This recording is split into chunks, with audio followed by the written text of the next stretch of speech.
inside this room. Yes, 2,700 people inside this room. Do you guys find this crazy? Yes. Awesome. Okay, perfect. So how many of you want to become amazing at automation? How many of you want to make passive income so that you can become financially independent? Just type FI in the chat. If you guys want to become financially independent, type FI in the chat. Awesome. Keep that coming. Great. Okay. Thank you. So just give me a second and we are good to go. All right. Perfect. So let's get going and get started here. So I think some issue with the live streaming will still move on with the show, and just give me a second. Sorry about the tech glitches. Okay, I'm good to go right now, and let's get going with this. First of all, thank you for coming here and being part of this session. My name is Rishi. I'm the co-founder of Digital Scholar, and I've trained more than 30 to 40,000 people in marketing automation. And you guys won't believe that I am the only person in the entire world to have an MBA and PhD in automation. I'm the only person on the planet to have PhD and MBA in automation. If you guys find this wow, type wow in the chat. Type wow in the chat. Like this is, if you have not heard something like this, type wow in the chat. Now, yes, please, thank you for all the love. Now, let me tell you, it's not the MBA and PhD that you guys are thinking of. MBA is massive bank account and PhD is pretty high demand, because when you automate, you make a lot of money. And when you are in a lot of places, because it's pretty high demand, I can be in one place and many different places at one time. So if you guys want that kind of MBA plus PhD type, I want MBA plus PhD in the chat. If you guys want that, just type MBA plus PhD. Awesome. All right, great. So a lot of you got the pun here. Okay, let's get started. And the session is going to be in English for people who can understand. It's just going to be very lighthearted session, so enjoy it. And I'm going to make the chat to host only so that everybody is at peace. Now, why and what can you automate? So let's understand this over here. First of all, the reason why you should start automating is the fact that you can save time on recurring tasks and focus on marketing strategy, right? You won't believe at least 30 to 40% of the things that you're doing in your marketing or in your business can be automated with the help of tools. So it's about saving time, and time is money, right? So it's all about how you can introduce your automation, which can help you increase revenue. And 75% of the brands using automation see an ROI in less than under 12 months. All right. Number two is more predictability and consistency. So if you know and if you automate your entire sales funnel, you can have more sales, you can have more number of leads, and you can be consistent at it. Now, there's something that you want to understand. It's the 3 R's of marketing. You have to send the right message to the right people at the right time. If you get 3 R's of marketing right, especially using automation, you can scale up. And that's super important for you to understand. So just type 3 R's, which is right message to the right people at the right time on complete automation. That is going to help you scale up. All right. Number 3 is you can deliver personalized experience at scale, right? When I mean by personalized experiences, you would have seen hi Rishi or hi Aditya in the chat and in the email, in the WhatsApp messages that we've been sending. That's one kind of personalization. But apart from this, a lot could be personalized on chatbots, on websites, on videos, and a lot more. And brands have been seeing a lot of successes when you see a personalized delivery to people. So personalization marketing is going to be the next big thing. And if I show you some examples of automation that you see day to day around, you would see, when you subscribe or when you give your lead via Facebook ads or Instagram ads that all of you did, you started receiving emails and WhatsApp from us, right? That was one kind of automation. Apart from this, that is social media automation. Like if somebody is commenting on your reels or on your post, there could be automated messages coming to your way. You could scrape, you could send emailers, you can automate your webinar delivery, and you can do so much more with respect to automations, right? I'm pretty sure you would have seen one or the other automation coming your way. Now, I'm going to be sharing 3 awesome trends with you today for 2023, and you'll be amazed at the tools and the new technology that is coming up. How many of you ready for this? Type ready in the chat. Type ready in the chat. Okay, so yeah, thank you very much. I'll keep the chat to host only as well. All right, ready? Awesome. Perfect. So the session is going to be in English for all the people who want in Hindi, probably next time. All right. Okay, perfect. The first trend is going to be this.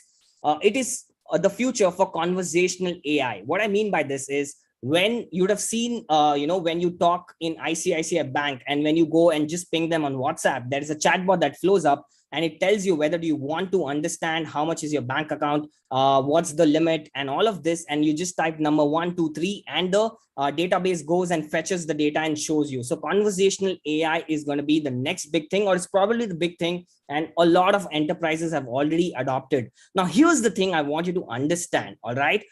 It's just not about enterprises automating this, but even small businesses, SMEs should start automating this, for the fact that if you can save some time, you can start using it for a different purpose, right? So you can improve your customer service. You can employ this as a marketing team, which can use chatbots and other AI tools, right? Now, if I just show you an example, I'm pretty sure you would have heard of the company Eureka Forbes, right? This is where the brand ambassador Madhuri Dixit comes into picture, and she's probably selling those RO purifiers, and that brand is pretty popular in India. And if you take a look at this, they have huge customers wanting to know which product to buy. So they employed this chatbot on WhatsApp, and you can see they're asking which kind of product you need: water purifier, vacuum cleaner, air purifier, and so on. And the person types and goes on, right? And then there are product recommendation, thinking, okay, for your kind of requirement, you can go and watch this YouTube, and probably you can buy this. And you can even see the chat in Hindi, right? So you can localize it and you can make it in vernacular language as well. So with this one simple chatbot implementation, the challenges that were solved was almost handled over 1.5 million customer interactions and saved more than 200,000 hours for its call center employees. So can you imagine, so much could have automated, and there is less need for humans, which is doing manual and redundant tasks over and over again, right? So conversational AI is the next big thing, and the tools that you can master is on the screen. Sales IQ by Zoho. You can use Haptic for if you want to start building WhatsApp chatbots. You can use Wati.io even if you want to send WhatsApp messages, you want to build a chatbot, and Intercom for customer support. So these are the tools you can master if you are thinking about conversational AI to improve your customer service altogether, right? The second big trend under this is going to be omni-channel marketing. Now, what is omni-channel marketing? If you take a look at this, it's nothing but it's using different marketing channels like email, SMS, WhatsApp, IVR call, and all of this in an integrated fashion. All right. Earlier, brands used to use only one channel and they used to only stick to it. For example, if you subscribe for a webinar, they would only focus on emailers and they would not focus on other marketing channel. But today, you need to focus on an entire integrated channel where you're getting communication at different time intervals on all the different marketing channels, right? So it's the era of omni-channel marketing, and your entire funnel can be automated. I love this particular industry or field because of the fact that entire marketing funnel can be automated, right?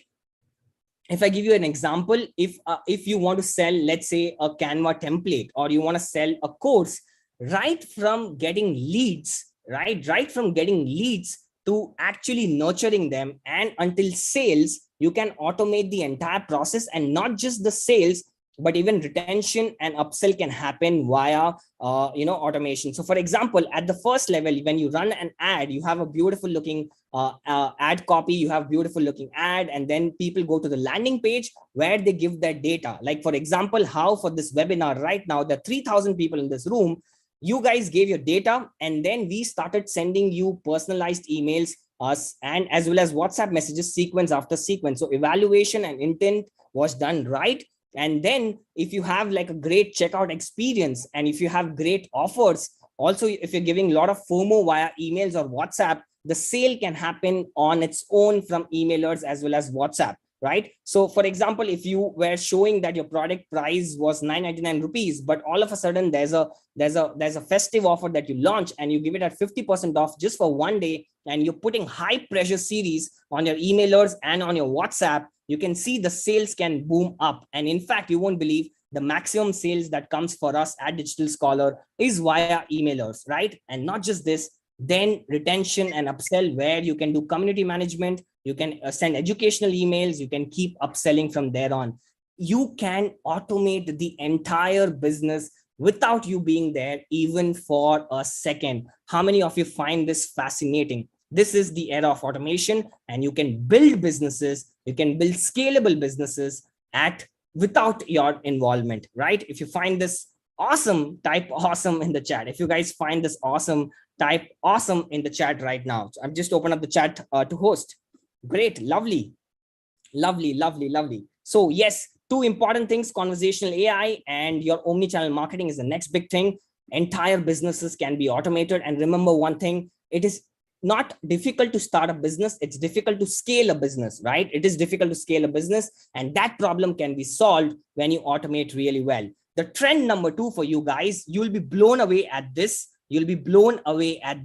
is the artificial intelligence for content generation. Now, I'm sure a lot of you would have seen many tools where you put in some prompts and it will give you 2000, 3000 words article with just 4 words. For example, if I say Digital Marketing Day 2022, it will give me 2000 words article, which is purely non-plagiarized, grammatically correct, and it's super punctuated, right? There's punctuation proper, and it is not plagiarized and amazing English. So imagine with just few words, entire articles can be generated, right? This is the era for content generation at mass, at scale. And in November, I mean, just last 2 weeks before, there was a new launch called as Chat GPT 3. All right, Chat GPT. Have you heard of this, guys, which is Chat GPT? Have you heard of this? Yes or no, type in the chat.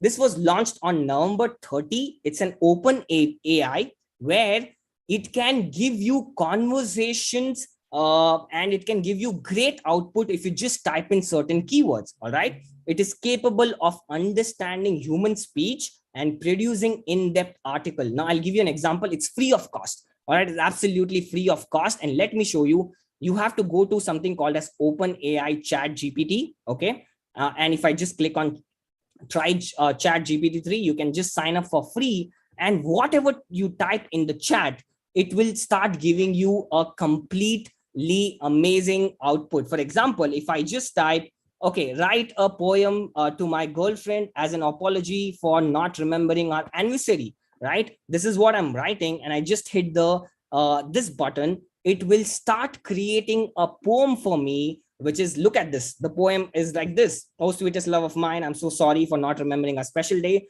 And it goes on and on and on. A complete poem is written for your kind of situation, and it absolutely works. I sent it to her and she was like, wow, this is pretty awesome, right? She was convinced with this. Okay, I'm just kidding, but you can use this for your social media activities, for your social media posts, for your emailers, for your landing pages, for everything that you do. And trust me, it's amazing because you can write great copies at a fraction of few prompts. You just say, okay, write me a caption for Diwali for an ethnic wear, and boom, it will start giving you an amazing response which you can use, and it can save so much time for you. It's absolutely free right now. It's in beta stage, and the entire world is going crazy about this because it's real. All right, it's like you're talking to a human, and the output is pretty awesome stuff. All right, do you guys find this fascinating? Do you guys find this fascinating? Yes, type fascinating in the chat. Awesome, right? The next tool that I want to share with you is called as Predis.ai. It's called as Predis.ai, which is one of my favorite tools because this will not just produce content for you. This will produce a creative. It will put a picture on it. It will put a caption as well, including a hashtag. This is like social media marketer on complete steroids for you. All right. Predis.ai. So now if I just show you an example, if I just click on create more, and if I just put in, you can see here, I put best uniforms in for schools and colleges. That's the product I'm trying to sell. And you can see the creative was done here, best uniforms for schools and colleges, with a picture of a girl there. And then you have captions over here, and so much more is possible. Now I'm generating more output, but I have been doing this for a lot of clients, like on-demand laundry service. And I just gave 4 or 5 prompts. I just said laundry service in India. My target customer is entrepreneurs or busy IT professionals. And it gave me the entire creative, entire caption with a hashtag. Imagine the amount of time it could be saved, right? Pretty amazing, right? Yep. So just type awesome in the chat if you guys find this awesome. Okay, team, please keep the chat to host only. I don't want everybody to talk to everyone. So keep the chat to host only. All right, all the times. So it's better. All right, perfect. Thank you very much. All right, so yeah, it's still loading, and this is Predis.ai, where you can generate a lot of other awesome stuff in terms of content generation. And the trend number 3 for you guys is basically artificial intelligence for image generation. With the help of few prompts, like how with the help of few prompts you can generate content, you can generate images with the help of few prompts, right? Which is again digital art. You can do it, use it for your social media activities, and the platform is called as DAL-E2, right? This is DAL-E2 is a new AI system that can create realistic images and art from a description in a natural language. And if I show you some more examples of this, like you can see, I was testing this out. I put an armchair in the shape of an avocado, and you can see this is built by them for free of cost. And I'm just typing and it's creating amazing for me, right? If I just put surprise me, you can see abstract pencil and lonely robot holding a balloon, right? A robot holding a balloon. And if I just create generate, it will produce the creative for us. Now I'll just show you this example and I'll wrap this up. This is free, right? So this is robot holding a balloon, right? It's a digital artwork, so this looks pretty funny, but you can always keep generating and find an awesome output over here, right? So this is all about Open AI, which is DALL-E 2, right? Now, this was all about with respect to the new trends. And one thing I want to tell you guys here is that a lot of people ask me, is the future, for us, for content creators, for social media marketers in jeopardy because, these tools are going to take away jobs or not? But the point is, these tools will not take away your jobs. These tools can help you get better and make you more efficient, right? Because right now, whatever you're doing, 30 to 40% can be automated, or you can become more efficient. Instead of handling 2-3 clients, you can handle 5-6 clients right now with the help of these platforms. They will never replace humans. They can only help humans, and we have to learn how to work together with them to become more efficient, right? You have to become more creative. So that was all about it from my session. I hope you guys had fun. My name is Rishi, and lovely having you guys here. 3,000 people in this room, and I am so amazed with all of you. All right, thank you for this particular love that you guys are sharing with me right now. So okay, now how many of you are willing to go to the next step and understand social media marketing in 2023? How many of you want to know the trends and what do you think would work the most? And let's see your thoughts out here. All right, Rishi, can you switch on? Allow me to share my videos. Sure. Just give me a minute. And okay, are we live streaming? Just a second. Yeah, please check this. I'll just check if we are live streaming, because we're almost 3,000 people and I want others to really benefit from here. Okay, yeah, it's live streaming. We have 100 people watching the show. Over to Saurav right now. Rishi, you have to allow me to. Yes, you are.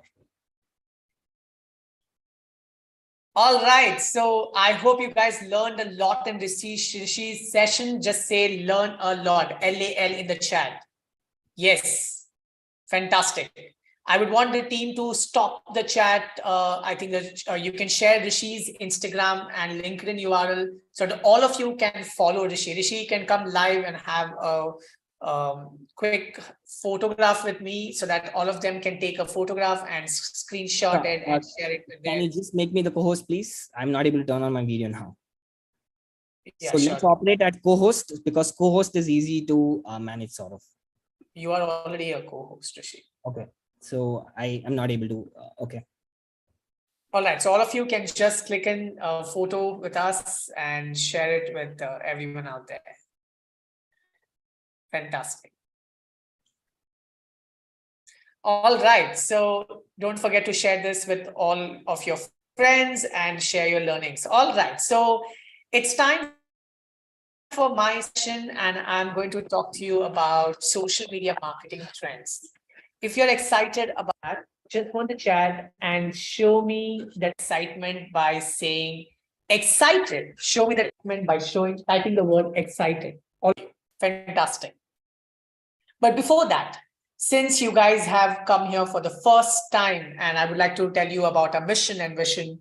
So Digital Scholar is the institute that I started in 2019. I would like to tell you about what happens at Digital Scholar. So let me quickly play a small video. I'm not going to take more than 3 minutes of your time before I get started with my session. So here we go ahead and look at Digital Scholars' vision and mission, and what we are up to and what we do inside. So it's just going to take 1 minute of your time. So let's watch this.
All right, thank you so much. So let's get started with the session on the trends of social media marketing. So here we go ahead and look at the trends. Meanwhile, each one of you have participated right now, just joined us. Let me tell you about two important contests. One, you just have to retweet the tweet. The link is shared with you in the chat by the team. So just click on that and retweet that tweet and leave a comment. Two winners today, not one, but two winners will get a 1,500 rupees worth voucher to win any of our merchandise. You can buy anything from our store. And then we also have most active social media person, the one who used the hashtag DMD 2022, tag us in stories, and also shares whatever the learnings have been on Twitter and Instagram. They also enter the contest. The winners will be announced by the end of the session. Some of you asked me for PPTs. Please share that. People who stay till the end of the session, we will email them exclusively within 3 days of time period. So ensure that you're here till the end of the session. All right, let's get started. So let's celebrate Digital Marketing Day. This is presented by Digital Scholar, powered by SwipePages, our sponsor for this event. So how many of you here are excited about learning 23 things? Just say me, because it's 2023. So I'm going to share 23 things that's very important for you to invest in the upcoming year. So here we go. The 2023 marketing suite. So Facebook, Twitter, LinkedIn, YouTube, Instagram, Snapchat, ShareChat, Moj. These are some of the apps that's gonna rock on. B2C, Facebook, Instagram, Snapchat, and TikTok. It's gonna rock globally. B2B, Twitter, YouTube, LinkedIn. Hyper local. These are the channels that people are going to invest big time in. So ShareChat and Moj is something that you are more likely to see booming next year. So let's get started with 23 things that I'm going to talk about, which is going to be the big thing in the social media marketing industry in 2023.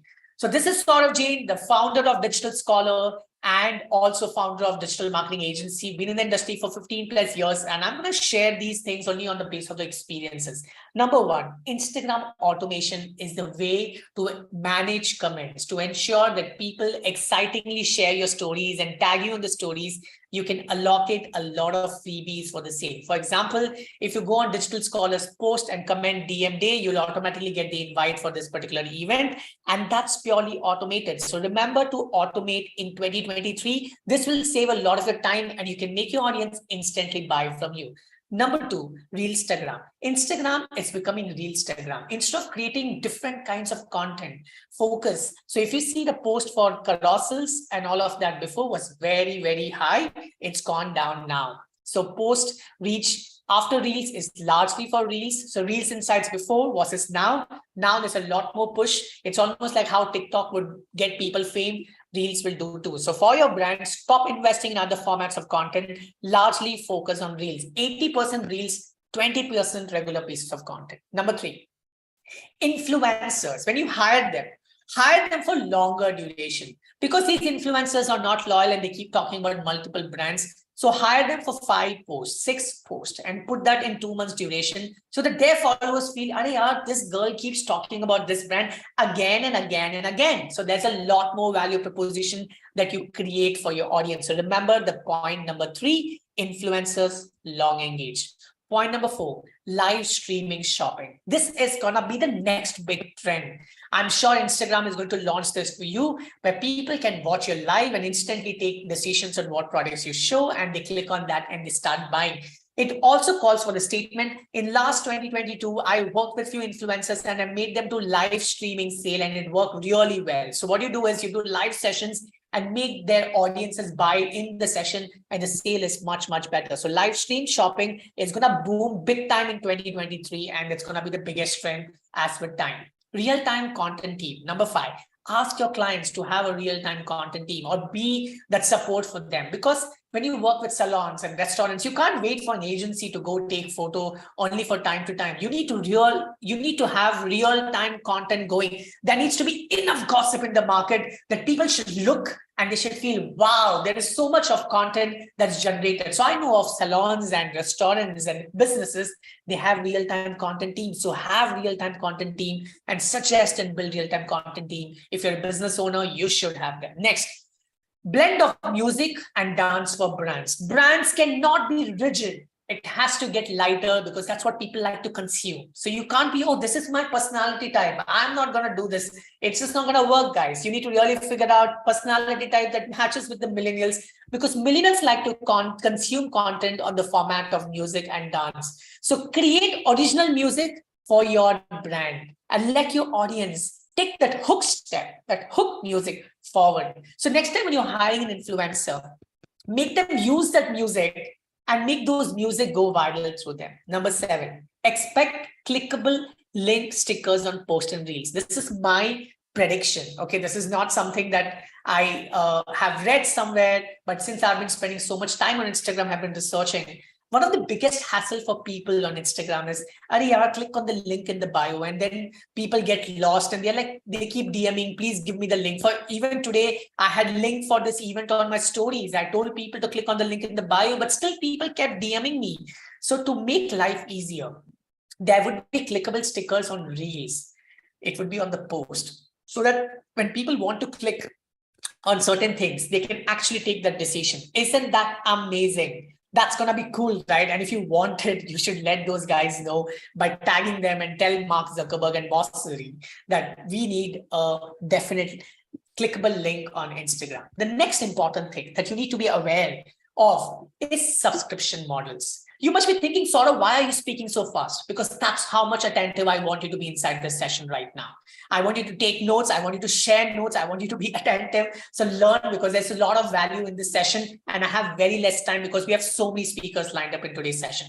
Subscription models. Brands need to move beyond posting 8 posts a month. They need to start giving subscriptions. They need to give insights of things that people would love to know and they would want to pay for that. So subscription model is going to boom big time. So creators are going to have 2 lives. One, a life for generic janta and life for the paid audiences. And they will be a lot more real with their paid audiences. So remember that. There's a mistake. The numbers. So 9th one, WhatsApp replacing emails. And that's very important for you to know.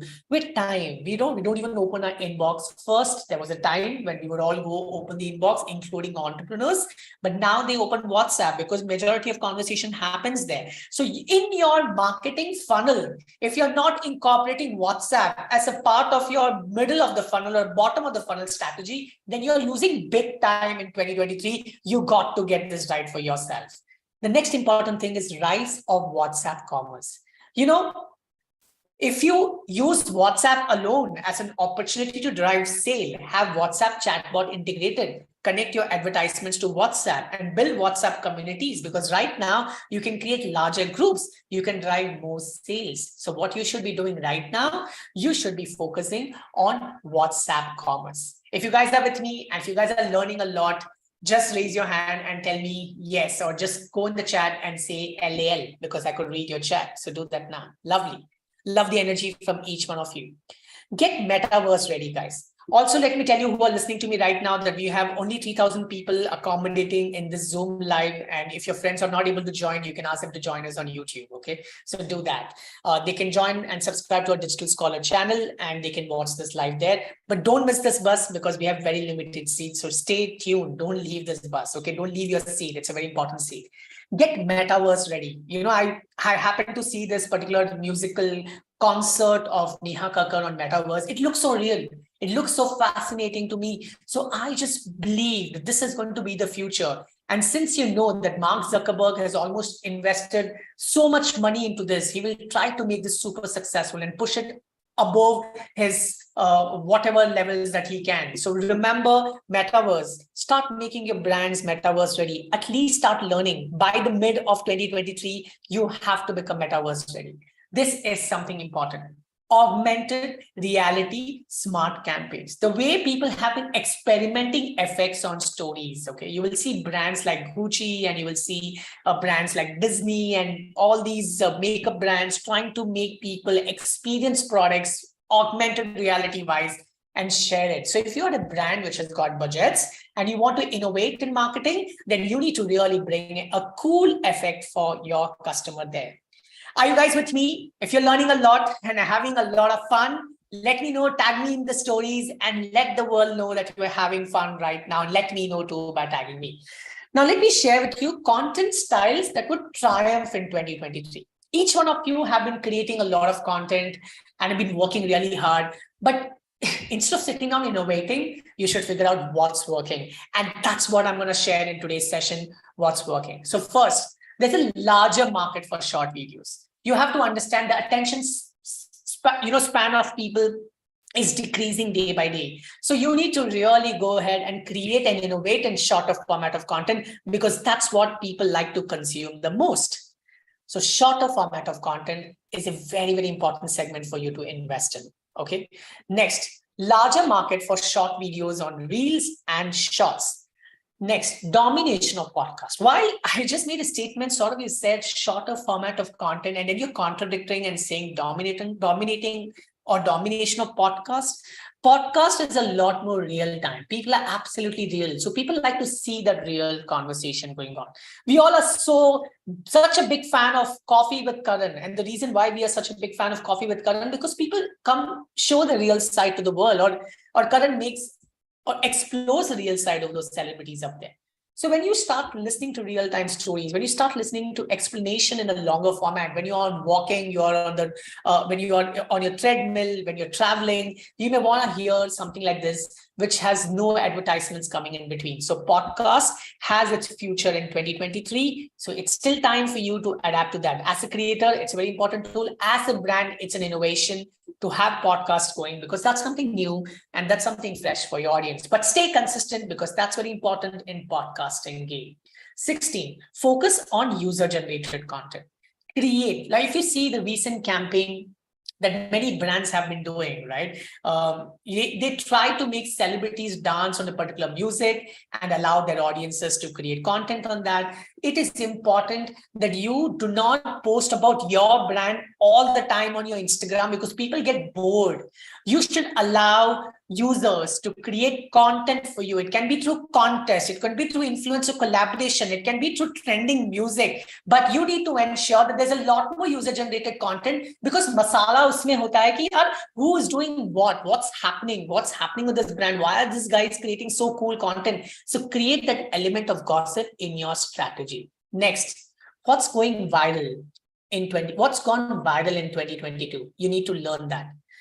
Number one, relevant content. Okay, the more relevant people feel, for example, the moment you showcase a journey of a person who is bald to growing his hair and hair transplant specialist, so that people can relate to the pain of the person and how hot he looks, and everybody aspires to get that.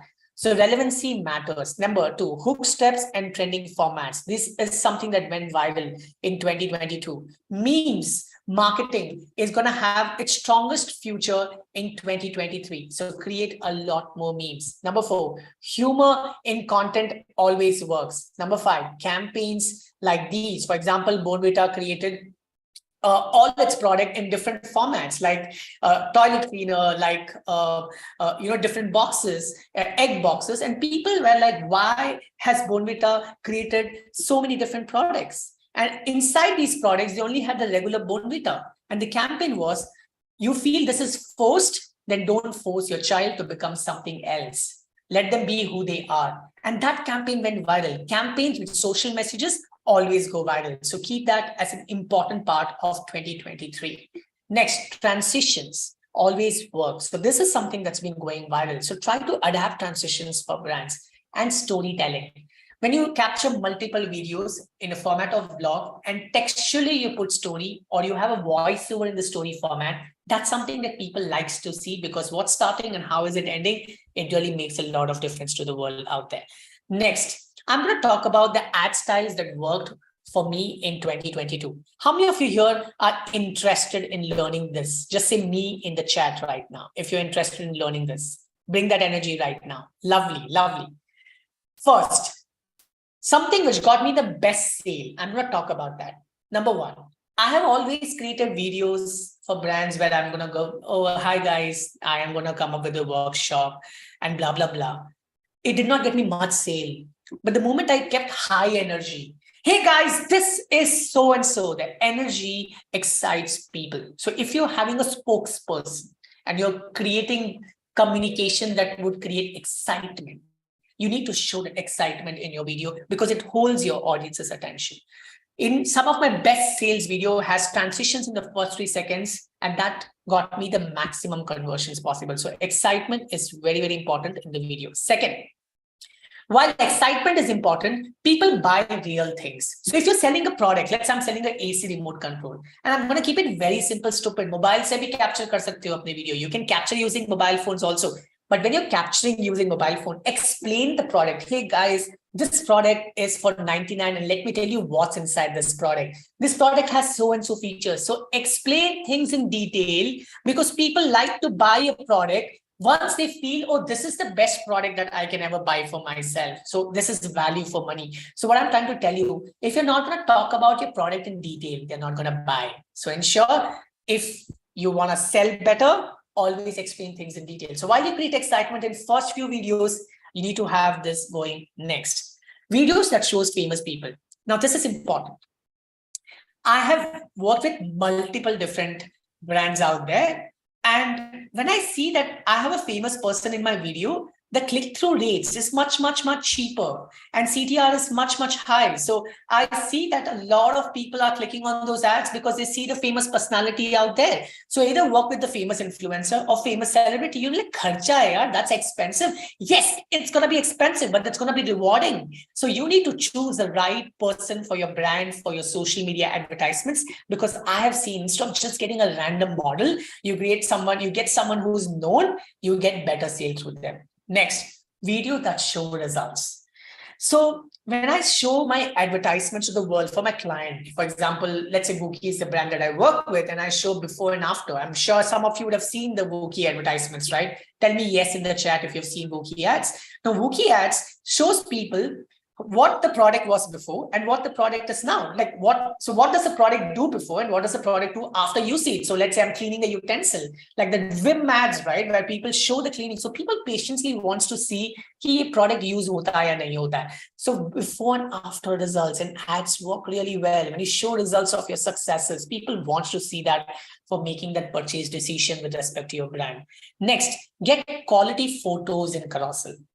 I see people compromise. They just don't want to do the best for their brand. So what my recommendation is, have an allocated, unique, creative photo shoot. So that when people look at the photo shoot and the brand and the model, they will know this product is coming from this particular brand. So your photography can define the uniqueness. So we have always seen that great quality photos, which is very unique, standing distinguished, get us better sale. And that's important. So just don't do a regular camera se click kiya hua photograph. Try to go in concept photography. Showing multiple top selling products work really well for me. So instead of experimenting and doing multiple product showcase, what I always do is I definitely experiment with all product showcase, and whatever sells the most, the top 3 or top 4 inside your website, you need to consider that as your hero product. And then you do everything for the hero product. Get the influencers, do the best campaigns, best photography, best artists, best landing pages, best testimonials, everything that you can do, because what's selling in the market will bring more people onto your site. And once they purchase and they like your product, they will purchase again. The biggest mistake marketers try to do is they try to push all of the products, which doesn't work. So if you want to really make it a success, sell the same product again and again and again, because India is a pretty big market, or the world is a big canvas for you to sell the same product to a lot more people. So figure out which is the product that people likes the most. So these are some amazing tips for you in the social media marketing space. And I hope you guys learned a lot in this session. If you guys learned a lot in this session, just go in the chat and say learned a lot. All of you bring that energy and say LAL right now. So how many of you here want the PPT that I shared with you? Just say me in the chat. How many of you here wants the PPT? Just say me in the chat. Lovely. So all of you who are buzzing with the me right now in the chat, let me tell you, I will give this to you if you stay till the end of the session. We will email it to all of you, all right?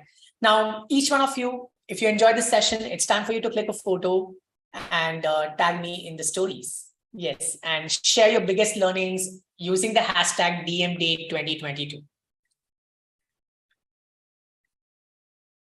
All right, love the energy there. Love the energy there. Amazing. All right, so my username on Instagram is Saurabh Jain. Don't forget to tag me, connect with me on Twitter too, and share all of your learnings. Remember, this is a contest, a participant with great content out there. Whoever's sharing all the learnings, we're going to give 2 amazing winners merchandise from today's store. Lovely. So I've shared the link with all of you. You can check my URLs and connect with me in the chat. All right, so it's time to move on to the next session. So let me introduce Saurav. Sure. Okay. So, all right. Okay. So let's introduce, thank you so much for sharing, Saurav. I think it was amazing, the insights that he has brought in. And that is an experience of almost 10 to 12 years that he's been in industry. And again, as Saurav said, all the PPTs will be emailed, and that will be emailed if you stay till the end, right? So we can measure how many people have stayed till the end, and that's the those people, all the PPTs, a link, and all of the materials that we do inside the session will be shared, all right, along with a certificate in the end. So now let me invite the next speaker. We have someone who is the co-founder of the platform that has made the task of making landing pages insanely fast and easy. Yes, I'm talking about the co-founder of SwipePages, Swaminathan, and let's bring him to the screen right now. So let's welcome, and just type welcome Swami in the chat, and let's bring him to the screen. So Saurav, can you make him the co-host if possible? Yes, I can. Yeah. All right, just type welcome Swami in the chat and let the chat blow up. Let's welcome our guest speaker, the first guest speaker for today, Mr. Swaminathan Ganeshan. He is an expert in landing pages. He runs a tech company, and we're going to hear more from him. All right, there we have Swami. So let the chat blow up. Let's say hi, Swami, in the chat, and let's share all the positivity. All right, the chat is host only. I mean, it's to everybody, and keep it going. Keep it going. He's not going to speak until hi, we folks. speak everybody chat there. All right, go there. All right, perfect. Over to you, Swaminathan. Hey, thank you, Rishi. Thank you so much for having me here. Hi, everyone. Thank you so much for joining in. It's a pleasure to speak here and share my thoughts and ideas alongside other experts in the digital marketing world. I mean, Rishi has already introduced me, but people usually call me Swami. I'm the founder of SwipePages. I'm from Chennai. I owned a digital marketing agency in the early years of the last decade. Then I productized my services and moved on to the WordPress space, building plugins and themes. I served over 500,000 users and had about 35,000 paying customers, sold a few $1 million worth of products before successfully exiting the business in 2020. I was frustrated with the bloat and the complexity of the WordPress ecosystem. So I created SwipePages with a vision of being a fast, easy to use, and most importantly, an ROI-driven landing page funnel and automation platform for digital marketers. So today I would like to speak about the future trends of landing pages. I'm going to share my screen. I have a presentation that's ready.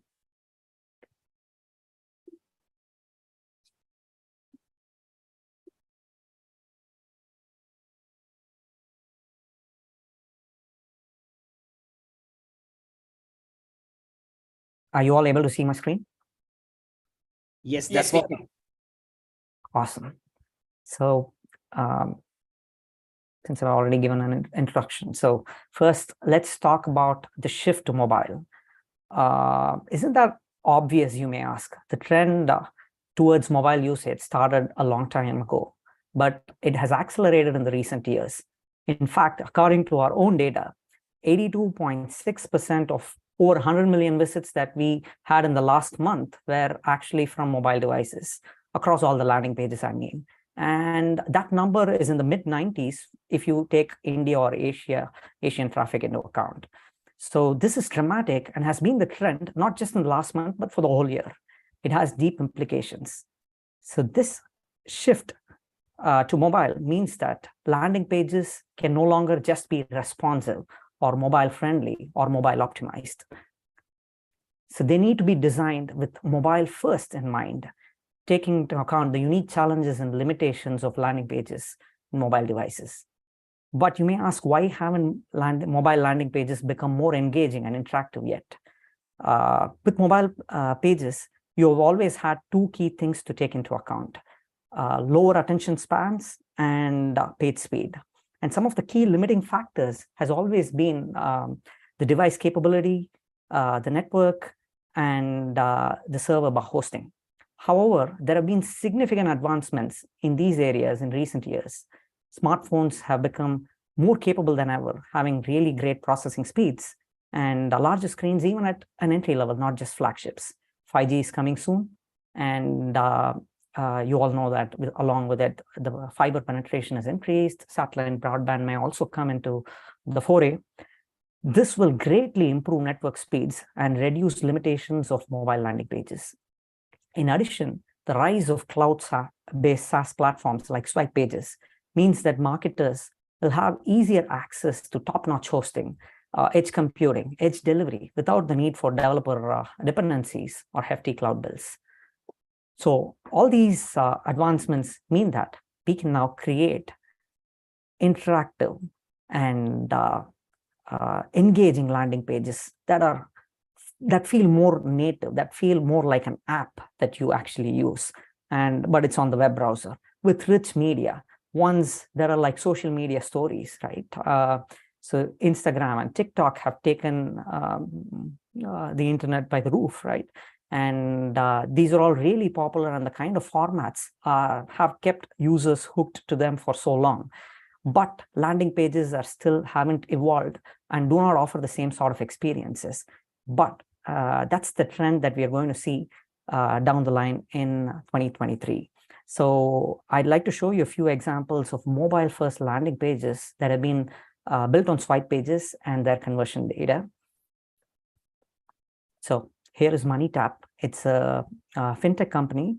So as you can see, it's a very simple, nothing fancy about that page, just has a great flow to it, keeps the content crisp, and conveys the value props of the service really quickly, right? So which is why it's converting at about 40% nearly, and they have actually moved over all their landing pages over to this format. And here's an e-commerce company, and driving visitors from ads to an interactive product landing page that was built specifically for mobile, because all the traffic is actually coming from mobile devices. And so what we can see is that a lot of prospects are clicking over directly through to the checkout page instead of even going to a product description page here. And we have a small and a medium business here, an SME, local business that is focused on a mobile first experience. They have a mobile specific landing page, and it's the only page that they have. And they also have a desktop website. But if you look at the numbers there, it's extraordinary. Their mobile slides are converting at about 21%. And if you look at the traffic perspective, over 90% of their visits are actually coming from mobile devices as such, right? And they have about 6,300 leads from their mobile slides, whereas their desktop web page has only had about 2,000 visits, and it's converting at about 9.5%. But imagine the biggest impact here is that by almost doubling the conversion rate, and the fact that their mobile traffic is significantly high, means that they've been able to generate 3,000 extra leads. And who would complain, right? I think the only ones who would be complaining about this would be their sales and support teams for all the additional workload that their marketing teams would have brought in. And you always don't need interactive mobile experiences, right? But being mobile first, even while designing a cross-platform experience, just like Smulti, which is basically a pet food e-commerce company based out of the Netherlands, and they use our platform too. What they did was build out a mobile first experience. It's highly optimized for mobile, and then the desktop is done as a secondary basis. And their mobile version is converting at 5% more than their desktop version, which is substantial because in a lot of cases, mobile conversion rates are lower than that of their desktop counterparts. And in this case, 19,000 visits of the 22K were from mobile devices, which meant that the increase in just 5% in conversions has led to 884 additional customers for the business. So next up, let's talk about funnels. For a number of businesses, customer journeys would involve a number of touch points and could probably be quite complex as the ones shown here, right? And you may ask, what are funnels? Funnels are nothing but carefully curated customer journeys that help turn cold prospects into paying customers. They allow businesses to guide customers through different touch points, presenting value and offers at each stage, and ultimately leading them towards a sale. So landing pages have always been seen as standalone pages, right? Seen in the context of keywords and ads and having a single purpose. But there is a disconnect in terms of how it solves the business problem. Some of the landing pages may have really high conversion rates, but may not have an impact on the bottom line of the business. So what we've seen is that marketers naturally think in terms of funnels and customer journeys. And going forward in 2023, a big shift that we are forecasting is that landing pages will be increasingly seen as steps in a funnel that move the prospect from one stage to another. So I'd like to show you an example of what I actually spoke about right now. So here is an example for how a funnel for a cosmetic e-commerce brand may look like. So imagine they have a UGC, which is like user-generated content, or an ad on TikTok or Instagram, which is linked to a landing page that is more like a listic or an advertorial. The landing page's job here is just to be more informative and take the user to the next stage, which could be to fill out a survey.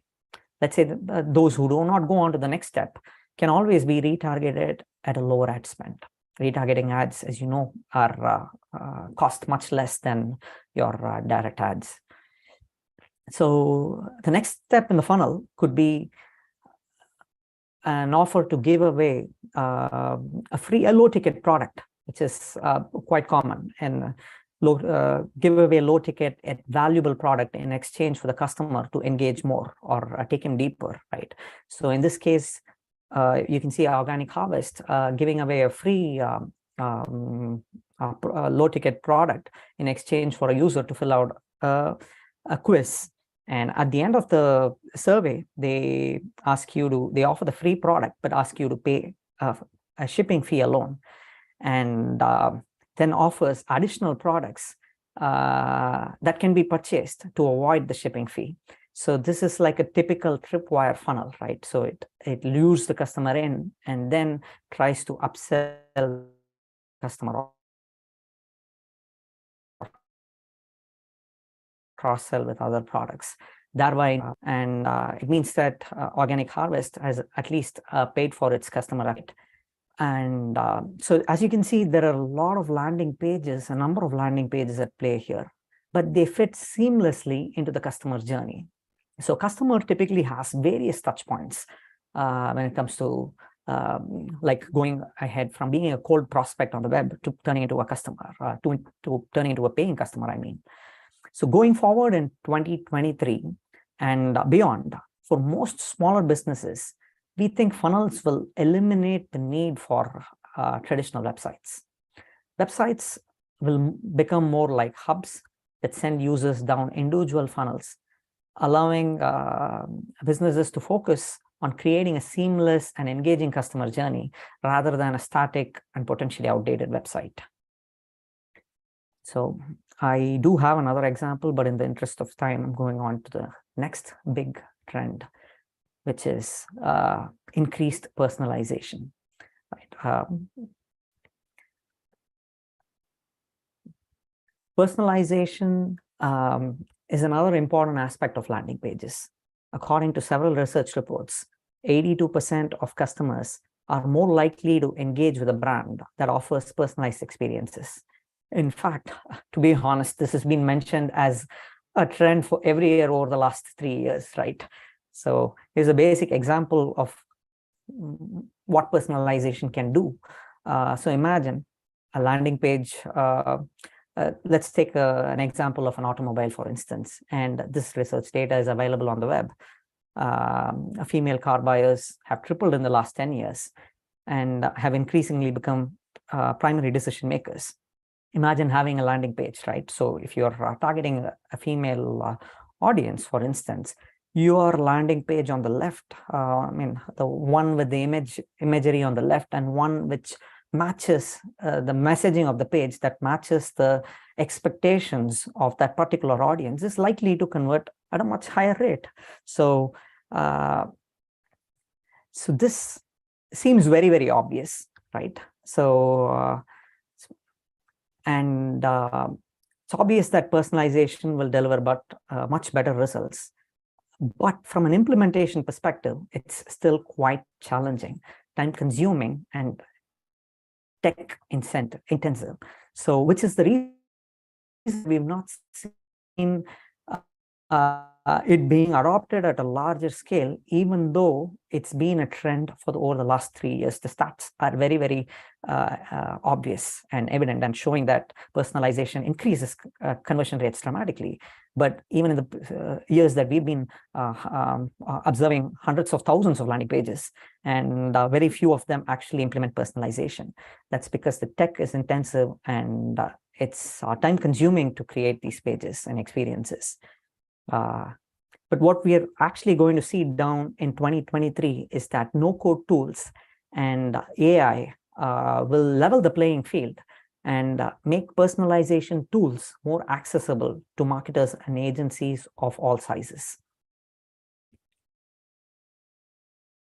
Up next, AI for, how can you not talk about future trends without AI in it, right? So one of the key things from a landing page perspective, you typically have a lot of measurements to do, and attribution is so important, right? So in order to evaluate the effectiveness of your campaigns, and usually marketers have always had access to a lot of data, tremendous amount of data. You have traffic stats, user demographics, heat maps, session recordings. But the real problem has been getting insights from the wealth of data that's been available. But with AI, we can help. AI, I think, will help us crunch through large volumes of data and give marketers the insights they need from landing pages and user interactions. So all you need to be able to do is ask the right questions, and the AI will be able to give you insights. And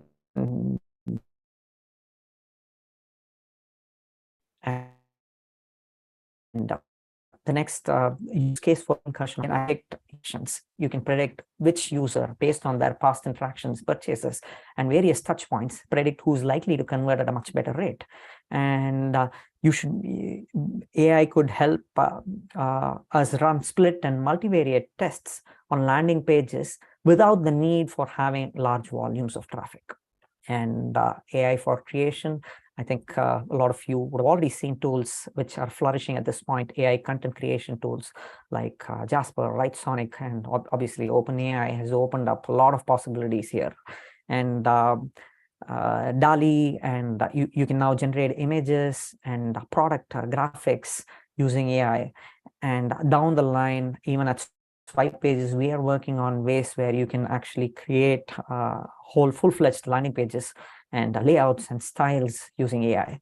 So AI is going to play a really huge role, and in terms of simplifying the workflows of marketers and being able to get better insights.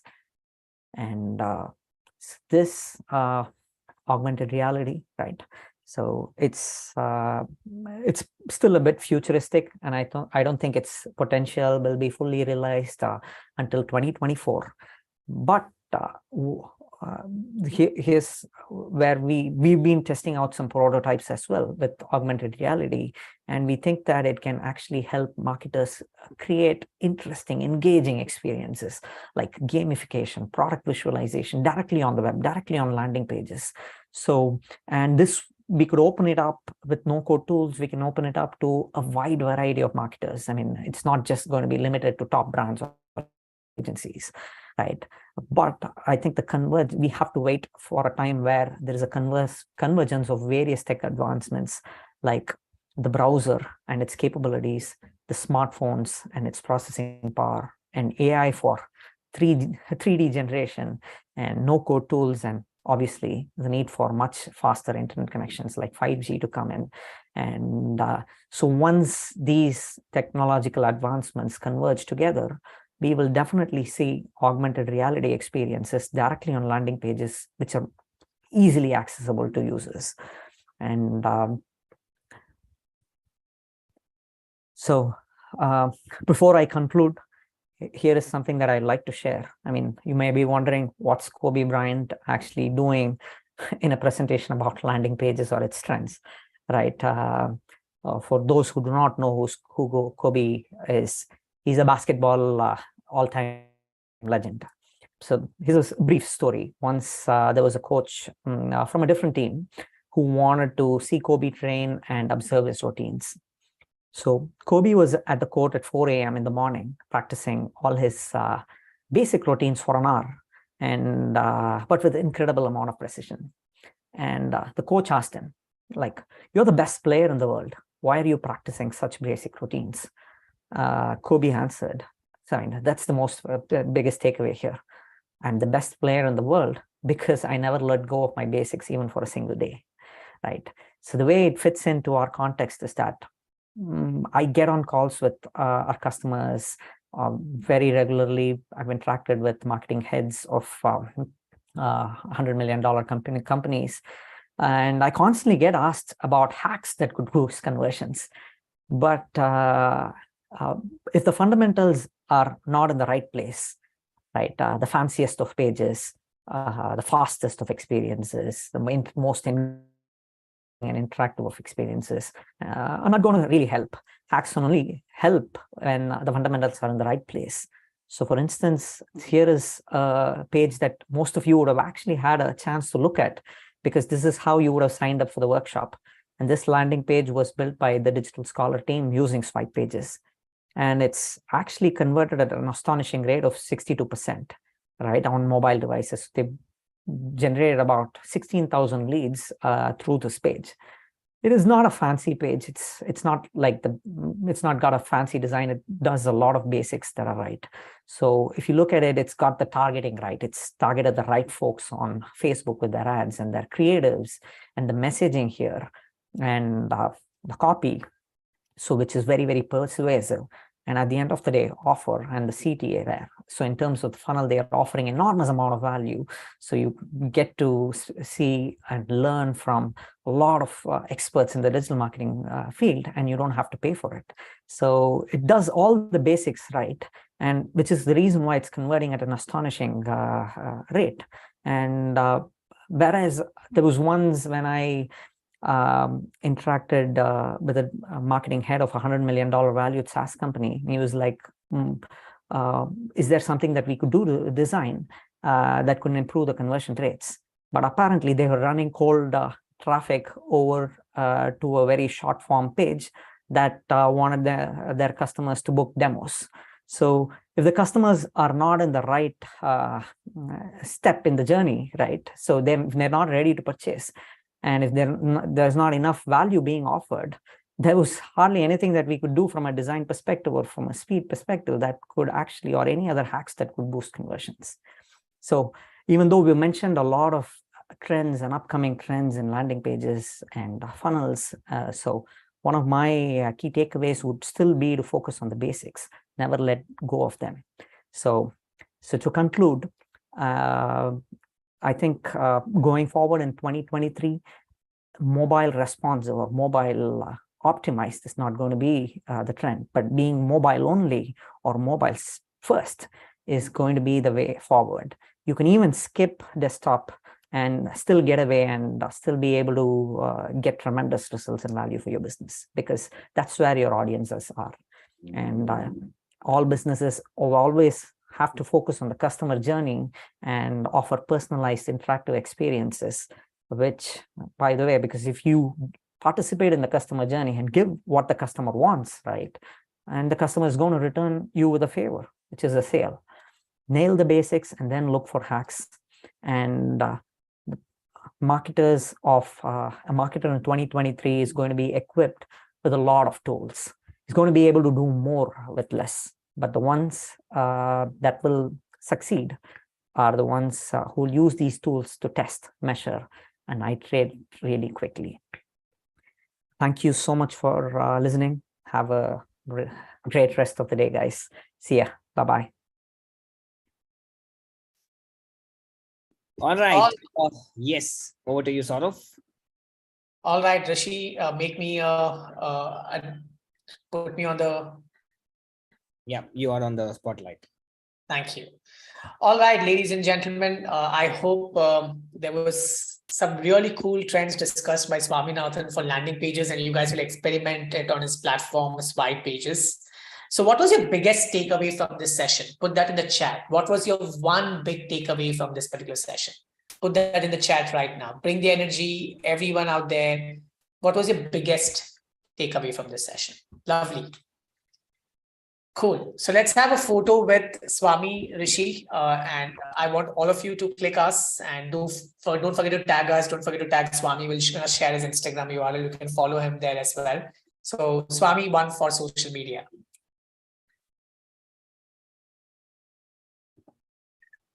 All right. So I'm just sharing one freebie that's coming from Swami. You can use SwipePages for 60 days free. and I've shared the link with him because he's more active on his platform and not on social media platform as such. So I've given you guys a 60 days freebie, which is not available to the public. It's only for today, for the day of digital marketing. We're celebrating. He's given a generous 2 months free usage of SwipePages, and it usually cost about, I think, $80, so almost about 5,000-6,000 rupees worth of goodie that he has given to all of us. So make sure you sign up. It's called as dscholar.in/swipe, and we'll help you guys. It's showing an error because a lot of people are clicking right now, so my link has broken. Don't worry, I'll send it to you via email. All right, I promise you I'll send you this. Does that work? All right, it just broke. My retarget link just broke. All right, so don't mind, I'll send it to you any which way. All right, take care. Over to Saurav. All right, thank you so much, Swami. Please share Swami's URL in the chat so that all of you can follow Swaminathan right now. It's right there by my team. Please click on the links, connect with him on LinkedIn as well as on Twitter. All right, thank you, Rishi. Thank you, Swaminathan, for being part of this session. So are you guys ready for some more value? All of you, yes? Are you guys ready for some more value? Just say yes in the chat, because we are about to get value in bulk. And as an agency owner myself, I'm very excited for this particular panel. So without further ado, let's give it up for the speakers for today's panel. And they are my personal favorite. They've been guiding me time and again when I really need them most. So the first one we have is Akshay Gurnani. And let's say hi to Akshay. All of us go in the chat and say hi, Akshay. All of you just go to the chat and say hi, Akshay. And I'm putting Akshay onto the spotlight right here. I'm just going to make him a co-host as well so that he can switch on his video and cam. The next speaker we have, so Akshay is founder of Shabang. He's India's, that's one of the leading digital marketing agency of the country, someone I look up to for guidance. And we also have with us Rajiv Dingra, and Rajiv also ran an agency earlier, which is called What Consult, again, one of the leading digital marketing agencies of the country. Right now, Rajiv is founder of RD and X Network, which is unified ad tech intelligence platform. So we're going to look at this from a marketing intelligence perspective as well. So welcome on to this, Rajiv and Akshay. I'm so excited to have you guys in today's session. And I'm sure there's a lot that all of us can learn from each other. So yes, so hello, Rajiv and Akshay. How are you guys doing today? Hey guys, hi. Hey Rajiv, hey Saurav. Hi Akshay, hi Saurav, how are you guys? Very, very good. So, all right, let's begin the session. So I have the first question for all of you. What's that one big thing a client will look forward to seeing in 2023 from agencies, according to you? So we'll start with Akshay first. Awesome. Thanks, Saurav. Thanks for having me firstly. I think it's great to be celebrating this day. It's a very important day for all of us marketers. So it's great to be, with among, I think I'm seeing 2,500 attendees. That's mind-blowing, superb. I mean, it's the best way to spend a Friday evening. So firstly, thanks for having me.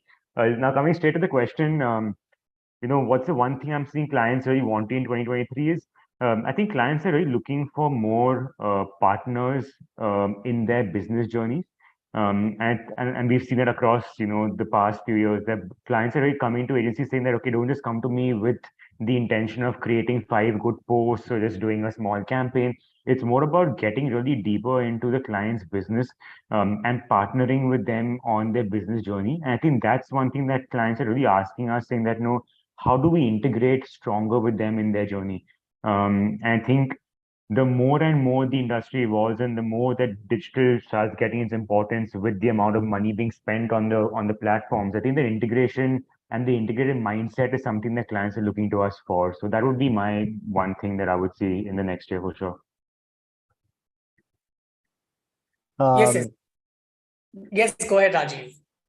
Thanks, Saurabh. So I think there are actually a few things, but if I would to look at the way the technology trends are going, I think the one thing in 2023 and beyond clients will be veering towards would be different kinds of automation, whether AI-led or operational-led use of technology, because any agency that's still more people-dependent and not technology-dependent is still working in the mode of yesterday. And I believe that, more and more agencies are going to be tech-driven agencies. Digital marketing was always tech-driven, using third-party tools. But I think it's going to get more and more tech that intelligently automates, saves times for client, improves efficiencies at scale. And in general, the discussion between clients and people is less operational and more strategic. Right. So, Rajiv, which marketing tech platforms do you see popping up? There's the same question for Akshay. If you guys have already been using some in your business right now, what are those? So I'm a bit biased because I built one over the last 2 years. It's called Rebid. But beyond that, I think there are three challenges that marketing tech platforms will solve over the next 3 to 5 years, which is complexity, because 10 years ago there was just Google and Facebook, but now there's a laundry list of walled garden ad platforms, and there is the open web with programmatic and so on and so forth. Addressability, the cookieless future, everybody's talking about that.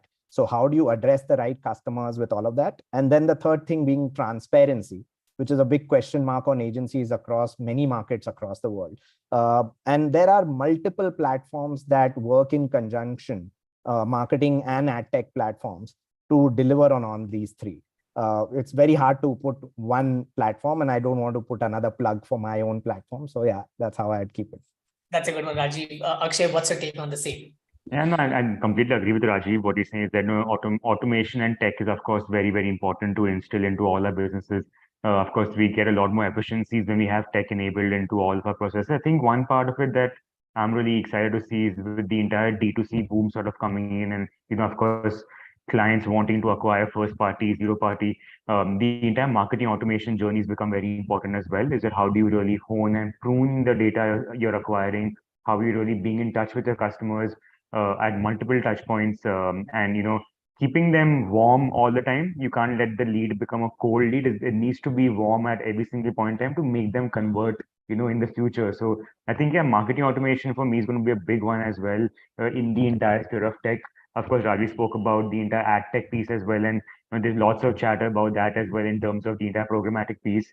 But I'm very keen on seeing how the D2C with marketing automation sort of goes forward in the coming year. Yeah. Absolutely amazing. So marketing technology for 2023, marketing automation for 2023. So if you have already not adapted, that's one of the things that all of you listening to us should start looking into. Okay, I think a lot of people here in this room are also aspiring digital marketers, or they are people who are always they have this constant question on the mind, what's next? What should I upgrade to? So what are some of the skills that you would like to see in an experienced digital marketer to acquire in 2023? Because you're constantly hiring, right? You've been doing that process, and we've been churning people in the process. And then a fresher to acquire to get inside the agency. So I'll start with Rajiv this time. Rajiv, you have done the drill in the past, so I'm sure you know what is important for them at this point of time. So we'll start with you on this. So I think when we used to hire, let's say 5 or 7 years ago, I mean, I built a fairly large agency before this current company called What Consult. We used to hire for specialists, right? I think the world is a bit changing now. What you want to hire is for creative technologists, right?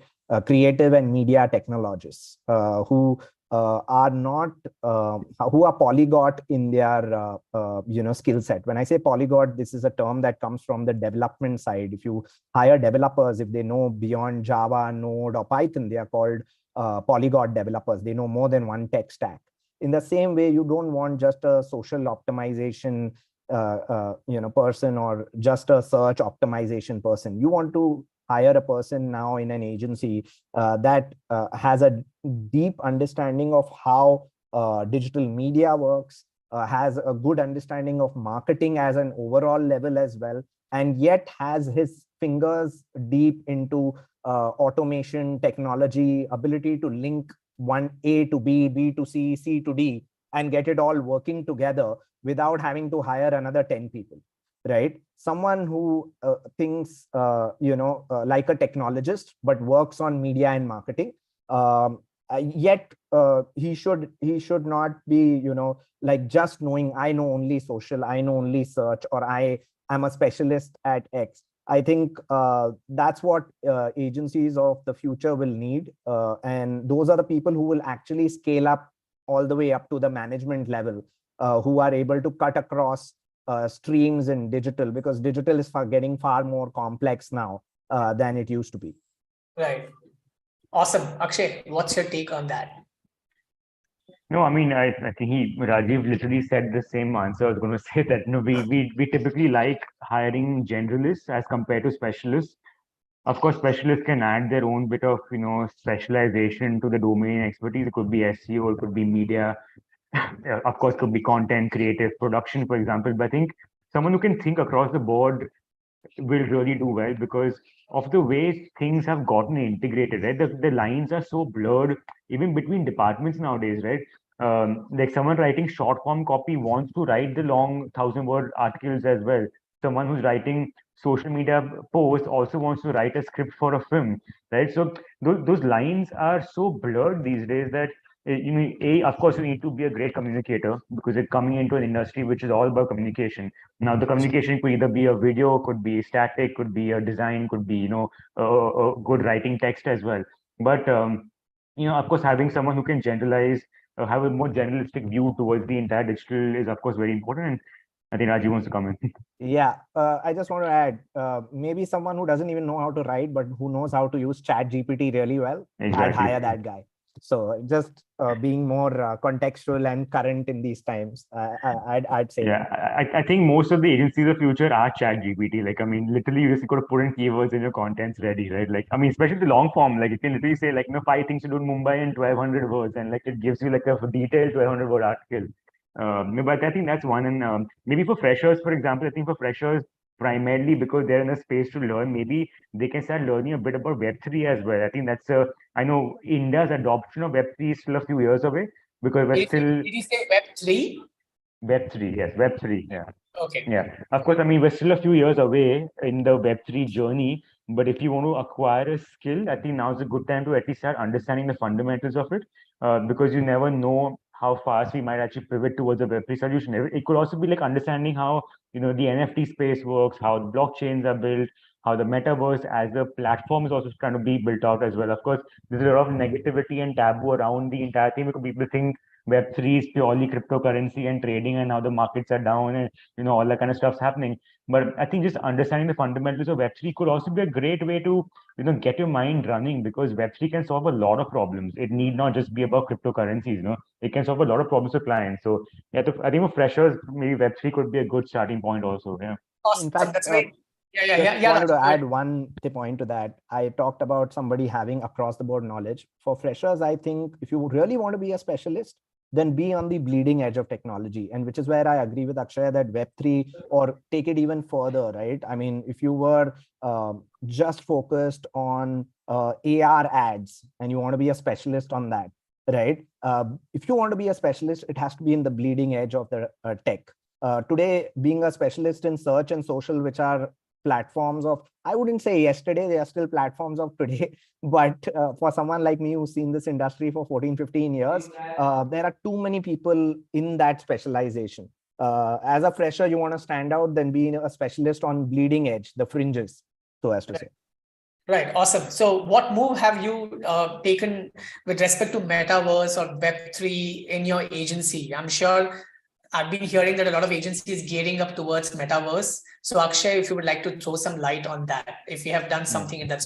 Yes. We're actually building out a metaverse for Britannia. We're building out like an entire detailed metaverse for them. Actually taking a step back, where we are currently in our Web3 journeys in the education phase, a lot of my time, because I'm very keen on the entire Web3 space, I'm very interested about it. Like a lot of my time is going actually educating the teams, educating clients as well. So there is an innate want to know, but of course to implement is taking some time, to sell the idea is taking some time. So I'm okay with that. I think as long as the conversations are happening, go in the right direction, I'm okay with that. So while we are building on a couple of metaverses right now for key clients, it is fairly slow. In fact, we are building out an entire NFT collection for Shebang as well, for some of our key employees. going to build in some utilities into the NFT as well. So we're trying to internalize some of these things. So even the teams internally start getting excited about the entire Web3 space. I think the more they get exposure, the more they'll ask questions and be inquisitive. So just I think two things happening. One is the internal project and one's for Britannia. But I'm looking to pitch a lot more. So yeah, let's see what comes out of it. Awesome. That's great. That's great. All of you here listening to us, Web3 is the keyword. Just go ahead in the chat and type Web3 and show me that energy that you've got this straight in your head. Put that in the chat right now, all of you. Lovely. Okay, so I have the next question for you both this time. And the question is, what has been the smartest move of yours in 2022 as an entrepreneur? There's some decision that you had taken in the initial years, like in initial months of 2022, and you believe that was the best decision that you've taken for this year. So what was that decision? If anything that you would like to share with us, we'll start with Rajiv this time on this topic. Well, all decisions pale in terms of starting up again. So maybe 2022, there's no one decision. There are many decisions that compete with each other. But in 2020, right in the middle of the pandemic, I founded my third company after selling my second one to Dentsu. Honestly, as an entrepreneur, that's the best decision you take. It's the hardest. You've done the whole thing, grown a company, it's 450 people, you sold it, and then you start again from zero, right? No matter how many times you do it, it's my third time, but it's always going to be something that you will feel is special. And now 2.5 years later, with a 60-member team and building a platform company that I am building currently, which is new for me because before this I was building a services agency, right? It's exciting. I mean, every day is an exciting day, right? It's being back in the trenches as a startup. It's also the trend of every digital entrepreneur, right? They start into services and then they get into product mode. Like how Neil Patel also has been building Uber Suggest and acquired answerthepublic.com in the recent times. So that's some good thing up there, Rajiv. Akshay, what's your point up there on this? Yeah, I'll probably generalize the answer, not just for the past 1 year, but for the past 2 years, because I think it's been a very similar, we've gone through waves of COVID and waves of lockdown. I think a couple of things that come to mind is one is I'm very grateful that we didn't have to let off any of our teams or let off any of our employees. Because I mean, we exist in a human capital intensive industry, and getting talent, is very, very hard. And probably Rajiv will concur with me that, getting the right kind of talent is really difficult nowadays. So just I think maintaining the teams, of course, profitability was hit substantially in the past couple of years, but just maintaining the teams has been one of the key things. And now we're reaping the benefits because now that things have gotten better, things have opened up better. The same guys who, you held on to for dear life, they are sort of being so loyal to you and giving back in manifolds, right? So I think we respect the kind of team, the teams we built out in the past couple of years. And I think that's been one key thing that, hold who you keep and hold who you hire because they're your assets. And I think also second thing is that we try to diversify ourselves into multiple, additional services as well, depending on what we've been hearing in terms of how the industry is migrating and how the entire client demands are moving towards. So we've incorporated a couple of new verticals as well within Shebang. One's the entire Shebang Academy, which is all about the learning and development. One is, the entire branding side to it called Shebang Theta. We've also launched our own research wing because consumer research and insighting has become so very important to build any campaigns. That plus the talent management wing as well. So even that's been a good move for us to sort of expand our service offerings. Yeah. Oh, lovely. I think that's a great portfolio to build. I mean, just not agency, but a lot of other things, which is very important. Yeah. So it's like a complete 360-degree marketing experience for a client working with Shebang. Lovely. So guys, some of you wanted to ask questions. Please feel free to ask those questions in the chat. And if I feel that they are good enough, we may pick that up and I will shoot it to the panel today. So please go ahead. I've kept it open for you guys to post those questions to these two stalwarts in the industry. They've been doing really well. I look up to them when it comes to digital marketing agency. All right. So my next question to you guys, a lot of people always try to innovate when it comes to client acquisition. So what's that one mantra that you would like to share? Because be it from Rajiv, when you are trying to acquire a new client, Akshay, you're trying to acquire a new client. what do you do? Like, what's the process like? Do they come to you guys? Do you guys do cold pitches? So what's your strategy of acquiring a new client on board? So that key mantra, some secrets that people didn't know. Oh wow, this is something that we could do. So Rajiv, we'll start with you, and I'll learn from you, or we'll all learn from you in the process today. Go ahead. So I think today the world is truly global. You can acquire clients globally as well. Services business slightly harder, but platform businesses, we actually, I just did a demo today to a client out of London sitting in Bombay, right? The way to acquire clients is twofold, right? Become a knowledge source for your service or offering or product or platform. Now, there are multiple ways to do that, to become a knowledge and insight source. Blogs, podcast, email interviews with these clients.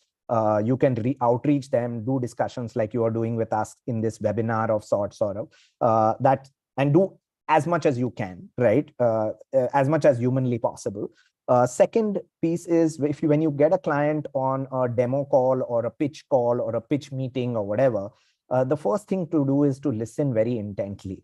Most clients in the first 15-20 minutes of them talking to you give away hooks on how to sell to them, right? They actually tell you, give you a map to what will I buy, right? So if you are smart enough, within the first 20 minutes, you can assess how to position your product, service, offering, whatever it is, to this client. But you need to listen very intently and probably even make notes if you are not the retention kind of person. The problem too many times is that salespeople and people, even founders, are to be blamed for this. We are listening to react, right, immediately, and trying to close a deal in that same half an hour, rather than solve a problem for the client in the most genuine way possible. And that is what is needed. If you listen intently and focus on impressing the client with your understanding of his problem, I think battle is 80% won. He'd want to work with you. Awesome. Love some crazy good takeaway, right? Becoming the knowledge hub and understanding the problem and providing the solutions up there. Akshay, your take on this? Yeah, one of the principles that we sort of follow at Shebang is that we keep saying that treat the client's business like your own. And the more the client can see that in the conversation, being an intent listener, understanding what their pain points are, ask them what is giving them sleepless nights, right? I think the more you can ask these questions, the more the client is open to sharing. And that's where you can start adding value.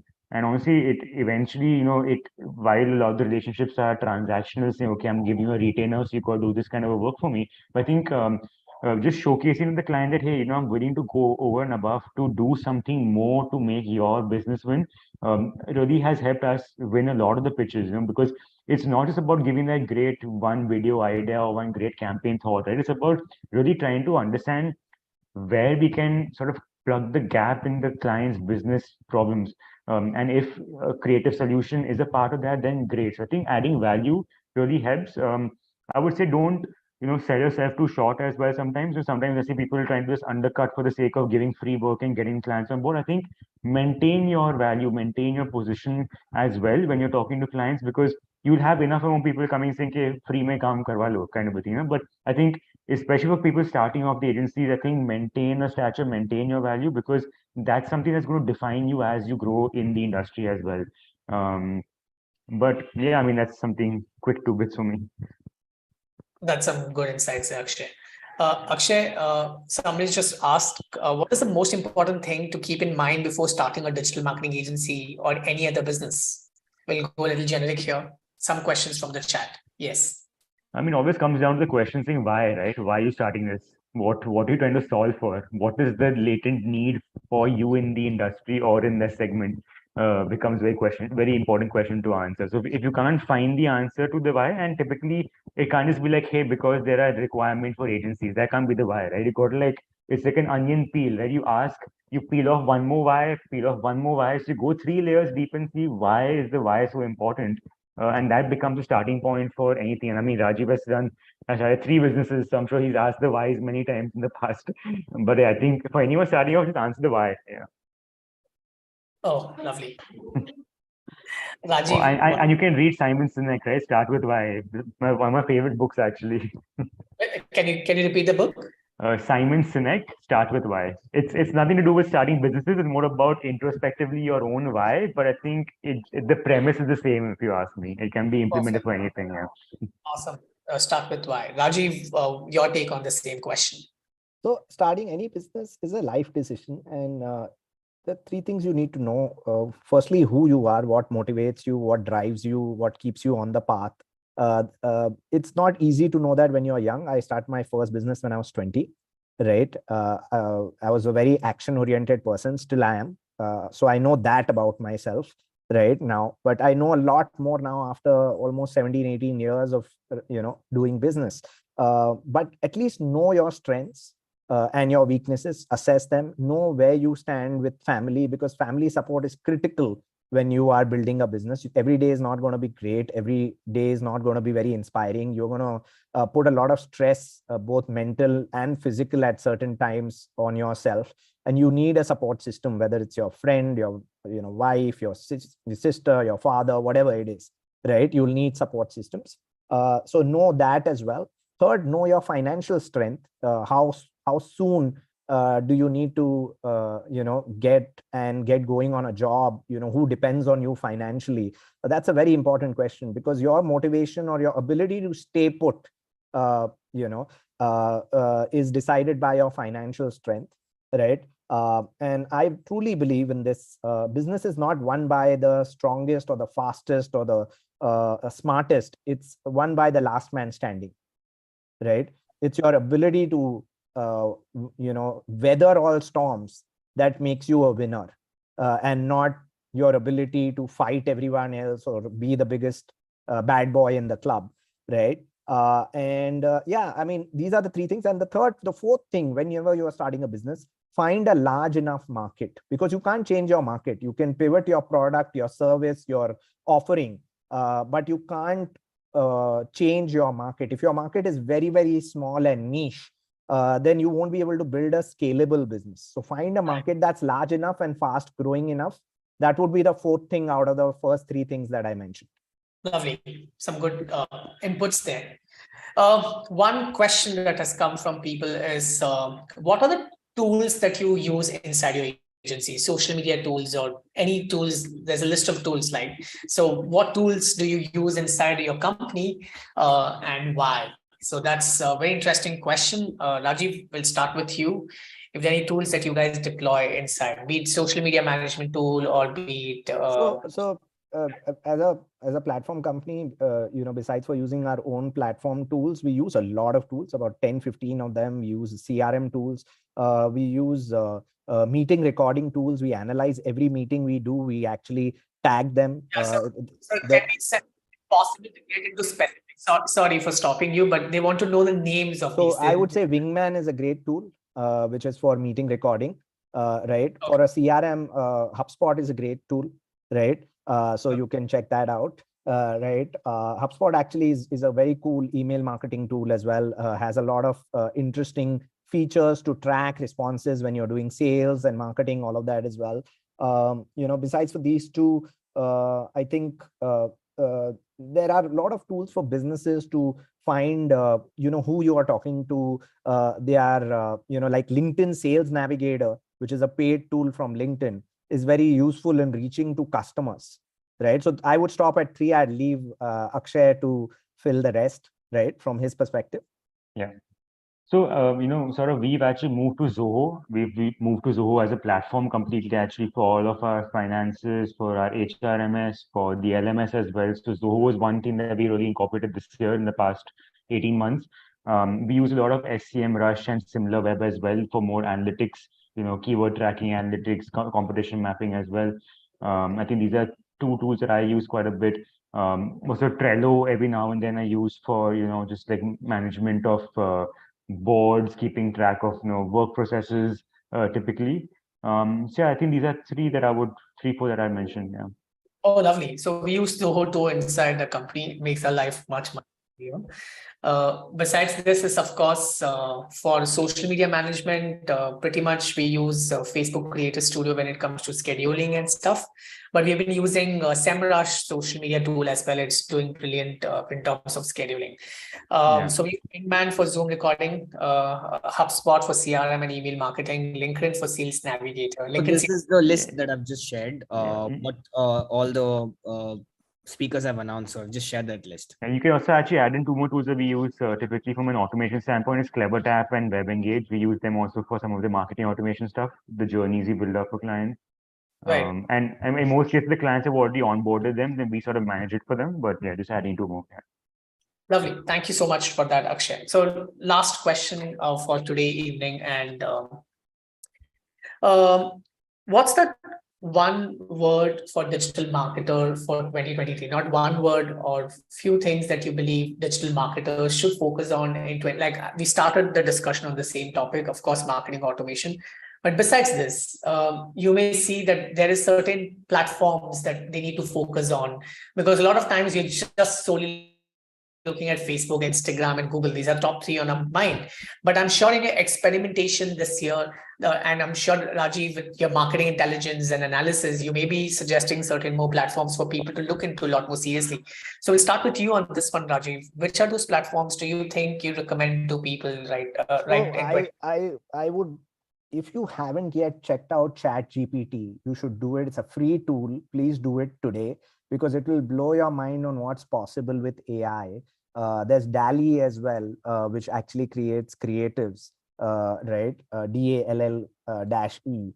I would say every AI-enabled tool out there, just do, AI copy creation tools, AI creative creation tools, and you'll get a laundry list of tools on Google. But ChatGPT is a free one, and it's popular, I'd say, because generative AI, which generates creatives, content, visuals, is going to transform marketing from this year and in this decade for sure. And I actually answered one of the questions that someone asked, that will 20 digital marketers be replaced by tools? The answer is an emphatic yes, if you are only looking at digital marketers as operators and not thinkers, right? Because operations will be replaced by AI. Humans will edit, they will curate, but will they create? That's definitely something that's in question when it comes to a lot of the regular creation work that was done by agencies in the past, right? Of course, unique Picassos once a time, of course, people will look forward to that.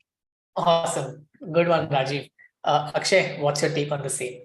Yeah, I think, of course, the entire AI space is very, very important. But I think two other ones that I'm seeing is like, one is the multilingual platforms and the video platforms that are really going to boom. And it's not your typical reels. It's going to be the Bharat coming onto your Moj and, Takataks of the world. 160 million people on a platform like Moj and Takatak, right? I mean, Facebook took 10 years to acquire that in India. These Chat also Share part chat of as well, absolutely. Because multilingual video first platforms are going to be the way forward. So you better get used to being in front of the camera and making content yourself, because most content writers are going to become video experts as well. And I see sort of a lot of your content as well has now really upped its game when it comes to the edit style and the kind of dual conversations you've been having. So I think that's really the way forward. And I think embrace more platforms which are non-Instagram and Meta. It's going to be a lot of that, Moj, Takatak, Share Chat, and multilingual for sure is what I'm seeing becoming the next big one, where the rest of Bharat will come on to now, the 500 million. Just curious to know, have you invested in any of these platforms from an advertising per se in the last year, and what kind of results you have received? Just a quick one. We've just started investing a bit in Share Chat. So I don't have any numbers to share with you at this point in time, but we are running a couple of campaigns right now. But maybe in the next few months, I'll have a few results to share with you. Yeah. Awesome, Akshay. That's a really good one. All right. As I asked you this question earlier, that one last word for digital marketer for 2023, what that is. We'll start with you, Akshay, and then we go to Rajiv. Oh, just one last word. I mean, I would say that be a sponge. Just be a sponge. Like imbibe as much as you can keep an open mind. There is so much to be learned. Honestly, I learn something every single day. And of course, platforms like these, conferences like these also, I was actually today at this E4M programmatic conclave happening in Bombay, where I learned so much about the entire programmatic space as well. So I think, just have a very open mindset towards what's going to come. It's going to hit you like a truck, but imbibe as much as you can, because you've got to be abreast with the way things are moving, in the digital space. So yeah. Awesome. Rajiv, what's your take? So it's always been the same word for me, at least, and it's be curious, or curiosity, right? I think from 10 years ago to now, everything that you want to learn about digital marketing is a Google search away. Or in today's day, even ChatGPT, you can chat with it and ask it questions and it'll give you answers. So whatever you want, take your pick. But the internet basically is the biggest university for anything that you want to learn on digital marketing. So as long as you're curious and you are driven, you will find your path. Awesome. So that we come to the end of the session. That was an amazing panel, and I'm sure you guys must have noted down some very interesting, valuable insights from them. Did you learn a lot from these brilliant minds? If yes, just go in the chat and say LAL right now. Or if you just go to the chat and say LAL, bring that energy right now. Okay.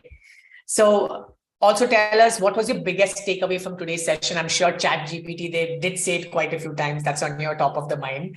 I'm definitely going to check the tool out after this session. So I see the same thing. All right. Now, I'll stop the window for you guys to share your chat with us.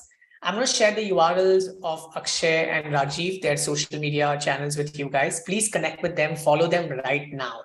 So Rajiv's LinkedIn, Instagram, and Twitter is right there. Akshay's is right there. Just show your support to them, because they've spent that last 30 minutes just to ensure that when you enter 2023, you need to know what is going to work. And I think we did get a lot of insights from them today. So go ahead and follow them right now on social media, all of you. One for a quick post, I just want you guys to smile. You can even show your thumbs up and smile for this for social media. So all of you can take screenshots. My team is taking screenshot. This is up for social media. All right, don't forget to tag Rajiv Dhingra on Instagram and Akshay Gurnani, and don't forget to follow them. Guys, thank you so much for doing this. You've always been very kind, both Rajiv and Akshay. Every time I approach you both, I just feel that this is exactly what the community needs to do. They need to support entrepreneurs struggling in the space. So every time I am stuck, I reach out to one of them, and they've never stopped. I think I'd like to say here that you are doing phenomenally well. And over the last 10 years, I've seen you firsthand. I think you deserve way more credit than any one of us out here. Right, you're doing phenomenally well. Even this panel and this webinar and this digital marketing day for these 2,000 people, I think the people here who are attending this should give you a big hand, because you are doing a phenomenal job. At least from my hand, you have my vote, and I'm extremely proud of you, having seen you over the last 10, 12 years. Thank you, Rajiv. Thank you, Akshay. Thank you for that support. Wishing you great evening. Yeah. Thank you, sir. Thank you so much for having me. Thanks. Great. Thanks, Rajiv. See you. All right, so that's we will now move towards the next session, and I am just checking if Neil is in the house. So just give me a minute. Right. So how many of you here really learned a lot in today's session? I mean, I'm sure by now it's exciting. All of you finding it very exciting. I'm so happy and so privileged to have these speakers by far, right? There's so much to learn from them. And it's always good to learn from people who practice. That's what Digital Scholar is also all about. We are all practitioners who teach digital marketing at Digital Scholar. So I'm just trying to figure out, give me a second. Sure. I'm trying to use we bring Neil Patel here. I've just shared a form link with you guys where we would like to know more about you. So please take us just 30 seconds of your time. If you found this valuable up until now, please fill this form that I've shared with you. And until you guys fill the form until in the chat, let me just share with you about two important things that pretty much everybody's talking about in the world, right? And even you saw Rajiv and Akshay were speaking about Chat GPT and the other tool, which is DALI. And I think we just covered this at the beginning, but in case you want to know more about this, it is basically Chat GPT. If you just Google it up, the first one that comes there is openai.com/blog/chatgpt3. And you can just click on this try button. You can sign up for the free platform here. It's free until now because they're doing research and they want to see how people are interacting. And you can just say, create a post to celebrate. Okay, so I'm just going to write, create a caption to celebrate Digital Marketing Day. All right. So this is how you play along with this. You enter, and this is where it starts giving you some ideas. So this is OpenAI Chat GPT. And the next tool that the founders of agencies were speaking were about DALI, right? DALLE2 is what you can type on Google search. The first link that comes up is openai.com/this. Click on this, and again, you can sign up and you can start generating realistic AI images. So this is what I was talking about in the front. I mean, at the start, and I could not have too much time to show you around this, but I'm just repeating so that you understand the importance and so out here. So you can see Happy Digital Marketing Day. Here's to all the marketers out there who are tirelessly working out to connect businesses with their customers online. Keep up the great work. So this is just like a small caption. All right, if you don't like it, you put a thumbs down and you give a feedback, and you can just try it again, and it'll keep producing captions for you in the process. All right. So please help us out. I've just shared the link of the form in the chat. I just want to understand where you are in your digital marketing journey and how Digital Scholar can start helping you in the process of getting you and making you awesome digital marketer. So you can see again on the screen, the Chat GPT just gave us another insight, beautifully driven, and has like really good English, free of grammar and good punctuations as well. All right. So yes, did you understand about Chat GPT 3? Yes. Did you understand about Chat GPT in the chat? Yes. If let me know in the chat. Okay, perfect. One more tool that I was talking about was Predis.ai. It is again one of my favorite tools. And if you see what the agency heads told us, that today, if it can replace 20 people, yes, if you are just focusing on operation perspective, right? If you are going to do the redundant work, which these tools can do in spite of you, then you are replaceable. And that is why they mention that you have to get into the creative side of the things, and which is nothing but understanding your products, understanding the market. Do you have a product market fit?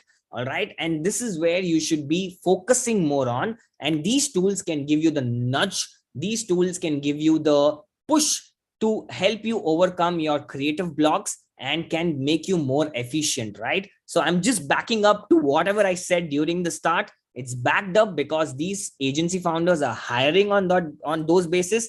They are seeing the trends on those basis. And this is what the future is going to be on. All right. So we have Neil Patel on, I think we have onboarded. Awesome. So over to Saurav. And I hope you guys learn a lot from Neil Patel himself. All right. So next up, we have one of the biggest name in the digital marketing industry. And he's one of my favorite, my mentor and my guru, Neil Patel. And I always look up to him and I want to become like him. So I do not have much introduction things to say about him. You can just Google him and you can figure it out. So let's have Neil Patel. Rishi, can you just help me in making him a co-host for this? All right. Here we go ahead and make Neil a co-host for this session. So Neil is right here, and amazing. Hello, how are you? Good morning, Neil. I'm sorry you have to wake up this early for this session. I don't mind at all. Awesome. So all of you here in the chat, let's make some noise. Neil is here. So just go ahead and type down and say, hey, Neil, put that in the chat right now. Bring that energy, all of you. Yes. Lovely. See, we have a lot of your fans from India buzzing here. Let the chat. There's a lot of people. There must be a lot of people on here. Yeah, I'm sure this chat is just going to burst. Look at the messaging there. Crazy. I see it. I appreciate it, everyone. Thank you. Love, love, love. Look, look, look. You should be in India. You know, I'm coming to India in January, right? Where? I didn't know this.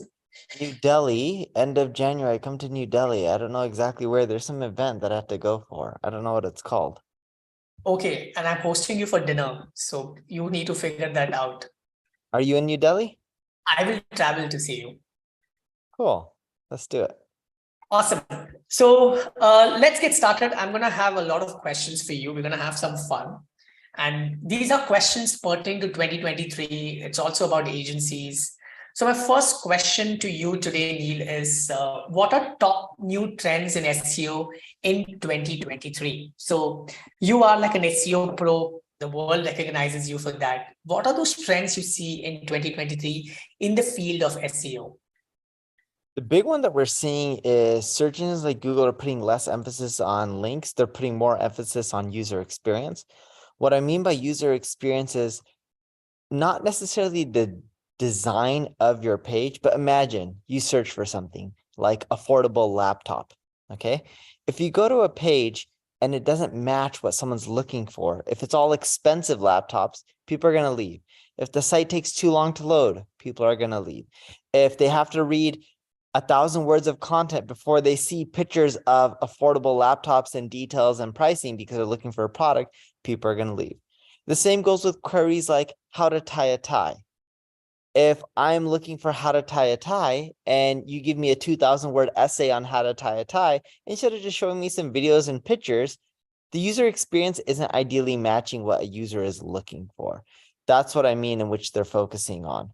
Because when you search, you never really care, you're never searching on Google, be like, wow, this result should be #1 because it has 1 million backlinks. You only care about, wow, this result provided the solution to my problem, right?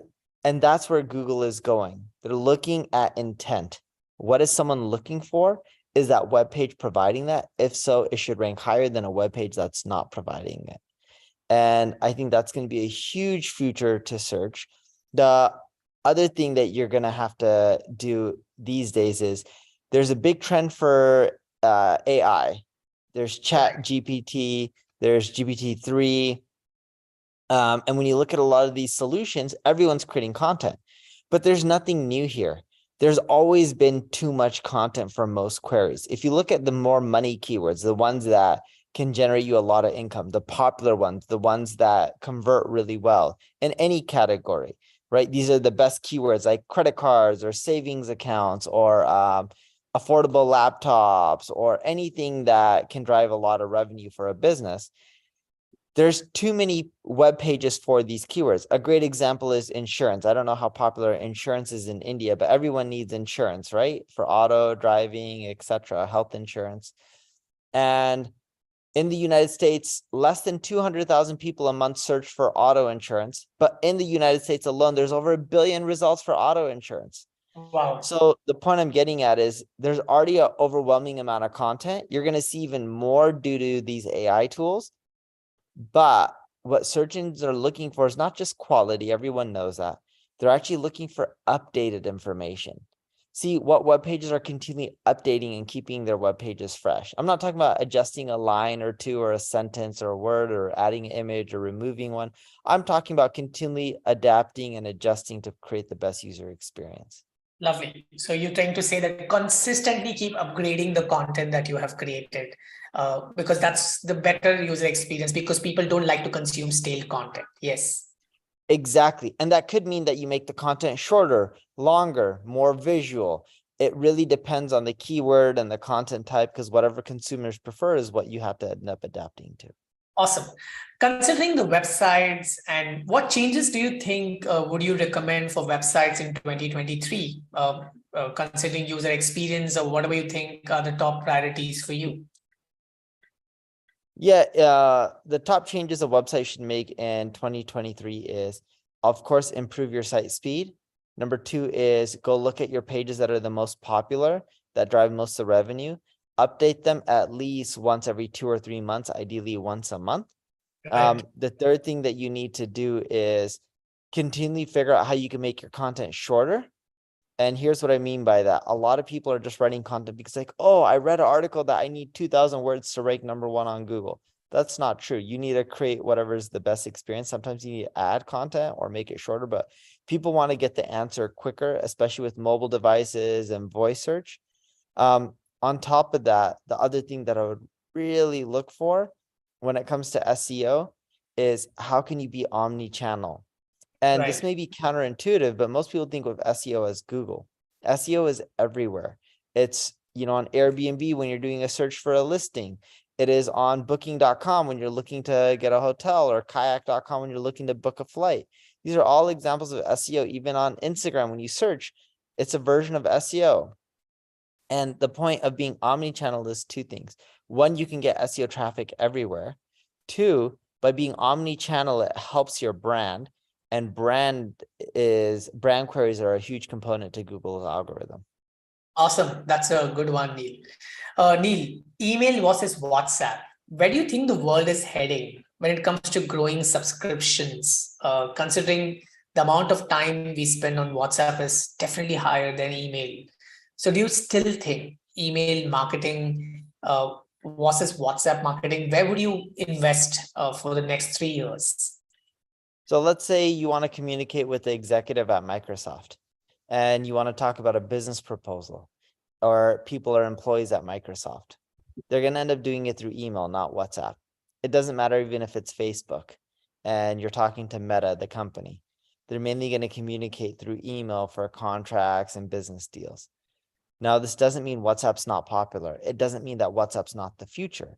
The point I'm trying to make is, yes, WhatsApp is really popular. A lot of people spend more time on WhatsApp than email. It means that you need to do both. It's not one is a future over the other. They both have their use cases.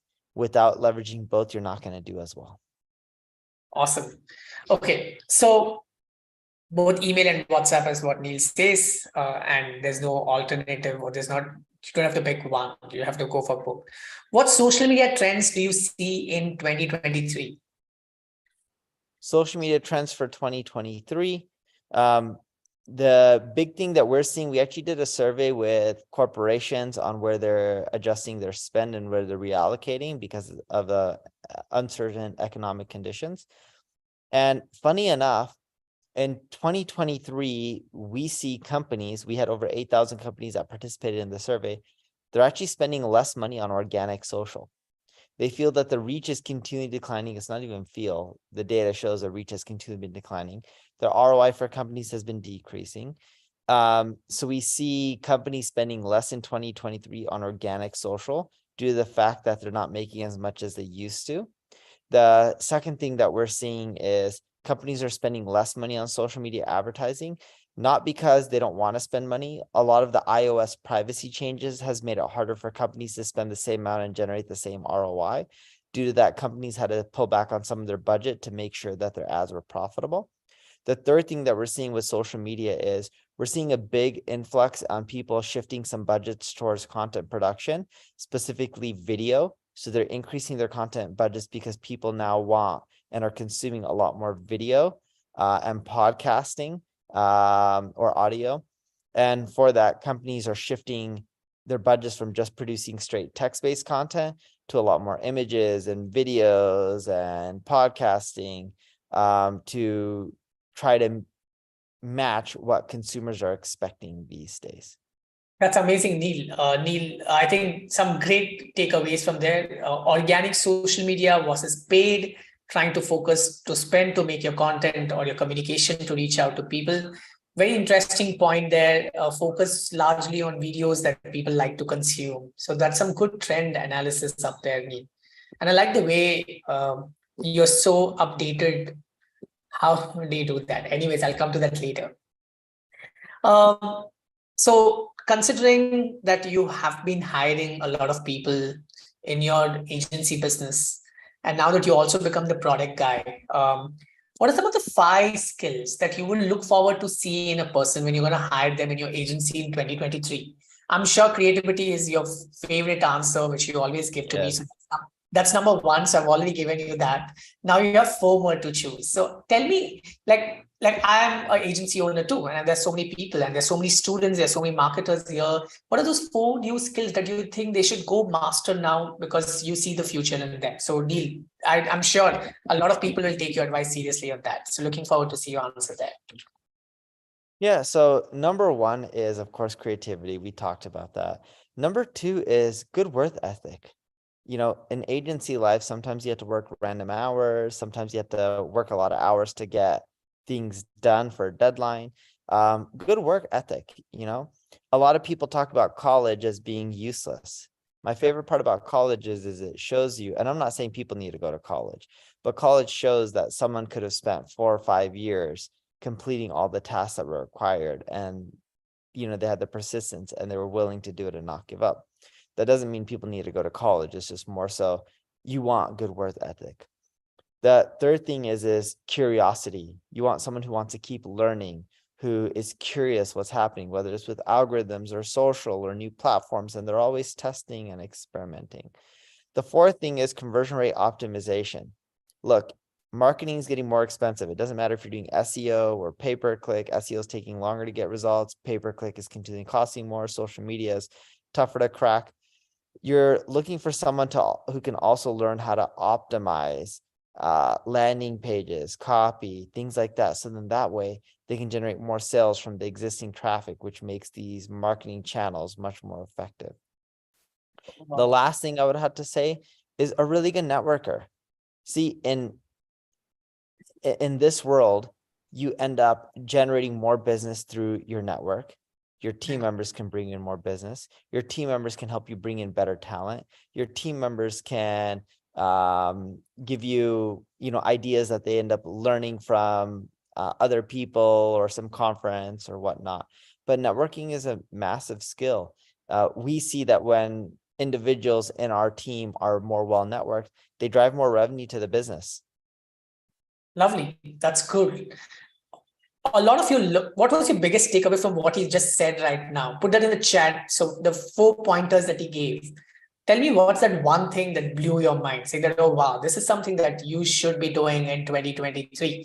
Put in the chat right now. Curiosity, says Srihari. Bring that up right now. Yeah, networking, ethics, persistence. Lovely. So Neil, did you adapt metaverse for brands you work with this year? Because everybody's talking about Web3 and they look forward to see the future here. Where do you see metaverse as a trend, metaverse trend in 2023? And what's your take on that? And how geared up should we be as marketers for this year? We have a long time. Don't worry about the metaverse. There's not a lot of people who want to buy these expensive goggles and put them on their face to just use the metaverse when you can just see people through Zoom or something else. The point I'm getting at is it's expensive for people to partake in the metaverse. It's not optimal for everyone to join and partake. It's not there yet. So I wouldn't worry about it in 2023 or 2024, maybe 2025, but it's still a few years away from potentially even being somewhat valuable. Cool. And what's your take on Web3? Everybody's talking about the last panel that I was doing with agency heads in the country, and they were talking about invest in Web3. What's your take there? Yes, I think Web3 is important, but instead of saying invest in Web3, I think people should understand Web3 and keep up to date with it. And here's why. The technology in Web3 will change the world. Are companies ready to adapt it yet? Maybe, most are not. And I don't see 2023 being the year either. Here's a great example of this. Is there Airbnb in India? Yes, there I'm is. assuming so. It's popular, right? Quite popular. So when the Airbnb CEO asks on Twitter what people want, they're like, oh, we would love it if you start taking payments in Bitcoin. Okay. And leveraging Web3 is not as much technology wise. It's just more so payments end. And there's much more to Web3 than just Bitcoin. And even though that was one of the most voted things, he didn't do it because accepting Bitcoin isn't the thing that was really going to move Airbnb. Instead, people wanted reviews to be updated and more accurate. They wanted the search listings pages to be a better experience so that way people can better find the property they're looking for and rent. It was the experience that people wanted changes with. So then that way it would help people get more bookings the landlords, and it would help the searchers, the people who are booking them, to find the right listing for them, so then that way they can get a better experience as well. The point I'm getting at is a lot of this Web3 stuff won't improve the experience. It won't improve people wanting to spend more money with your company. In the future, yes, Web3 will be great and companies should use it. It's too early. It's not the right focus for companies. There's a lot of other low-hanging fruit that they can use that'll actually drive more revenue, more traffic, versus focusing on something that's shiny that everyone wants to talk about that will have very little to no impact on a business today. For most of them, for some of them, sure, it'll have an impact, but for most businesses, it'll have very little to no impact right now. Maybe 2-3 years from now, that'll change. But right now, it's a waste for most companies to focus on that when they have all these other basic things that they can do that'll actually impact their business tomorrow. Awesome. Completely contradictory a statement from what session we had in the last few minutes, but I think it's a very important perspective to take, right? What Neil is saying is absolutely right. Maybe it's too early because a lot of businesses not even adapted digital the right way, not even Web 2.0 the right way, that they start looking at Web 3 so early. So some good point there. Okay, Neil, well, let's go back. You know how very few companies are still on the cloud? You know how many traditional companies need to update their business and be more cloud focused? Right. We're still a long ways away from companies adapting Web3. Absolutely. I totally agree to that at this point of time. And especially convincing them to go for an expensive Web3 experiences, I think would be a little challenging at the moment, because a lot of people are looking for ROI-driven challenges or activities at this moment. Okay, Neil, you've been working with multiple brands. So what's that one big case study from 2022 that you're very happy about, and when you work with a particular client and you solve a particular challenge? And so what was that methodology, or what did you do for them? Is there one case study that you would like to share with us today that could become a learning for all of us? Yeah, I don't have really one specific case study that'll be a learning. We actually have a lot of case studies that's allowed us to win, like best SEO campaign of the year, best pay-per-click, and we won a lot of awards for our case studies. But the reason I don't want to harp on a case study is because what we've learned, and this could be the case study for you guys, is in marketing, it's not about, hey, go do this, and this is the results I got, and these are the results you can get.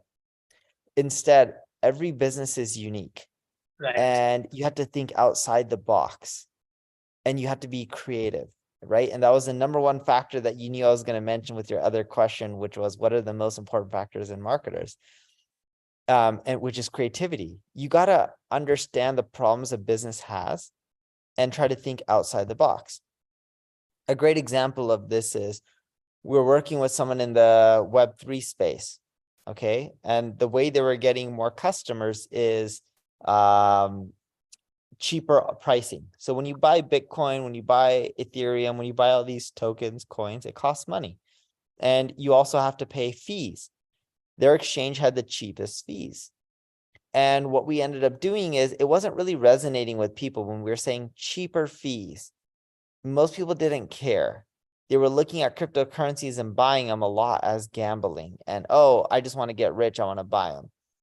And we wanted to educate people on, depending on where you buy them, it costs a certain amount of money. Having articles didn't really do justice, didn't work really well. Instead, what we did was we created a calculator that showed, hey, how much cryptocurrency are you going to end up buying and which kind? Here's how much it would cost you at different networks and exchanges based on their current fees. And then we also did an infographic visualization that ended up breaking this down. And then, of course, we also had a text-based article and a video that ended up breaking down how exchanges make money and the different fees, etc. Saw a huge increase in conversions from that because it was a creative way to explain the information on how a company is cheaper, other than just putting it in the headline. We tried putting it in the headline. We tried putting in the copy. We tried putting in images. It didn't work too well. Having a calculator that showed them how much money they would save versus using other popular exchanges worked extremely well. Lovely. Some good insights there. Thanks for sharing that with us, Neil. Neil, what's your advice for small business owners who have very less budgets in marketing but still want to drive sales? So what would be your immediate input for them because they don't want to go heavy spends? In 2023, what would be your input for them? So small businesses who don't want to spend much in 2023, my advice was try to figure out what you can give away for free. The best marketing is something that's free.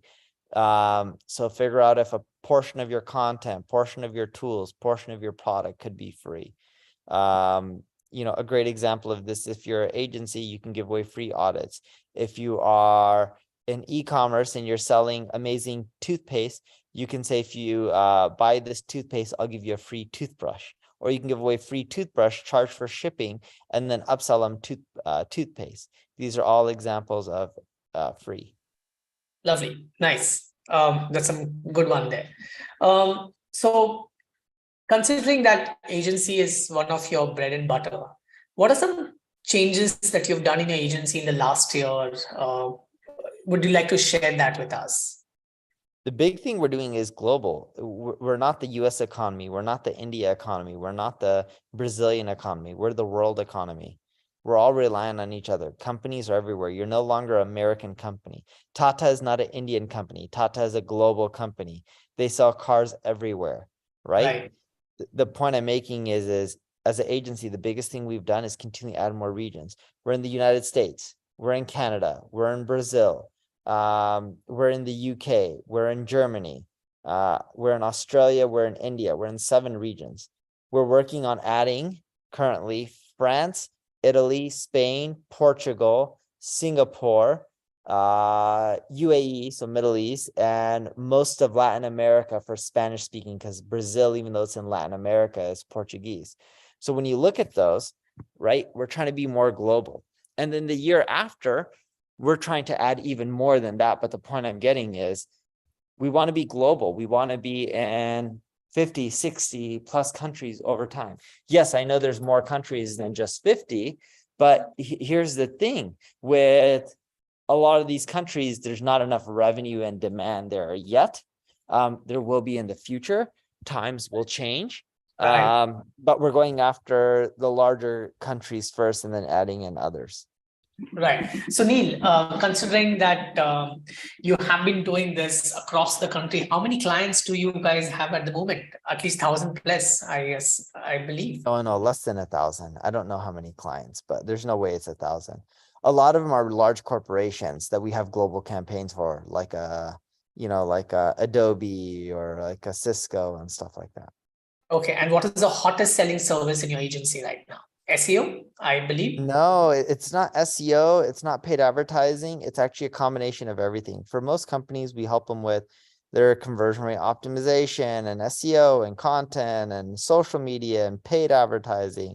It's actually a mixture of services because you have no choice but to do an omni-channel approach these days. Lovely. That's some good one. So how do you handle the attrition in an agency business? Because this is one of the biggest challenges that most of the agency owners face. So how do you do that? Considering that you're global, you have offices across the world, how do you do that? And one of the most important questions, how do you run this? Because I'm sure that you don't be involved in the execution. And that's some things that we would like to know. Go ahead. You have an agency, right? Yes.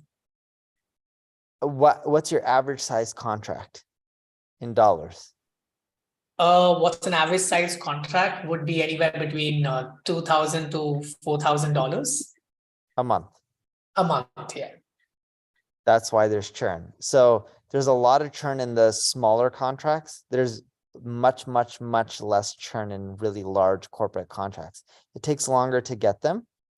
And when you do a holistic service and you have to go through RFPs and compete for the business and come up with the overall strategy and help them implement it and come up with a 3, 4, 5-year plan for them, you get much less churn, but it takes much longer to close them. That's the key, is going upstream. The second key, if you want to stay with smaller accounts, you have to provide multiple services. If you just provide SEO, a business can switch you out. If a business is using you for SEO, paid advertising, email marketing, conversion rate optimization, organic social, content creation, they're very much more reliant on you. It's harder for them to switch you out, which decreases churn. The moment an agency pays you for, or a client pays you for 3 or more services, you'll notice that your churn drastically goes down, assuming you want the smaller accounts. Right. That's a really interesting one because largely I think people work with mid-sized companies and not larger enterprises, but that's a good aspiration for 2023. The goal that I set is to see how we can work with bigger companies in this coming year. Thanks for that, Neil. Neil, congrats on acquiring answerthepublic.com this year. Now Oh, that you thank you. now that you become the product guy, what's your next goal in 2023? Probably buy another company or two. So we just got to find them. But yes, continually, it's, expand to more regions, which I talked about earlier, and then acquire more companies. That's amazing. How do you think marketers can take leverage during this recession period? Because a lot of people are talking about that right now in this country. How marketers can take advantage of this recessionary period is you double down. Marketing gets cheaper. Some of the best companies like Netflix were built during bad economic times. There's a lot of examples. This is one of the best times to start a company, to keep doubling down, to gobble up more market share. Things get cheaper. You just got to stay laser focused. When people get, afraid, this is when you seize the opportunity because it's cheaper to just become bigger than it would be in a booming economy. Perfect. One last question for you, Neil. And the question is, role of systems in freelancing and agency business. Can you talk about systems you have built inside your agency that would inspire a lot of us? Few of those systems.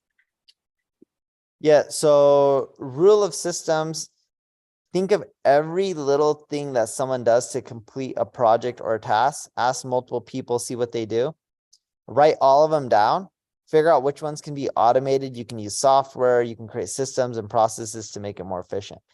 That's our way of becoming much more efficient, try to provide better results and keeping clients happier. I know it sounds mundane and boring and simple, but it works. Most people try to create systems and processes, but they don't actually list out the whole steps and the processes that their team members take to accomplish specific tasks. If you do that, you can then figure out what parts you need to automate. Right. Cool. All right, Neil, this is an interesting session like every single time. And I would like all of you right now, can you share that one biggest takeaway from Neil's session in the chat now? All of you. Bring that energy, put that put that in the chat right now. Everything says Ahana Mohammed. Automate. Lovely. Okay, so Neil, if you would quickly post for us so that all of us can take screenshots and share it on the stories, tag you. All of you can follow Neil Patel on Instagram. It's NEILPATEL and connect with him on Twitter as well. So Neil, just for Instagram.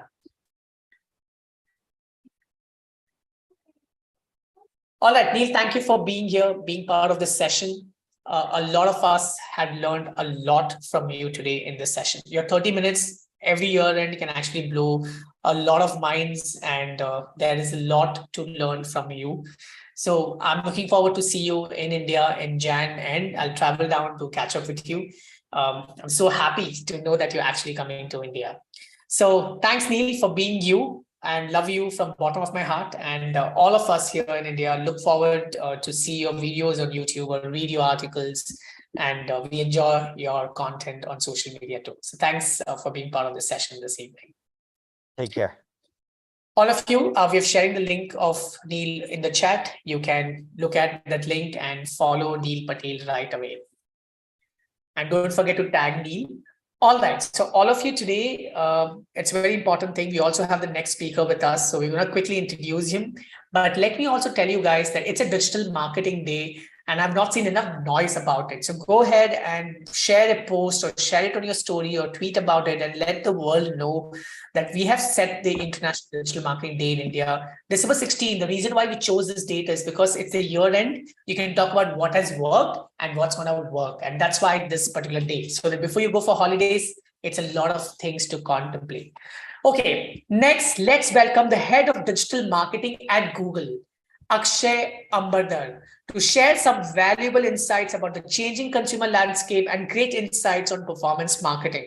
This is going to help a lot of us right now because 2023 is a lot also about performance marketing and understanding your consumer enough. So I'm going to have Akshay here with us, and I'm just going to make him the co-host so that he can switch on his video cam as well as the mic. So let's welcome Akshay from all of us. Let's put him onto the spotlight. Hi, Akshay. How are you doing? Hey, hi, Saurabh. Thanks for having me. I'm doing well. How are you? I'm good. Thank you. I think we are not able to see you for some reasons. Maybe in your video, you have the mirror option on, because we could only see a very My video is actually live. I'm not sure what's the challenge. are you able to see yourself the right way? No, I'm just trying to figure that out actually. Not yet. I can't see me, but I can see my video. It's stop video. Can you try? All right, I'm just trying to help. I'm just trying to make it none over here. Let me see if we can. No, I think there's a challenge with the video. I think it's just a feature of using I'll tell you what's the video setting here. In the video settings, you need to undo the mirror my video option, and I think Undo mirror my video. Okay. I think so. Maybe mirror my video may help, and always show. There's more options.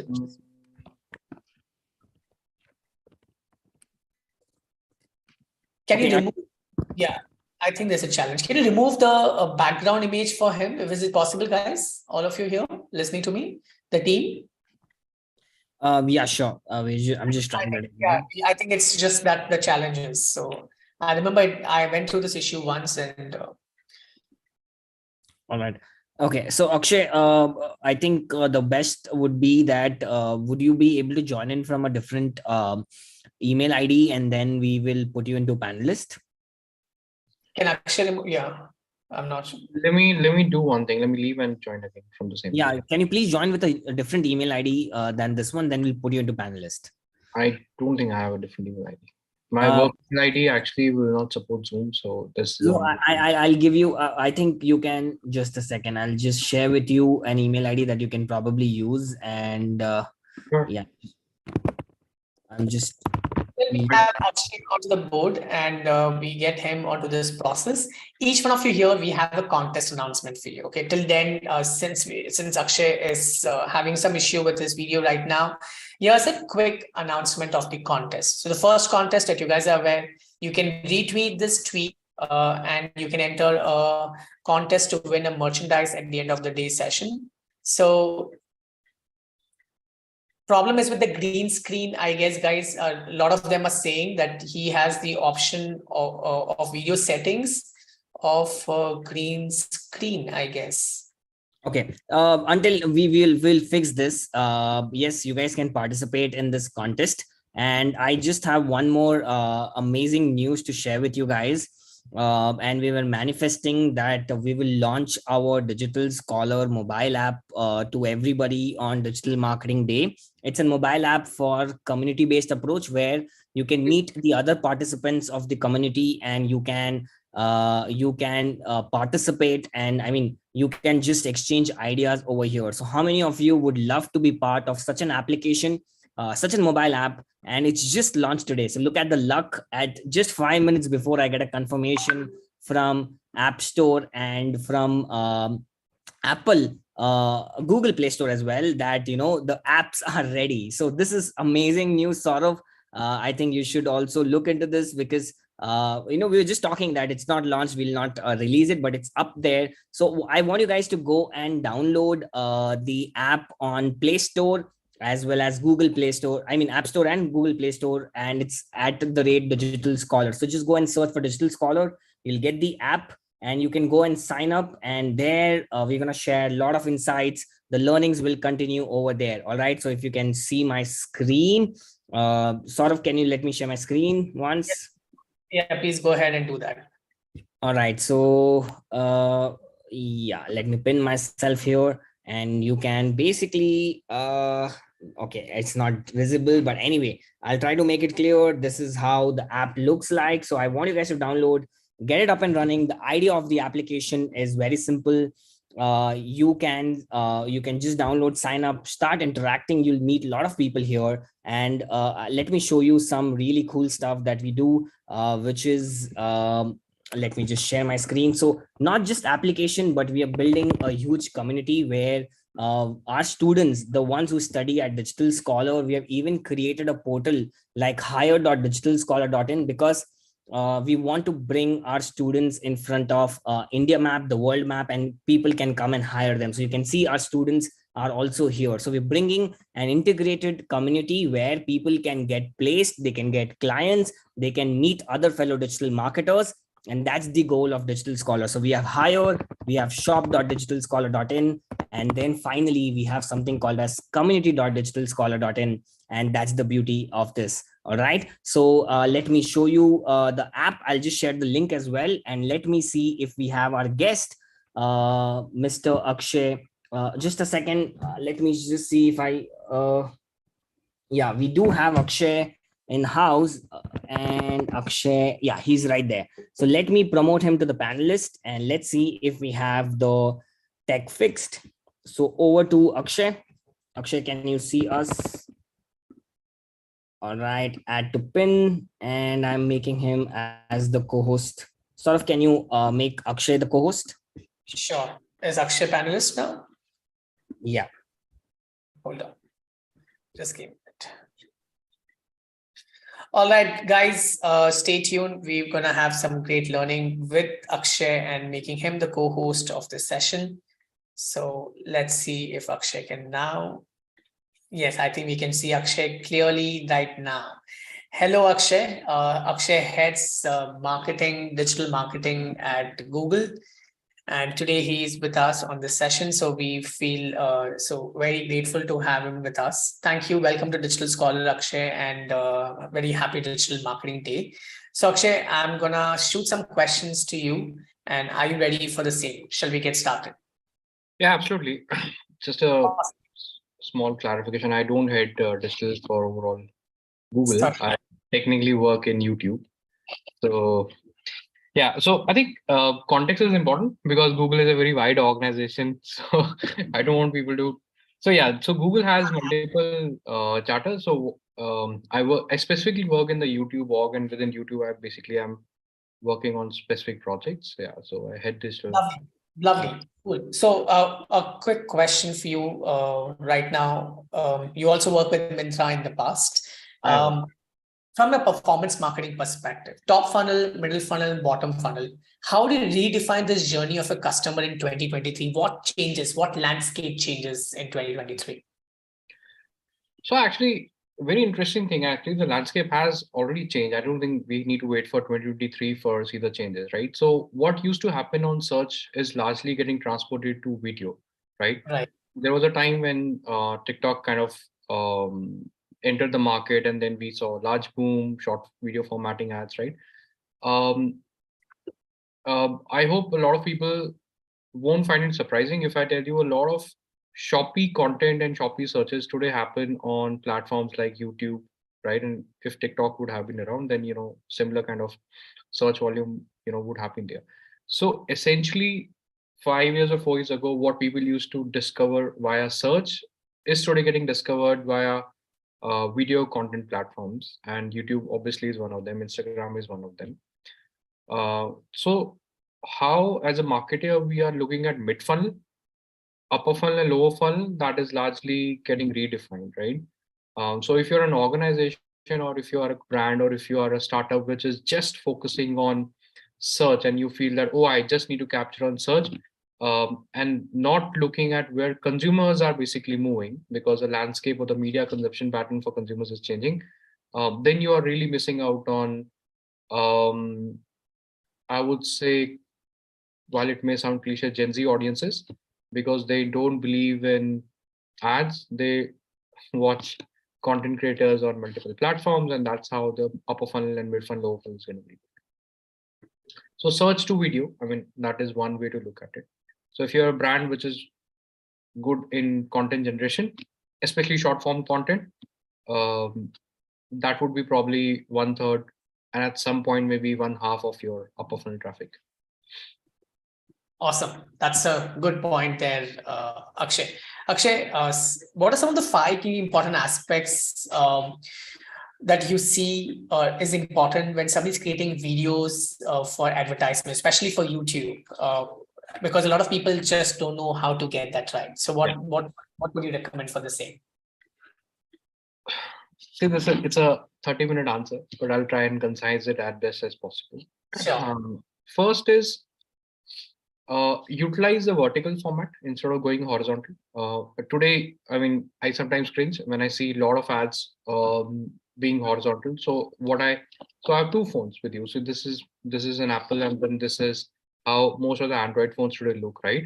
So Right. YouTube had launched this vertical immersive format all the way back in 2019 or 18. The difference in click-through rate between a vertical and a horizontal video is sometimes to the tune of 40 to 50%. 30 to 50%, right?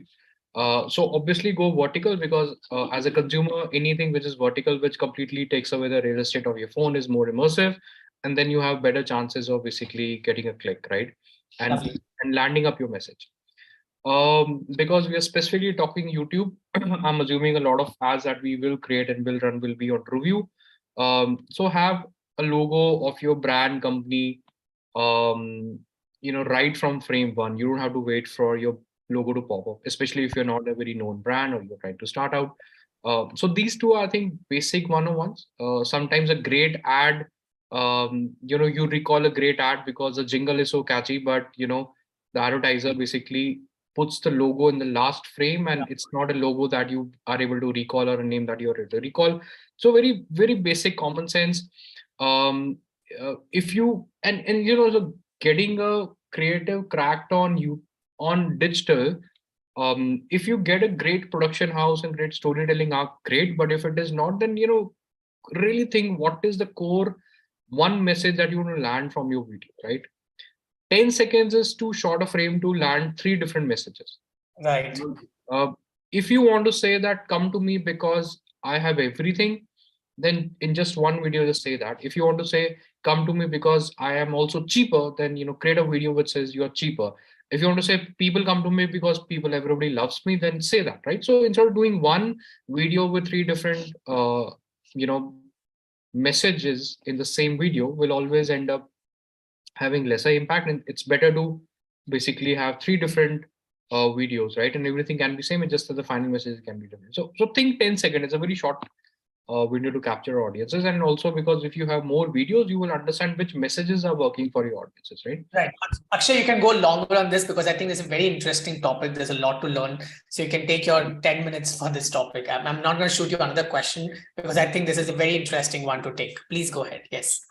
Yeah, I mean, these are basics, right? And when you also go to YouTube is one such example. You might want to do an Instagram reel. So go and figure out what is working in Instagram, what is the best Instagram ad that you see, right? What exactly worked? Is a certain format. So sometimes people will do a black background, and your button will also, and YouTube is a black CTA, right? Your skip now is black, right? So be intelligent about it. Shoot in a certain way.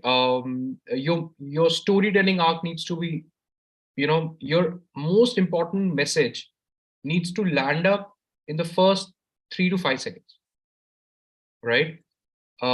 It's some years ago, Gillette had an ad where basically the frame started with Gillette's logo, and then you could hit a point where people could skip. So even before you would skip, you already had seen a Gillette's logo, right? Right. So you're trying to say that in the first 3 to 5 seconds, communicate what they can communicate. For example, you think of thyroid, think thyroid care, right? Like they just communicate that, and it just something like that, right? So for example, if you are a brand which basically is gonna help me communicate well, let's say you're a brand which basically is into a tech space, and you basically are targeting professionals who come, let's say you help people increase their presentation skills, right?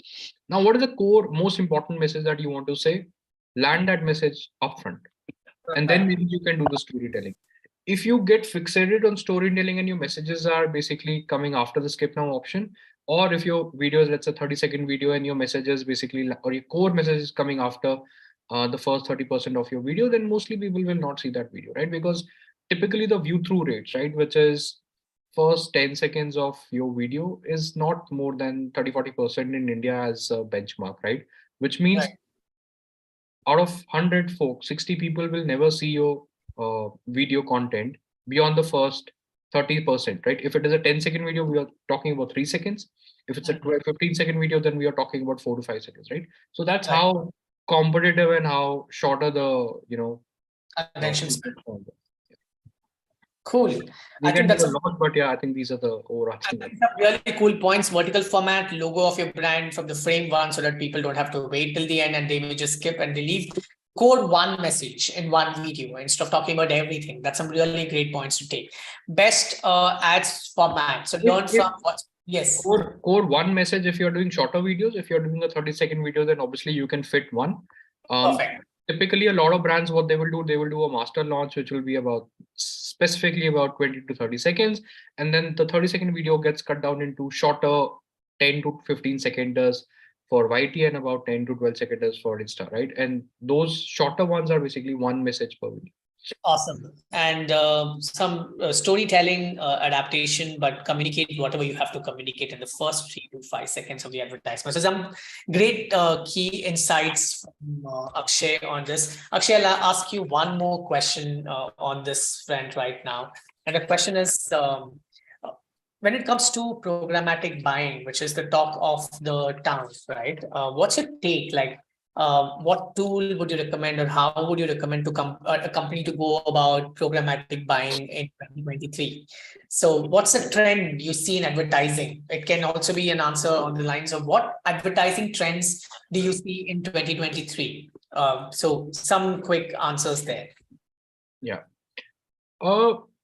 See, I'll do a plugin. I'm gonna work with Google. So I'll say go for DV360, but there are the other platforms. So, but see, before I joined Google, while I'm still an advertiser, I'm still a marketer. I still am responsible for hitting my marketing KPIs, but for a very long time, I was working with multiple platforms, Myntra, Tata Click, and before that, Vodafone Hire. So as an advertiser, I've been DV360, and now it is called DV360. Earlier it was something else. So it was my platform of choice to buy programmatic media, but then obviously there are multiple third-party platforms also. But if you are looking to build a unified reach and frequency, this answer can go slightly technical. If you're buying a lot of impact properties, right? If you're buying Hotstar, if you're buying OTT platforms, if you're buying certain impact publishers, right? For example, Daily Hunt, then you should essentially go for platforms which can give you deduplicated reach and deduplicated frequency, right?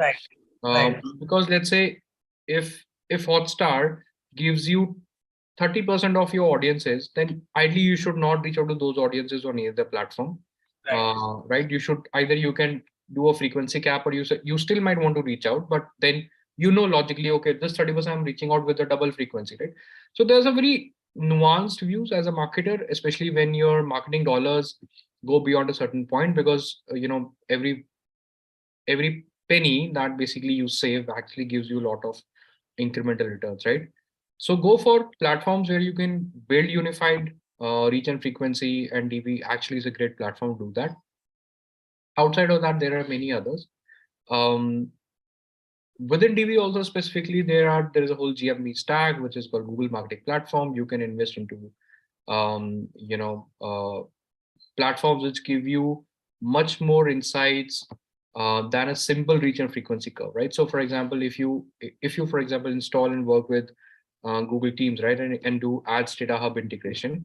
So you can say, hey, what was my mail metro reach and frequency versus mail non-metro reach and frequency? And if you're a brand for which this is important, then this becomes a very big importance, right? So for example, I could be a brand which is very heavy with so for example, in Myntra, we were a brand which was basically pretty affine with metro audiences, but we wanted to win tier 1, tier 2, tier 3, tier 2, tier 3 customers, right? So having a unique view of each geo cohort was equally important than just saying that India mein mera itna reach and itna frequency, right? So as a marketer, you are able to think differently. You have to localize your problems and look for solutions. My advice to people, I don't know what is the general expertise in the group, but if you have a problem statement, the only way you will be able to get an answer is when you ask 10 different people. Right. Unfortunate truth in India is that digital is so oversold, and everybody's an expert. People don't know because it's a very, trust me, it's very diverse. And a SEO experience 10 years, and a programmatic experience of 10 years, and a search experience of 10 years, and a video experience, it's very diverse. So you should figure out people who know and then ask them the right questions. Not one person will always have all the answers. So that's biggest takeaway that I want to give away to this group. All right, Akshay, I think some really interesting insights. What was your, so listen, people are listening to us right now. I'm just opening this chat. What was your biggest takeaway from today's session? So what was that one thing that you would take away from Akshay's session? Share that in the chat today. Put that in the chat right now. Bring that energy, all of you. It's about video. Yes. Have multiple mentors, writers, present, lovely, bring that up, vertical format. So yes. All right, I think that was my last question for you, Akshay. Thank you for taking your time out and doing this session with us. I would definitely want to have a longer podcast with you on one of the intense most subjects. But the whole idea of you accepting a request and being here, I pay my gratitude from bottom of my heart for being part of this session. Just for the Instagram purpose, if you could just smile and post, the audiences are going to take screenshots and going to tag you up there. So just for that, this is for our social media. Yeah, please share Akshay's LinkedIn if possible in the chat. Yes, please share Akshay's LinkedIn. All of you there should follow Akshay on LinkedIn. I recently, Akshay, I think you should be more active too, because I saw you share one story, someone's perspective, and you added your perspective to that with respect to advertisements, buying media spends, and that was really interesting. So I think there's a lot to learn there. Thank you, Akshay, for doing this. All of you, please do follow Akshay on LinkedIn. We've shared the link with you on the chat. So go ahead and do that small thing for the speaker today. Akshay, thank you. Thank you. Thanks, everyone. Have a great evening. Bye. Bye-bye. All right. So we are now going to invite our next speaker, and this is going to be on performance marketing. A lot of you here, it's your dinner time. You can grab your dinner and come back. I'm going to tell you what's inside the store for you guys. Okay. After this, we're going to have Neha, and then we're going to have a session exclusively on freelancing with Michael Jenda. Trust me, it's going to be a lot of learning. And then there's a quiz contest. It's a live quiz contest. All 2,000 of you can participate, and we're going to see who's going to be the Kaun Banega digital marketer kind of a contest today. So it's going to be fun. So that prime one, don't miss it. Plus, if you stay till the end and if you give me enough shout outs, I can do a quick 15-20 minute session on how to take your reels to the next level. How many of you here would like to learn that? That's going to be the last session and only for people on demand. Just say me in the chat. Bring that energy. Lovely, lovely. Love the energy right there. So I'm going to now invite my next speaker. Her name is Neha. She's really special as she has been behind the growth of one of the most popular brands in India. Let's welcome Senior Director of Growth and Marketing at Flipkart, Neha Agrahari. So let's welcome Neha on the forefront. I'm just going to make her a panel right now. And here Neha is, and put her onto the spotlight. Hi, Saurav. Somehow the video is not working. Yeah, it will now. It will be now. All right. So happy to see you, Neha. Just give me a minute. Just give me a minute.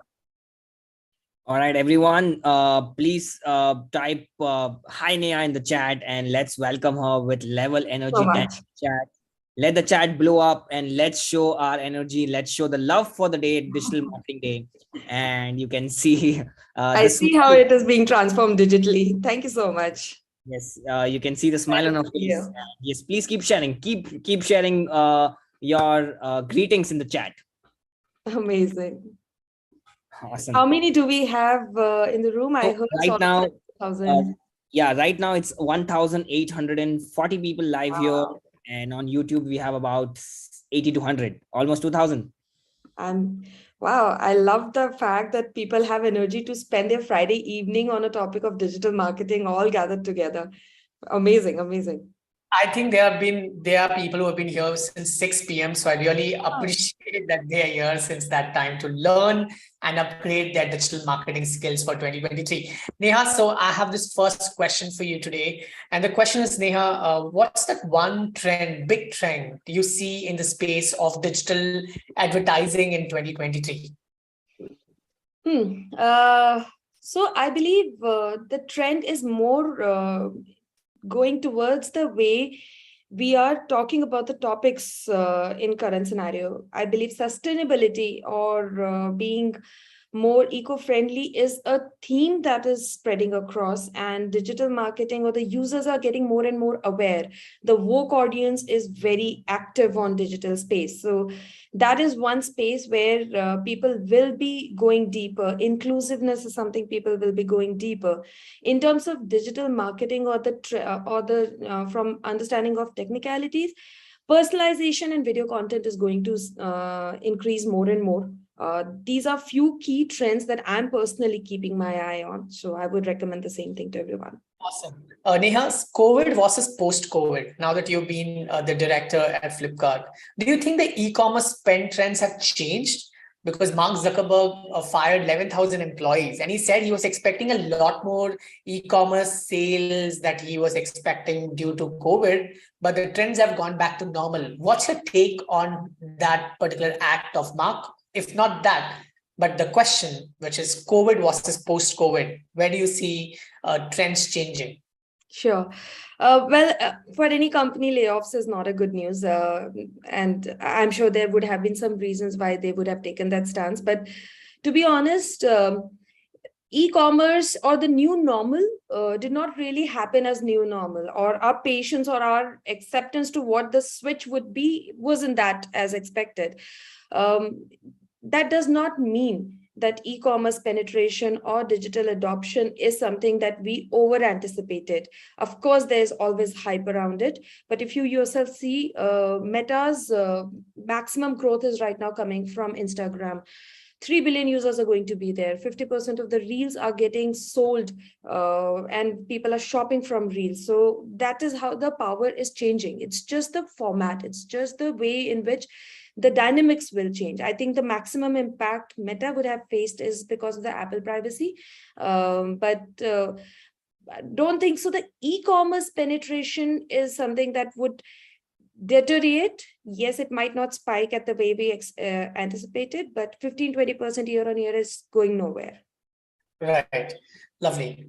So how do you define Indian buyers largely when it comes to online buying? Cost conscious, value conscious, or anything else? How do you describe them? Interesting question. I was reading an article somewhere recently where there is a prediction in a decade's time, we will have 8 billion users in lifestyle category who would be, and out of that, 50% of them would be purchasing for value as a reason. When it comes to household purchases, 70% would be the game of value. So value is definitely dominating, and it is a cost conscious choice. But my take on this is slightly different. My take is, think about what e-commerce is actually solved and why it gets associated with value.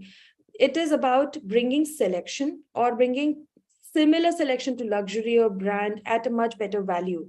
It has opened up distribution at ease. Hence, people would prefer a choice which is better for them in the pocket as well. So value is an intrinsic element for e-commerce, but in my opinion, it's not e-commerce which is changing, but the definition of luxury will definitely have a change. Okay, lovely. That's some interesting thing there. So considering that Flipkart has been heavily investing in advertisements too, which are some of the platforms that we largely invested in 2022, and which platforms would you invest in 2023? We have been very active on digital, and we are a digital first company. And it has helped us. It has yielded us much better results than we expected. It's one of our learnings. It's one of my learning that I take back home. We will continue to be spearheading in digital space as we proceed. In terms of favorite channels, depends on the user. So we have both B2B and B2C type of audience. Depending on the user, wherever I get better ROI, that's going to be my channel. Of course, you will be investing a lot on Google and Facebook or Meta, but frankly, wherever I get better personalization and I am able to have better HVAs, that's going to be my strategy. Okay, so Neha, do you see that the channels like ShareChat, Moz, all of these, are we planning to invest in platforms like these in the coming year, or have we been doing that already? We have partnered with Moj and we have been running some content there, and we are seeing some early traction. Like I said, the video is a theme or a trend that we see in 2023. We are keen to understand how that channel plays out. Like 2022 gave us a surprise on WhatsApp, how WhatsApp became suddenly a marketing channel. We really don't know what will come our way, but my take is, I don't know the name of the channel, but my take is whichever offers video content in a lot more personalized way will be the channel where we would go deeper in investment. Okay, during a span of just 5 months, how are you able to achieve 15x growth in seller adoption? I believe it was just also the fact that we understood the importance of what needs to be told. Right. This figure that you just quoted is of the initial days when marketplace had just started. The acceptability of customer here was not towards the brand, but towards the new concept of e-commerce altogether.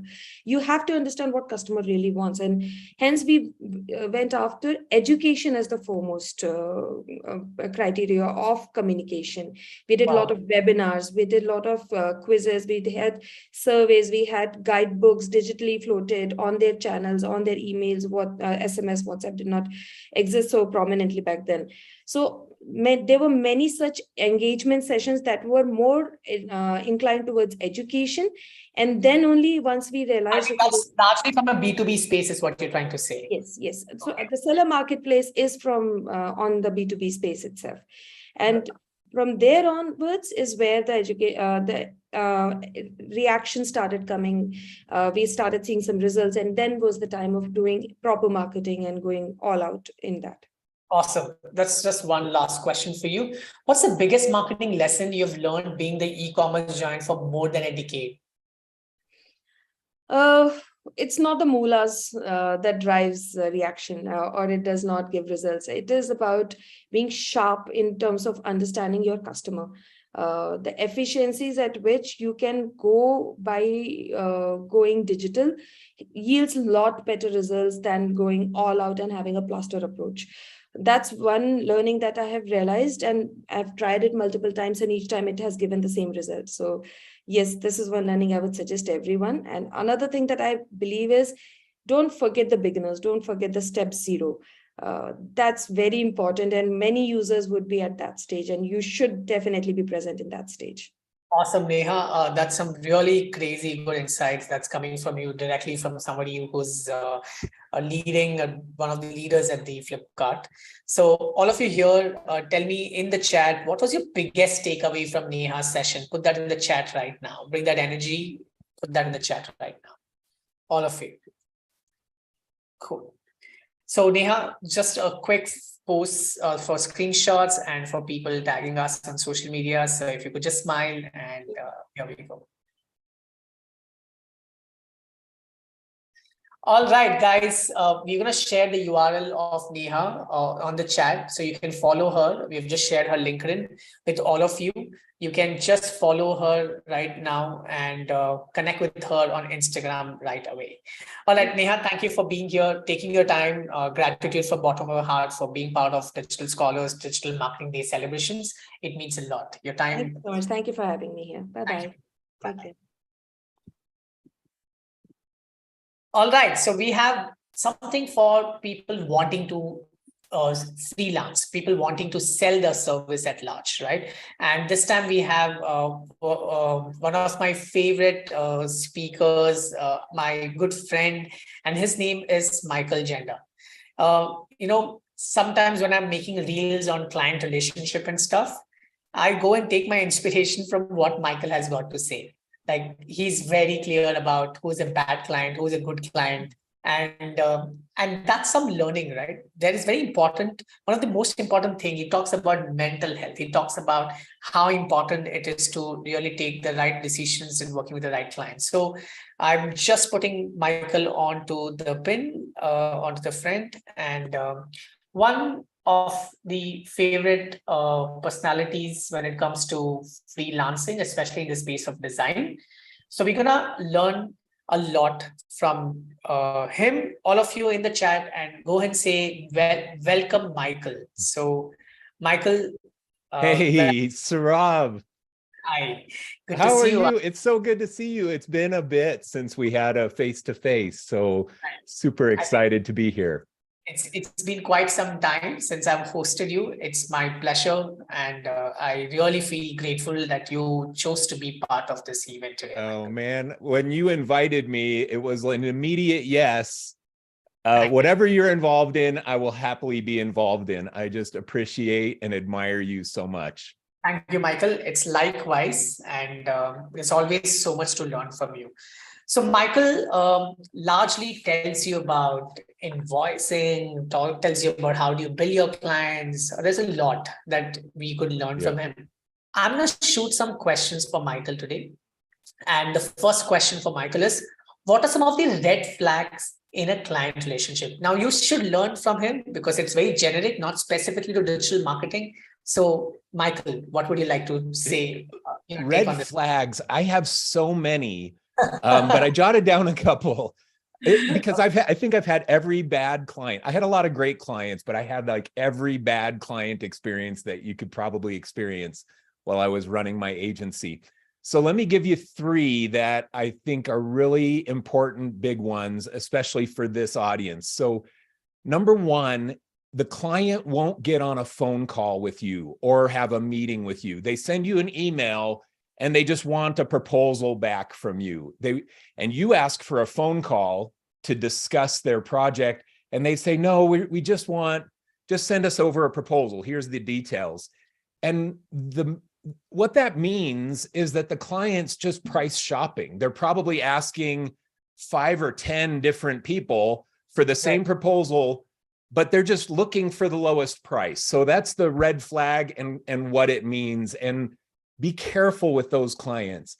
Red flag number two is you finally have a conversation about the project and you start to discuss pricing. It might be in your proposal, and they start haggling down your price. And I know that this is common in Indian culture to haggle prices and things because I have a lot of friends in India. But what that means is that the client doesn't see the value in what you're offering. If you're saying, here's how we're going to solve your problem, and then the client starts haggling down the price, they don't have an understanding of what you're really bringing to the table and how it is an investment that will benefit their business. So your job in the sales process is to help them see that value so that by the time you start talking about pricing, they're sitting back and saying, wow, that's a lot. I'm getting a lot for my money, instead of them saying, oh, well, I should pay less for this. So you got to fix your sales process if you consistently have clients haggling down your price. And then I'll give you one final quick one. If the client changes the proposal several times before they approve it, so you submit it, they change the scope, you submit it again, they change the scope again, that is just a recipe for a disaster project. If they change the proposal several times, then they're going to change the project several times while you're in it. I had a client, they did 15 rounds of proposal, and it was a big Hollywood client. So we really wanted to do the work, but they changed the proposal 15 times. And of course, when it got into the project, they were on round 7, 8, 9, 10, everything just took longer. Right. So if there's no clarity in the beginning, you're saying that there's going to be no clarity later too. Right? Absolutely. If they are indecisive in the beginning, they'll be indecisive all the way along. I totally agree to what you have said because I've seen clients like that, and it sometimes take a long time. I think also one of the red flags is clients who take a very long time to discuss a proposal to close because they just never they want to hire us. Yeah, yeah. Okay, Michael, freelancing is like a full-fledged business in itself. What are some of the most important systems? Because a lot of time freelancers keep cribbing about they don't know how to drive things or they are just stuck because they don't have systems in place. And I see when I look at your courses and I look at how systematic you are, when I see your post and you say this clause is very important in your contract when you're dealing with a client like that, I understand the amount of precision that you go through in building systems like that. So what are some of the most important systems? Let's say keeping contracts in place or keeping, what do you think is important? So please throw some light there, Michael. Yeah, everything should be systemized in business. And you know this, you run a big business. Right. And you have to have systems in place to be able to scale your business. And the challenge for a lot of freelancers is that they just run their business with no systems at all. It's all in their brain. So they're just cranking out, the morning comes and they're like, okay, well, what do I have to do today? And every day is without systems, and it inhibits your ability to scale. In fact, you can't grow your business if you don't start becoming systematic. And you look at some of the greatest businesses in all the world. McDonald's is one of the great examples. It's everywhere in the world. I've traveled all over the world, and there's always a McDonald's within 1 mile of wherever I am, everywhere that I've been. And McDonald's is so systematic. It's so systematic that you can hire a brand new person that never worked anywhere today at noon. And by 3 o'clock or 2 o'clock, they're making the entire menu for the McDonald's menu because their business is so systematic. And you, as a freelancer, to all the people listening, you have to start creating systems for your business. It'll simplify your life and it will allow you to scale when you start needing somebody else to work on things. So the place I start for this is just make a task list for every type of project that you do. If you design logos, what is the step-by-step for logos? Well, first you're going to do client research and research their competitors. And then you're going to create mood boards. And then you're going to get approval from the mood boards from your client. And then after approval on the mood boards, you're going to move to concept sketches. And then you're going to get approval from the client on that. You just write this step-by-step process for logo design. You can do the same for buying ads or for designing a website or whatever it might be, but create that systematic process and it'll free up your brain to be creative because your brain won't have to be sitting there thinking, how do I do the production of this thing?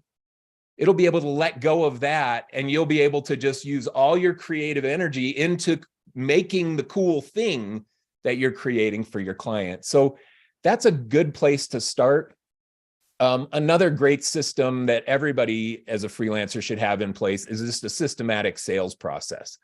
And sales to a lot of freelancers happens when there's an emergency.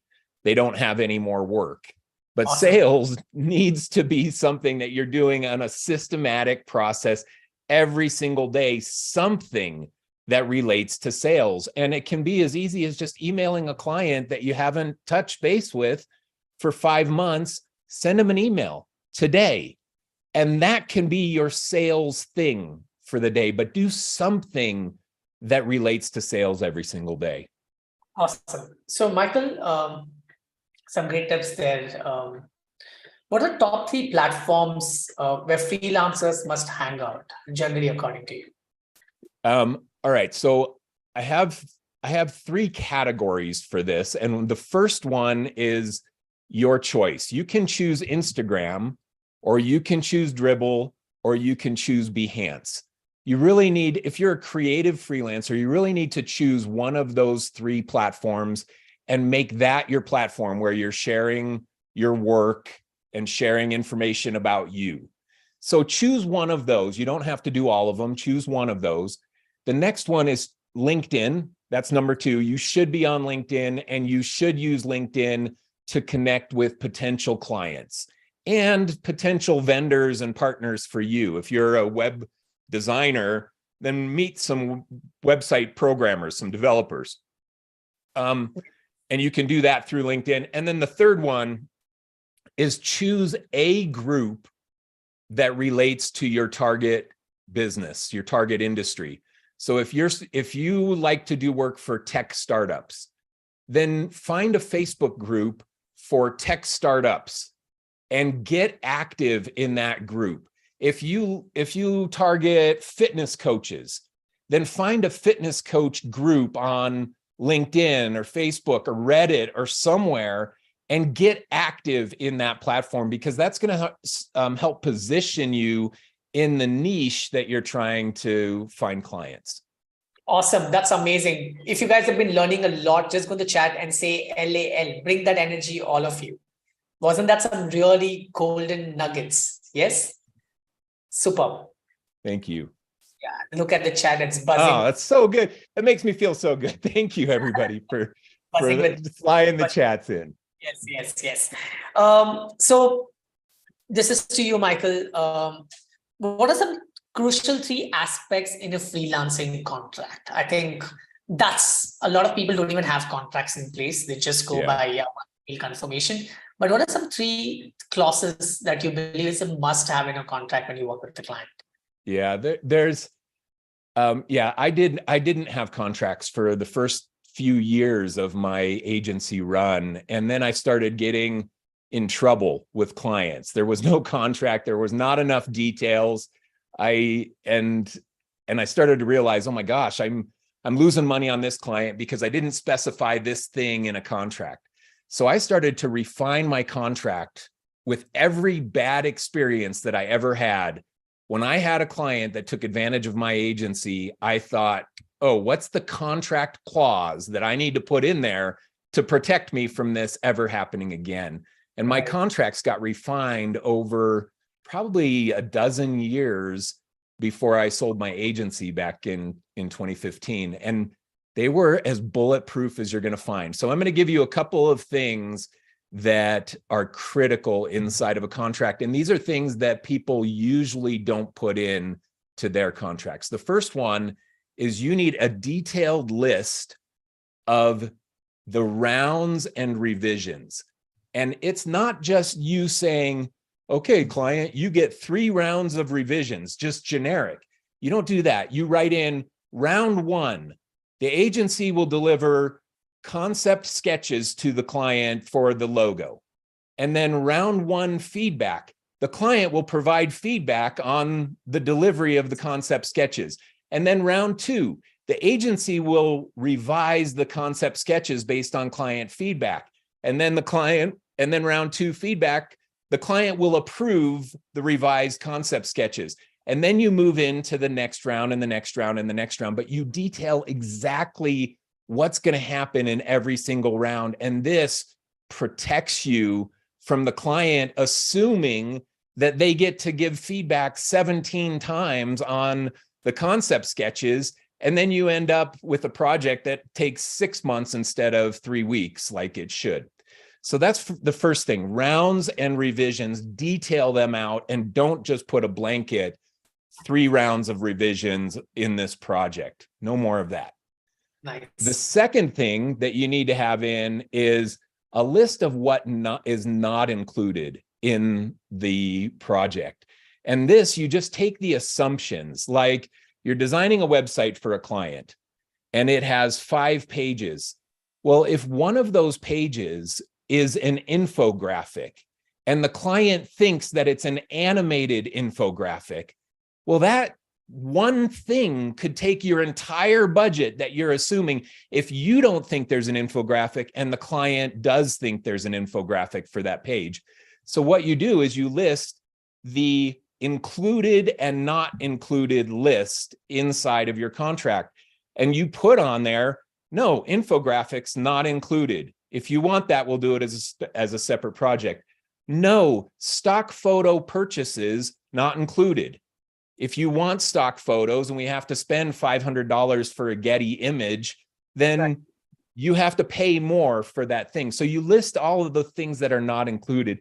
Man, that is a lifesaver in your contract because it gets rid of the assumption problem with your client thinking that something's included and you don't. Awesome. So bringing more clarity in the contract and go as detailed as you can. That's what you're trying to say, right? Yeah, absolutely. As detailed as you can. So any tool that you recommend for SOPs and contracts that people can make use of? I built my contracts in Adobe InDesign. They were totally custom. I didn't use an online tool. But I know that there are some out there, but nothing out of the box is going to give you the amount of detail that you really need. So in my opinion, it really needs to be customized for and not generic like you'd find inside of some kind of a tool. Awesome. Okay, there's one last question for you, Michael. What is your biggest learning goal for the next year? Oh man, I am learning so much. So in 2015, I sold my agency and I had my team. And you have this, Saurav, it's so great when you don't have to know everything. Sure. Like you have great, talented people that know, they have knowledge that you don't have. Well, in my life now, I do business consulting, coaching, and courses and things like that. And I don't have a team of people like I used to. So now I'm back in the old days when I was starting my agency of having to figure out the stuff. And it's been so fun. I mean, I really have loved it. I figured out social media marketing, built my channel on Instagram. I'm working on YouTube right now. And how do I grow my audience on YouTube? That's one of my big goals for 2023. And it's taking a learning curve for me. It's how do I create the right hooks and how do I get the SEO properly in place and where do my content ideas come from and how do I make them searchable inside of YouTube? All that stuff is learning curve for me. So that's a big thing that I'm learning. I also need to learn how to run digital ads effectively. Awesome. I've played with just boosting posts on Instagram and stuff, but digging into the back end systems and your audience here and for your business, it's a core of your business. Figuring that out is something that I want to learn. Even if I outsource it, I still want to know the ins and outs of that. So those are two big things that I'm working to learn. That's a great thing for you guys to know, right? So Michael wants to learn new things. Number one. Second, the most important aspect, he believes in building a team and believes in the team who can be much more better than what he believes he's not good at, right? And that's a great quality of a great leader. Yeah. Thank you so much for being part of the live session, taking your time out and doing this bit with us. It means a lot. So gratitude from the bottom of my heart. It is a pleasure. I love it. And like I said, it's so fun to catch up with you. We need to do this more often. You and I just need to have a little catch-up calls more often. We definitely will plan this again, Michael. Yeah. So all of you, tell me, what was your biggest takeaway from Michael's session? Put that in the chat right now. Bring that energy and tell what was the biggest takeaway. Right. Oh, I love this. I mean, I don't get enough live session stuff, but seeing people with the feedback and a big audience like this, just so great. So great. Congrats to you. And thank you for putting this conference on. You're awesome. My pleasure. Thank you. So just a quick post for social media, because people are going to tag you guys, tag you and tag me on social media. So let's just do this, a quick one. Yeah. My tag is Morejanda, Morejanda on Instagram. I'm going to share your Instagram. Yeah. So his Instagram is shared on LinkedIn, Instagram, and Twitter. Please click on those links and follow him. And let's just quickly post. All right, Michael, thank you from bottom of my heart again. And thank you for being you. Thank you for being so kind. There's so much to learn from you. And I look forward to have you again in the future. Can't wait. Thanks. Can't wait. Thanks, brother. See you. Bye. All right, so that's something very interesting. How many of you here are up? I've shared the link of Michael on the chat. Please tag him, tag me. It's Morejanda, Morejanda. That's his Instagram. Don't forget to tag him. Don't forget to make your post. So how many of you here up for a quiz contest, like a Kaun Banega Digital Marketer, right? Ready? Just say me in the chat. Okay, before that, I have 2 contests for all of you. I want to give today, because you guys have stayed with me till this point of time, it means a lot for me. And we still have one more session left after this contest, which is going to be very interesting. But I want to first of all pay gratitude for you to be here till this point of time. And I want to do something for you guys. So I want to give away my book on personal branding, which has become a brand, to all of you. If you guys do this small activity, okay? I'm going to share the activity for all of you so that all of you can see what's the activity. The activity is pretty simple. You just have to go on to Instagram. You can give, so if you tag Digital Scholar and if you tag Saurav Jain, you need to follow Saurav Jain and Digital Scholar. The URLs will be shared with you in the chat right now. You need to just do a very small bit. Just go on, you have to follow Digital Scholar and add Saurav Jain. That's a task number 1. You can tag us. I'm going to share these templates with all of you. Some of these templates, it's there in the chat. You can check it up. My team has shared the template with you guys. So you can take any of these templates, download and tag Digital Scholar, digital_scholar for sure in your story. And you will receive a free ebook on Become a Brand, which is worth $499. Plus you get the Instagram automation course. So all of you can have similar activity done inside of your events or programs or at your store, so that when people tag you, you can give them free giveaways, right? Or you can give them special discounts. So go ahead and tag us right now. All of you can do this bit. You can download templates. We have shared the templates in the chat, the link there. You could see in the chat, there's a link which is given in the chat. If you're doing this, just say yes and download this. Tag us on Instagram stories, digital_scholar, and you will get that free ebook from us. The link is there in the chat. Please check the chat. The link of all of these templates which are shared with you. Some of you may even take screenshot of this and zoom it and post it, and that will look a little shabby. So it's better that you download a high quality link up there. We have shared that in the chat with you guys. Check it out. Superb. So please feel free to do this task right now. I'm going to give you 5 minutes to finish this task. Once you're done, you can come back on the chat and say done. You can just come back on the chat and say done. Yeah. Lovely. So link is in the chat. Do the small bit, download, tag us.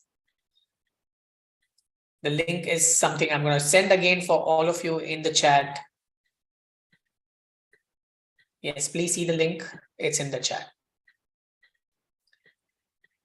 So we have, so you can tag us, digital_scholar has to be tagged so that it is automated. You will automatically get a message from us the moment you tag digital_scholar in your Instagram stories. This is specific to Instagram.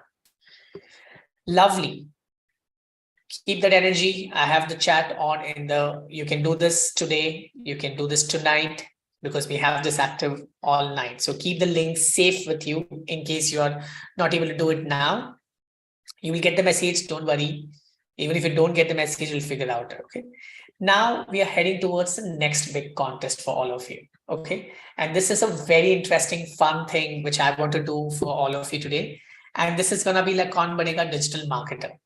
So I'm going to now go ahead and share my screen with all of you. It's going to be on Kahoot. Okay. And I'm going to share start. Just give me a minute. Okay. So let me share my screen with you guys. So I'll tell you the step-by-step process to participate in this quiz.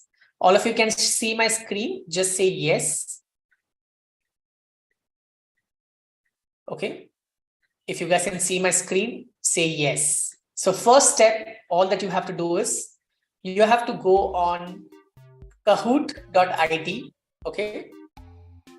So you have to go on kahoot.it and you have to participate using this particular pin.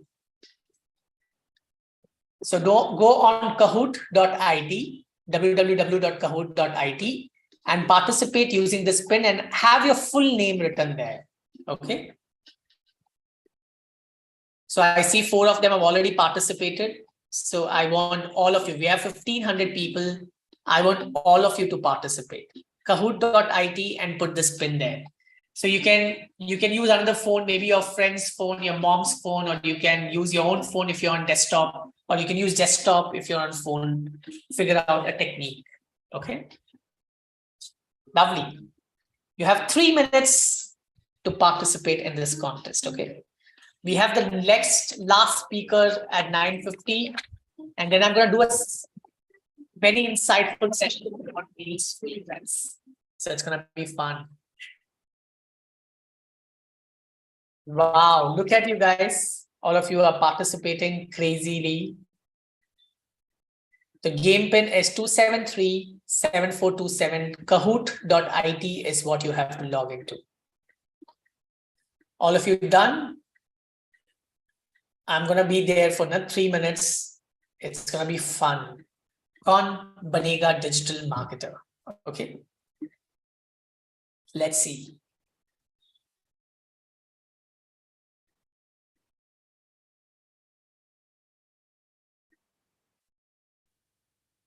Okay, people are still participating. They're still participating. They're still participating. It's 1 more minute. So 9:38, I'm going to start the contest. So I'll tell you the rules and regulations of this contest. Okay.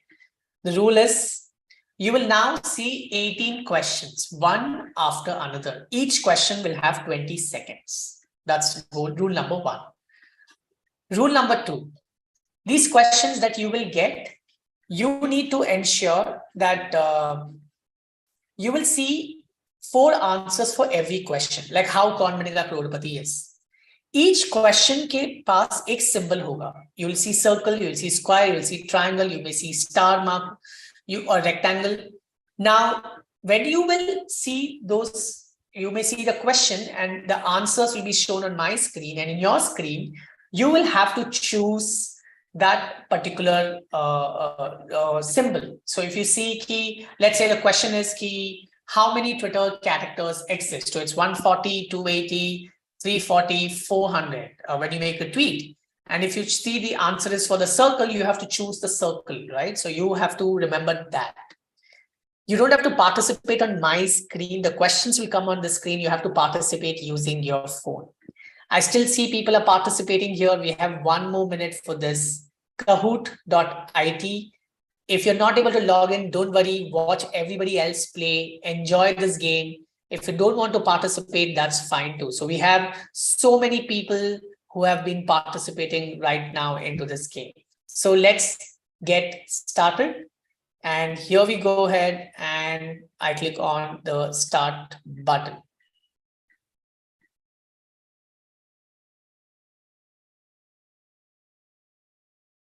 So the first question is here. Please participate. What format is world largely heading towards for content creation? Carousel post, listicle, short videos, and podcast. If you think the answer is diamond, then choose diamond, or short videos, whatever the answer is, accordingly choose it up. Participate right now. Bring that energy. You only have 20 seconds. Okay, about 303 people have said short videos. That's absolutely right. Now let's move on to the next question. And let's see who's ADJK is heading and on the top. Next question. Brands brought down the digital advertising budgets in 2022. True or false?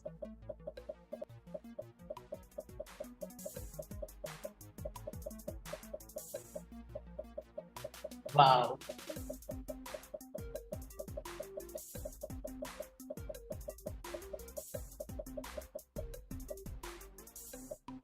Okay, so 374 said and 290 said false, because brands did not bring the digital advertising budgets. In fact, it is increased in 2022. So that's the answer. Next, move on to next question. Okay, we still have we have ADJK leading, and here we go to the next question right now. What's a character limit for a tweet?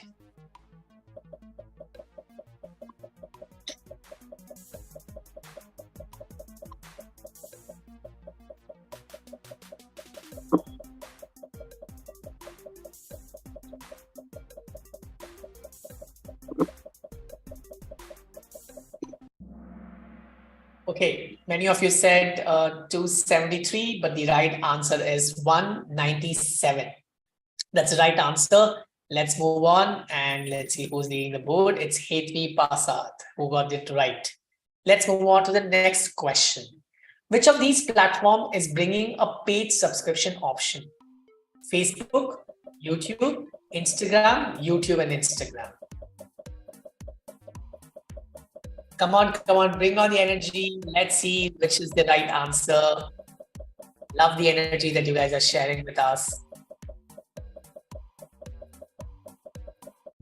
That's great. And a lot of you chose YouTube as the answer, but the answer is YouTube and Instagram. And that's the perfect answer. Let's move on to the next question. And here we go ahead and let's look at the next question.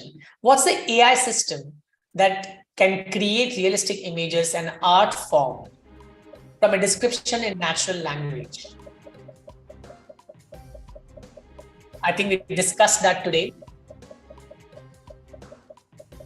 AI system that can create realistic images and art form a description in natural language.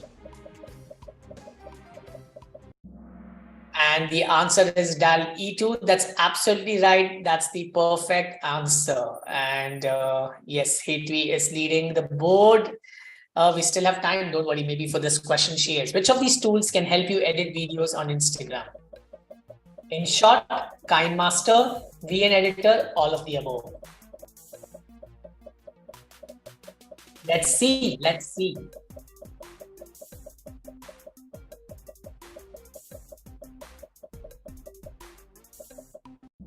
Well, the answer is all of the above, and 508 of you got right, huh? That's pretty smart. Not bad, not bad.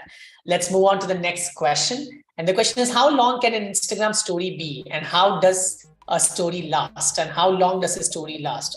15 seconds, 24 hours, 60 seconds, 24 hours, 30 seconds, 12 hours, 60 seconds, 12 hours.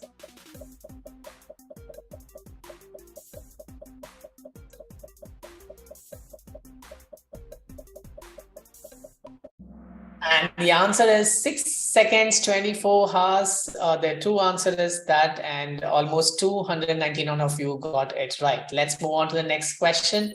And the question is, let's say hi to the next question. What's some of the crucial aspect of viral reel? Hook plus storytelling, captivating short content, relatable or savable content, all of the above. It's pretty easy, right?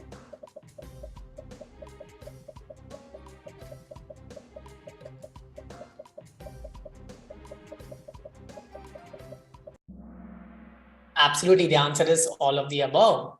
Let's move on to the next question. Ye hai sawal ek crore ka. Not really kidding. In which year did India's leading agency-style digital marketing institute, Digital Scholar, launched? 2017, 2018, 2019, 2020.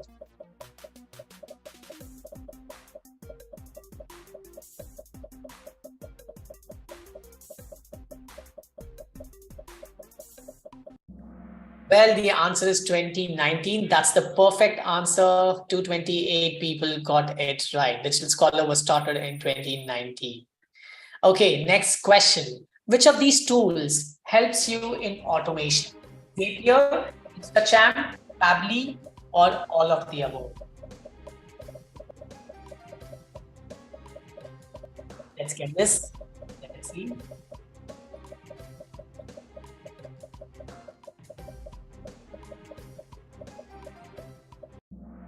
All right, the answer is all of the above. You guys got this right. Okay, next interesting question for all of you.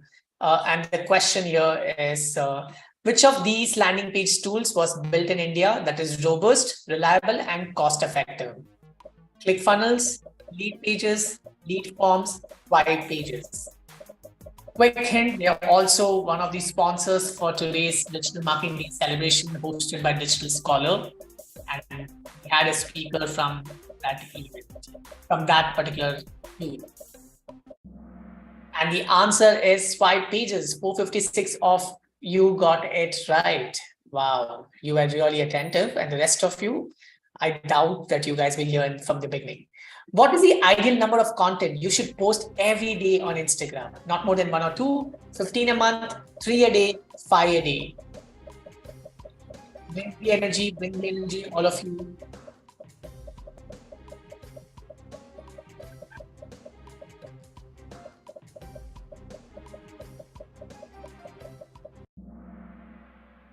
And the answer is not more than 1 or 2. That's the perfect answer.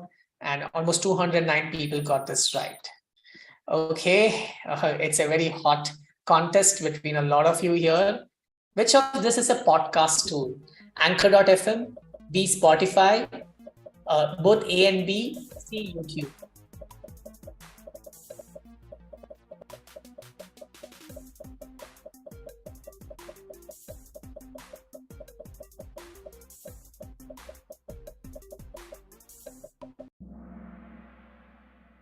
Wow, 420 people. That's brilliant.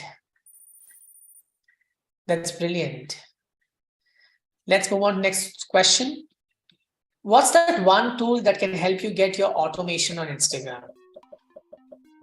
ManyChat, InstaCham, Signado, or ManyChat and InstaCham?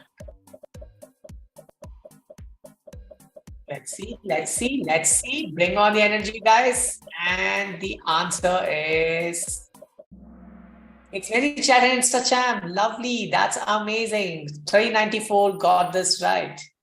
Let's move on to the next question. When do we celebrate Digital Marketing Day? 16, 17, 18, 19 December. And I'm sure none of you will get this wrong. Agar wrong kiye, so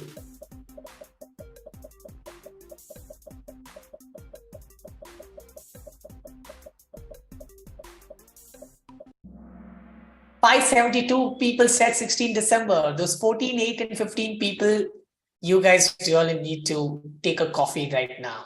All right. Next one is the interesting one, which is one of the crucial metrics to check the performance of ad copy and design.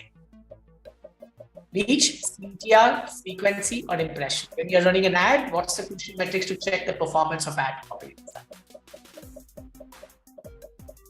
Let's see. CTR is click-through rates, frequency, reach, and impressions. And some of you said CTR, some of you said impressions. Well, CTR is the right answer to this question. And here we go towards the last two questions. And ये है सवाल 7 करोड़ का, नहीं, 5 crore. Google Ads allow you to run ads on YouTube? True, false?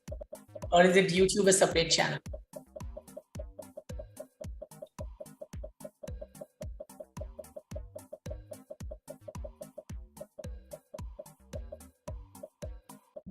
And 521 people said true, that's the right answer. And 94 you said false, and that's the wrong answer.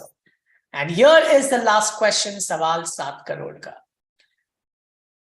सवाल है, winning prize नहीं है, just keeping you informed. What matters to Google that helps you rank your website on top? Good user experience, good keywords, site speed, all of the above. Neil did give that answer. Let's see it.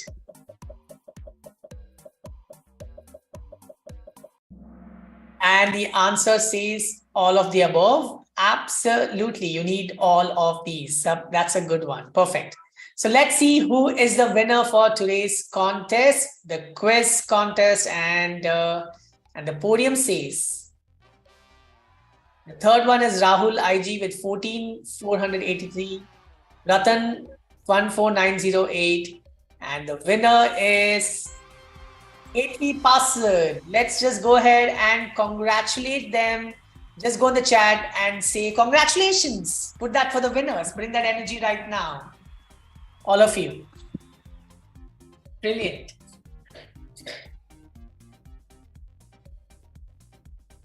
Crazy, right? Did you guys enjoy this Kaun Banega Digital Marketer? So Hetvi is definitely a strong davedar for becoming a great digital marketer, and Ratan and Rahul IG too. Yes.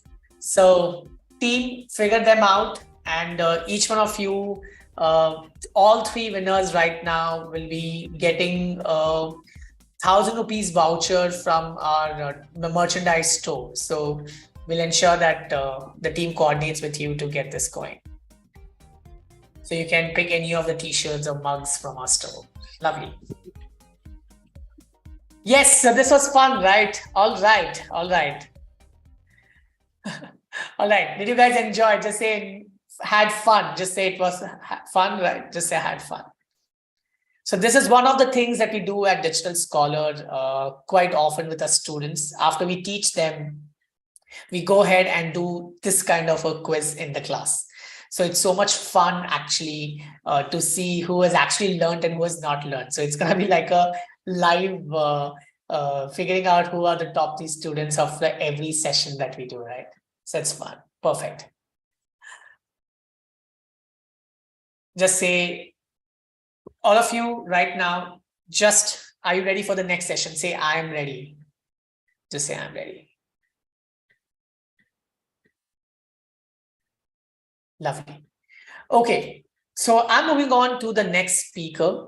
And the next speaker with us is Abhinay Basan. So I'm just gonna figure out if Abhinay is on board. Give me a minute. And after this is my session, so stay tuned till then. So Abhinay is here and I'm going to quickly introduce you to Abhinay before he starts taking up the session. It's going to be a 20-minute session by Abhinay because a lot of you keep asking me what's the future with respect to AI in advertisements, right? And what's the role? Like, will AI take over digital marketing? What's the future of AI? And it's a very common question that I get from people across the world. So I have Abhinay Basan with me. I'm going to quickly introduce you to Abhinay and just give me a minute. So now it's time to automate the session by bringing in AI. We have Abhinay Basan to talk about the role of AI in advertisement. Abhinay is a data scientist at Profit Wheel, and Abhinay is going to share those insights with all of you. Welcome on board, Abhinay. I'm so grateful to have you in this session. We have this audience with us since 6 p.m. today, learning about digital marketing and celebrating Digital Marketing Day at Digital Scholar. So thank you for being part of this session, Abhinay. It's a pleasure. Thank you guys for having me, and really nice seeing so many of you on call till this late. I'm not a data scientist at Profit Wheel. I'm actually in their founding team. I head up product marketing and customer service for them. Awesome. Thank you, Abhinay. So Abhinay, I leave this session on you for the next few minutes, and you take the lead from here for today's session. Sure. Awesome. So I think the topic, as sort of said, right, is one that's extremely pertinent, especially since ChatGPT has sort of gone viral. Everyone is asking, what is the future of our roles if technology can do everything, right? And what's the specific relevance of that in advertising? So I'm going to take the next 20 minutes or so to give you a quick lowdown into a bit of how advertising has evolved, where tech plays a role, where AI plays a prominent role. And if we do have some time, we can have a Q&A. Otherwise, I'm going to keep this free flowing and walk you through my discourse. I'm just going to share my screen, so bear with me. Think you guys should be able to see it right now. Just give a shout out in case you're able to see the screen. Abhinay, we can. Okay, awesome. So let me just start the slideshow. Cool. So thank you guys for having me. I'm going to cover the role of AI in advertising very briefly and give you guys a quick context into things. Just so you guys know a little more about me, I actually worked at Dentsu, where I co-founded and built up the data sciences team of Dentsu in a time where data sciences was unknown to advertising in India. I've recently joined Profit Wheel in their founding team and in their global leadership, where I look after product marketing and responsible for the relationships of some of the largest accounts. I think advertising, all of us have been touched by it. It surrounds us right from the start of our day when we pick up our cell phones to any ad that we browse on the internet or on television and print. What advertising essentially tries to do and why it's relevant in the context of AI is because machine is going to try to replicate this in some way. And what it does try to do is that it tries to change what someone knows or associates with a brand, so that someone either wants that brand a lot more, or they value it a lot more highly. So if you think of the kind of communication that Apple or any of those brands or Nike does, they never talk about the product per se. They talk more about their brand, what they stand for, and then automatically you know that, hey, Nike would probably make the best shoes, or Apple would make the best technology in terms of computing, and so on and so forth. That's what advertising does. And just for you to know the context of the industry, essentially all our product and GDPs move because of this. But last year alone, brands spend about $720 billion globally to try to reach the right audience at the right place and the right time. So let's take a step back to understand a bit about how advertising sort of evolved, where communication went to being, and the role of AI in the context of advertising today. And I think one of the most important facets when you're looking at technology is how long did it take for it to get critical mass? In this case, is to reach the first 50 million users. So starting on top, you see telephone takes about 75 years, radio takes about 38 years. And as you go down towards Facebook, Twitter, and then Pokemon Go, which took about 19 days, you're sort of seeing that as tech is proliferating, the time that it took to reach the first 50 million users is sort of halving. And that's when you look at the evolution of advertising to see how it's actually gone from many to become many to one, and then a lot more personalized in that sense. It's been such a revolution, so much so, and this is one of the parts of advertising that's really breaking out, is influencer marketing. Jennifer Aniston, I remember I had just gone to IIT in Gandhinagar to give a TEDx when she actually came onto Instagram. And what I saw very interestingly was, and this happened a couple of years ago, but her very first post got her 13 million likes in just about 2 days or so, right? And that's sort of even faster than the rate that tech is sort of reaching out to people. So when you look at the way advertising evolved, right, it first started off, or early signs of advertising were in 2000 BC, where it was more used for communication, more used for information of events and feasts. And the first signs were in 2000 BC in Egypt, that began with outdoor ads or inscriptions that people placed on metallic structures. You then had the printing press, which actually made it a little more massier in the 1400s or so. And the very first form of print communication was in 1472 by this person outside the church trying to sell Bibles in England. The first newspaper ad then came in 1704, talking about plots that were available for sale and so on and so forth. The first ad in India in newspaper actually came in 1780 to talk about goods that actually came from abroad for sale. And then as people became more mobile with the invention of the automobile is when outdoors started really picking up. And in 1835, you had the first ever billboard or out-of-home ad for what was a circus in the US. And then the largest male advertising campaign was by Sears. And what they actually did was the first in some form personalized, but it was a direct mail campaign that Sears sort of ran, where people sort of got discount vouchers into their houses. And today, talk about how advertising has moved from mass to personalized and one-on-one. We're in a digital era that is completely driven by technology in terms of how ads are seen in each of our devices very differently and in some way personalized for each of us.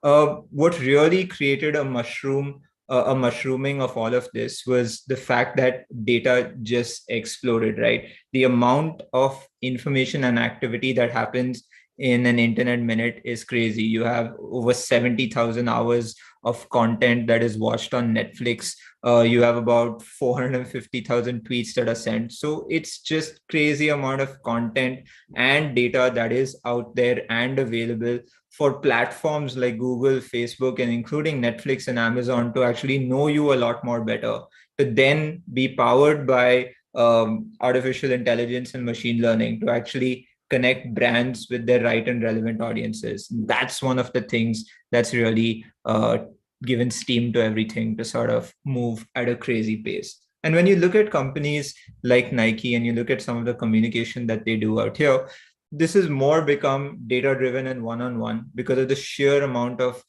information that's available on every single individual. So much so that Nike actually launched, now they're into the metaverse, but they actually launched this campaign that allowed you to personalize a sneaker to your taste and liking, and then you were shown an ad to sort of make a purchase of it. And if someone asked me today, is Nike a shoe company or a product company, I'll actually say it's a data company because of the amount of information, and you'd really be surprised that it knows of each and every one of their customers.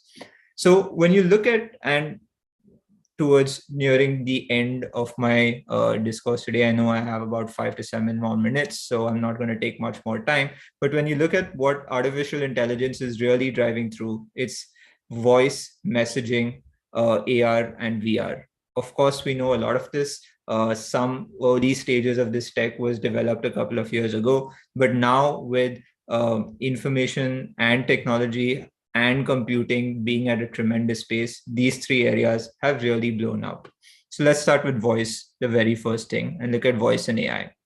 For those of you on this call who've actually seen Star Trek, when Google was actually building out what Google is known today, the mission was that they wanted a computer or an engine rather that was inspired by Star Trek, where you would actually ask it any question under the sun and it would give you some form of response. And today, powered by AI, you have your AI-enabled agents like your Siri, your Cortana, your Alexa, your Hello Google that can actually is there in your pocket to sort of address every one of your needs. And brands are really taking this in terms of engaging with their audiences.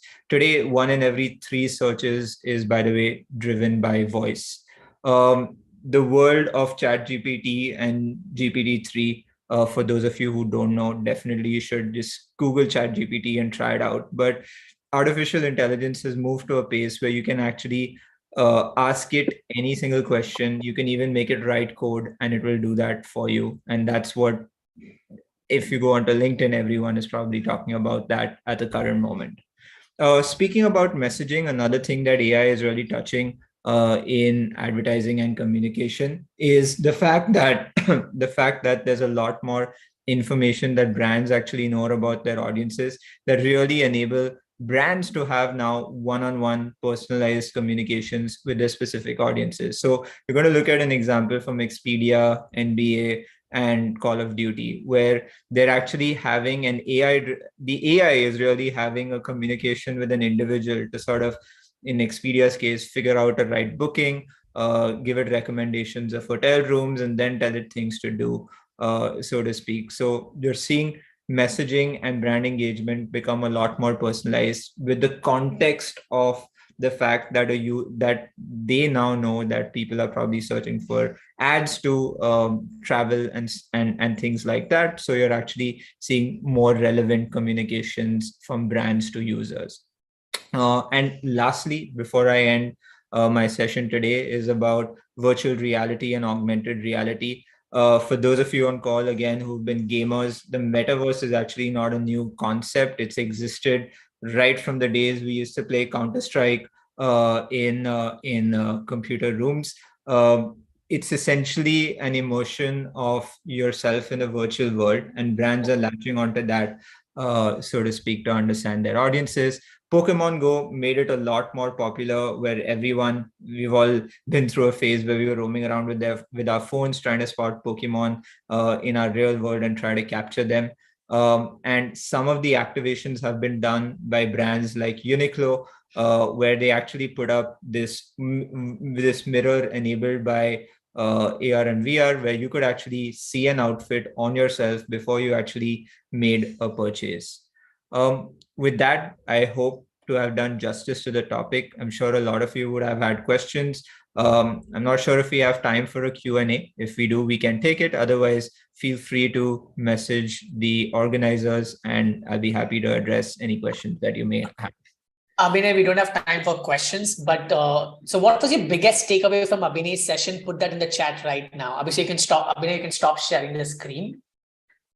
And I think this was one of the most insightful sessions, which I think is the need of the hour. Like some really important points, right? We have seen VR inside our gaming zones. We have seen Pokemon, and we have done all of that there. So it's just going to blow up in a bigger format now, is what he's trying to say. That's absolutely right. So did you find Abhinay's session interesting? What was your biggest takeaway? Put that in the chat. Bring that energy. Lovely. So I want you guys now, my team is going to share the links with you guys. They're going to disable the chat and they're going to share the link of Abhinay. And you can connect with Abhinay on LinkedIn and Twitter. You can follow him on LinkedIn and follow him on Twitter. Don't forget to tag Abhinay on Twitter. So Abhinay, just for social media per se, I want you to come give a big smile so that we can take a quick photograph with you. And that's going to go on social media. All right, don't forget to tag and share your biggest learning from today's session with Abhinay. Abhinay, this was a very interesting session, some really cool insights. Thanks for making that presentation and sharing the presentation with us. It was amazing. So again, gratitude from the bottom of my heart. Have a great evening today. Thanks, guys. Thanks. Cheers. Bye. Okay, so we come towards the end of the session and it's gonna be the last session tonight. So are you guys ready for some reels drill? Just say, bring it on, Saurabh. Just say, bring it on, Saurabh. Bring that energy right now. I want you guys to do a lot more tagging on stories today. Give me a lot more shout outs for making this happen. And I'm so happy that we still have 1,230 people here live listening to us. It shows your energy, your tremendous willingness to learn and grow and evolve in the field of digital marketing. So I am so grateful to have you guys till now. And that's why I'm doing this exclusive session on Reels only for all of those audiences who have been with us till this point of time. So let me share my screen with all of you right away. Here we go ahead and I share my screen. Just give me a minute. All right, so here are 10 commandments you need to follow. And after this, we will announce the winner of the contest. So stay tuned and be prepared that you may be one of the lucky winners for the retweeting contest or participating on social media contest with your insights. My team is contemplating the winners right now. So how many of you here are going to create or creating a lot of reels at the moment? Say me in the chat if you are creating a lot of reels. Just say me in the chat right now. Okay, so the first important aspect when you're trying to create reel is hop on to trending music early. You can keep following me because I keep sharing a lot of trending music, which is completely early on the trend. So one of the things that algorithm looks at is how quickly are you adapting to the trending music. A lot of you adapt when it was already crossing 30,000, 40,000 reels and people are already bored listening to those songs. So be participating in the first 3,000, 4,000. Yeah, so that's important. If you can't hop on, focus on creating original content. As original content creators are much appreciated by Instagram. So it's okay if you're not the trend guy, be original. Next, remember, constantly look at what's going viral in your niche. You need to jump on that topic. So one of the things that people do is, yeah, mujhe kuch naya karna hai, mujhe kuch innovate karna hai. That's fine. You know, copying is also an art.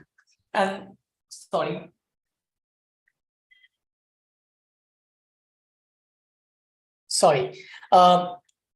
Copying is also an art, and it's important for you to learn all the topics and the formats that's working in your industry, in your niche. So if you want to go viral, try to look at a viral idea and try to see how can you implement that viral idea in your own style, because that just works, right? Clear? So that's the point number one. Point number two, focus on shorter reels, something that people would like to watch again and again to get an idea of what you're trying to say. For example, I make these reels where I talk about top 7 tools to try. And I quickly say 1, 2, 3, 4, 5, 6, 7. And there's 7 tools listed. So people have to go watch and again to figure out what those tools are. And that makes algorithm feel that this guy has done something significant. That's why people are watching that reel again and again. So shorter reel has a great opportunity to go viral. So focus on shorter format of content. Number 3, focus on content that's savable, something that people would like to save. So example, 3 tips for growing followers, or 3 tools that you should be using, or 3 free so-and-so resources. People like to save that content because they want to watch it for the future. So try to create a lot more savable content. Okay, that's very important for your audiences. Number 4, create content that people can relate to because they love to share it in relevant groups. Haven't you seen people sharing hilarious content on their friends' DM or the family DMs? We all do that, right? On Instagram. We share information that prolific, we should share information that's prolific, something that you discover through your experience. Okay. Now, this is very important thing for you to know, because when you share information that's prolific, something that you discover through your experience, it becomes very significant for you to become very new and fresh, because you are sharing those learnings that's unique to you. And I say prolific, something that you experience, something that is your opinion. For example, you went to Bali and you figured out 6 new restaurants for vegan, and that's your discovery. So discover new things that people like to see through you. So that's important. So create content that people can relate to. Right? So example, what's happening new in your industry is something that people can relate to, your industry can relate to. Number 5, content in regional language has its charm. So if you're going to be focusing on that, expect a mass appeal in 2023, because that's a Bharat market. So that's something that you can look at. Number 6, a good hook makes a lot of difference. Now, a lot of people come to me, they take my Reels Mastery course and they say that sort of my Reels are not getting views. And then I see there's no hook, despite teaching them to create hook. People think just because they made a video and they posted on trending music, it will go viral. No, it doesn't work. You need to really make your reel entertaining. It should be intriguing. It should grab their attention. And that's what matters. So you need to create jump cuts, right? So you see my content, there's a jump cut and there is a lot of there's a double roll and there's a lot of jump cuts. There's a quick whoosh sound, or there is something that attracts people's attention in the first 3 seconds. Remember, first 3 seconds is the best way for you to hold your audience. And if you're not doing something cool there or something innovative there, they may just not find it interesting enough. So subtitles is very important in your reels if you're speaking. Using the word you in your titles. Like example, you are going to get 100K followers if you follow this strategy. Now people are going to listen to this for sure, because this is on their or for or of their best interest. Do you want to grow a lot of followers? Then do these 3 things for sure. So they are going to listen to you. 3 tips for you for your followers growth. 3 tools for you for your blah, blah, blah. 3 books for you for your weekend holidays, or right? So whatsoever. So create the titles using the word you. When you communicate, use the word you. Next, jump. Make a whoosh noise, make an entry, move your camera angle from top to bottom when you communicate. Use transitions in the first 3 seconds so that it can hold your audience's attention. Hold your audience for the first 3 seconds. Sometimes you can even say 5 ways to stay happy. The 5th one is the most important thing for you to know. And then you say 1, 2, 3, 4, and people will want to wait to see which is that 5th one that you're trying to say. I'm going to create one reel exclusively in this particular format. So good hook makes a lot of difference. Point number 7, only consistency gets you results. Now what happens is people start, let me tell you honestly, right? I made reels for 2 years and it never crossed 20K and 10K, 25K. I almost wanted to give up. I said, "Ye account chodo, meko lagta hai is account ka kuch nahi hone wala. Nothing is going to happen here." So I wanted to create a fresh account. In fact, I created one called Social Sorum Chain. The reason why I'm telling you this today is that something I did not stop doing is I never stopped creating reels. I never stopped innovating. There were a lot of these people commenting and making fun of me, saying that you're teaching world how to create reels, but your reels are not going viral. So for example, sometimes coaches don't play their game, but they teach the world, right? And that's what I've been doing. But of course, this was subconsciously making me think that why me? Like I've been putting so much of effort for so many years. And then suddenly one reel goes viral 1 month back with 2.1 million views. And then after that, almost 3 reels have crossed 1 million view. And it just happens. So all that I'm trying to tell you here is, when you are consistent, and imagine now all this virality and people come to my channel, they immediately start following me. They've been DMing me saying that this is great content, original content, valuable content, such great insights. This is what exactly happens when you are staying consistent, true to your game. So stick on to that, okay? And take my advice. It's not easy to become successful overnight. A lot of you just create 1 or 2 videos and then you keep DMing or keep asking, hey, mera reels views is increasing, I'm not getting followers. I've created 2000 plus reels there. So you have to understand it took me so much long time to make things go viral. So not everybody's lucky. Remember, reels is like a lucky draw. Some of you get lucky, some of you do not get lucky. So you will get lucky if you really work on certain important things. And that is quality. Quality matters. A lot of you just do reels and then ask me, why is it not going viral? And when I look at it, there's nothing in it. Just by using trending music, to anything random, your kid is eating food and if you're capturing that and putting a trending music and you're expecting it to go viral, it's not going to go viral. IAU is the only word which comes from my mouth. So you have to really go ahead and learn what's going viral. You have to study that before you take. And so I'm saying, hold on. Itna urgency kya hai? Why are you rushing to go create some stuff? Hold on, learn. Use the best camera that your money can buy. Now, some of you may say that's expensive, but the fact is, this is a business. Creating reels is monetizing your game. You are trying to create your personal brand using that. So this is a business. So invest in what it takes to create good stuff. And I'm not saying that you have to wait for the perfect moment to start. You can start shabby and you can have a progressive shabby journey for you to have a good experience. I don't believe in perfectionism. I believe in shabby progression. Next, groom yourself. Buy makeup. Did you notice cute and good-looking people just go viral? So either be crazy informative or crazy fun or crazy cute. These are 3 things जो market में चलता है. या तो बहुत informative होता है, ये बहुत मस्ती वाला fun stuff होता है, मतलब कोई नाच रहा है, कोई गा रहा है, कोई हंसा रहा है, और या तो crazy cute होती है या होता है, right? वो कुछ भी करते हैं वायरल जाता है. If a couple is cute, they go viral. If a girl is cute, she goes viral. If a guy is cute, he goes viral. So cuteness gets sold. Now you may say, Saurav, I'm not cute. Okay, what? I'm not going to get sold in the market. No, I'm not meaning that. But I'm saying groom yourself. When you're presenting yourself to the world, groom yourself. Go talk to the makeup artist. Go talk to your stylist. See how you can carry yourself. Can you carry some 2 or 3 t-shirts in which you would look good? Your appearance matters because it's the game of video. So look at that if you are serious about it. I'm not saying that this is the only thing that people look at. As I told you, it's a competition between information, crazy fun, or crazy cute. So all 3 things sells. Okay. Next, please learn. It's my request to all of you. How to hold a camera, light setup that is required, editing basics and editing at advanced level. Learn to act. There's nothing wrong. When I'm doing dual reels, right, and I'm talking to my camera person, I tell them, can you show me how do I act for this? And they will show me some enactment and I'll try to match it up. Or they may show me a video, which I will look at and I'll try to, I'm not an actor, but I'm trying to learn. So I am saying that there is a scope for learning at any given age. The only thing I don't care is what people are going to think about it.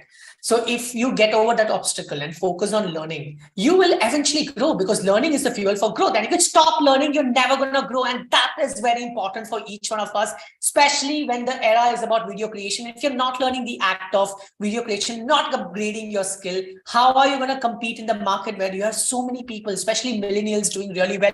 And Instagram is largely focused on that millennial janta creating content, making them go viral so that they can get them addicted into this process of creation of content and keep that as a progressive experience for those guys and only keep thinking about it. Then you need to understand that you're competing with a lot of millennials who has a lot more skills in the space. So upgrade your skill. Learn to upgrade how you carry yourself and learn to love yourself. A lot of people do not love themselves, and that's reflecting in their reels because they're too scared. And you need to learn yourself and accept all your flaws and bring it to the friend. Next, stick on to the niche. Just because koi naach raha hai or wo bik raha hai, it doesn't mean that you dance today and tomorrow you do a drama and day after tomorrow you do something else.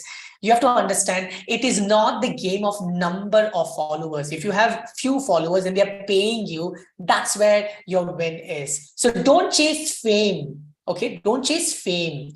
Focus on creating value and the impact that you can create. Because if you focus on adding value and creating an impact, automatically you will see fame as a byproduct and revenues are byproduct. And last but not the least, this is a bonus tip for all of you. And the bonus tip is, I got 7 million views on Reels last month and I earned $250. And that's something that I wanted to share with you guys today, that this is not a big revenue for me at all.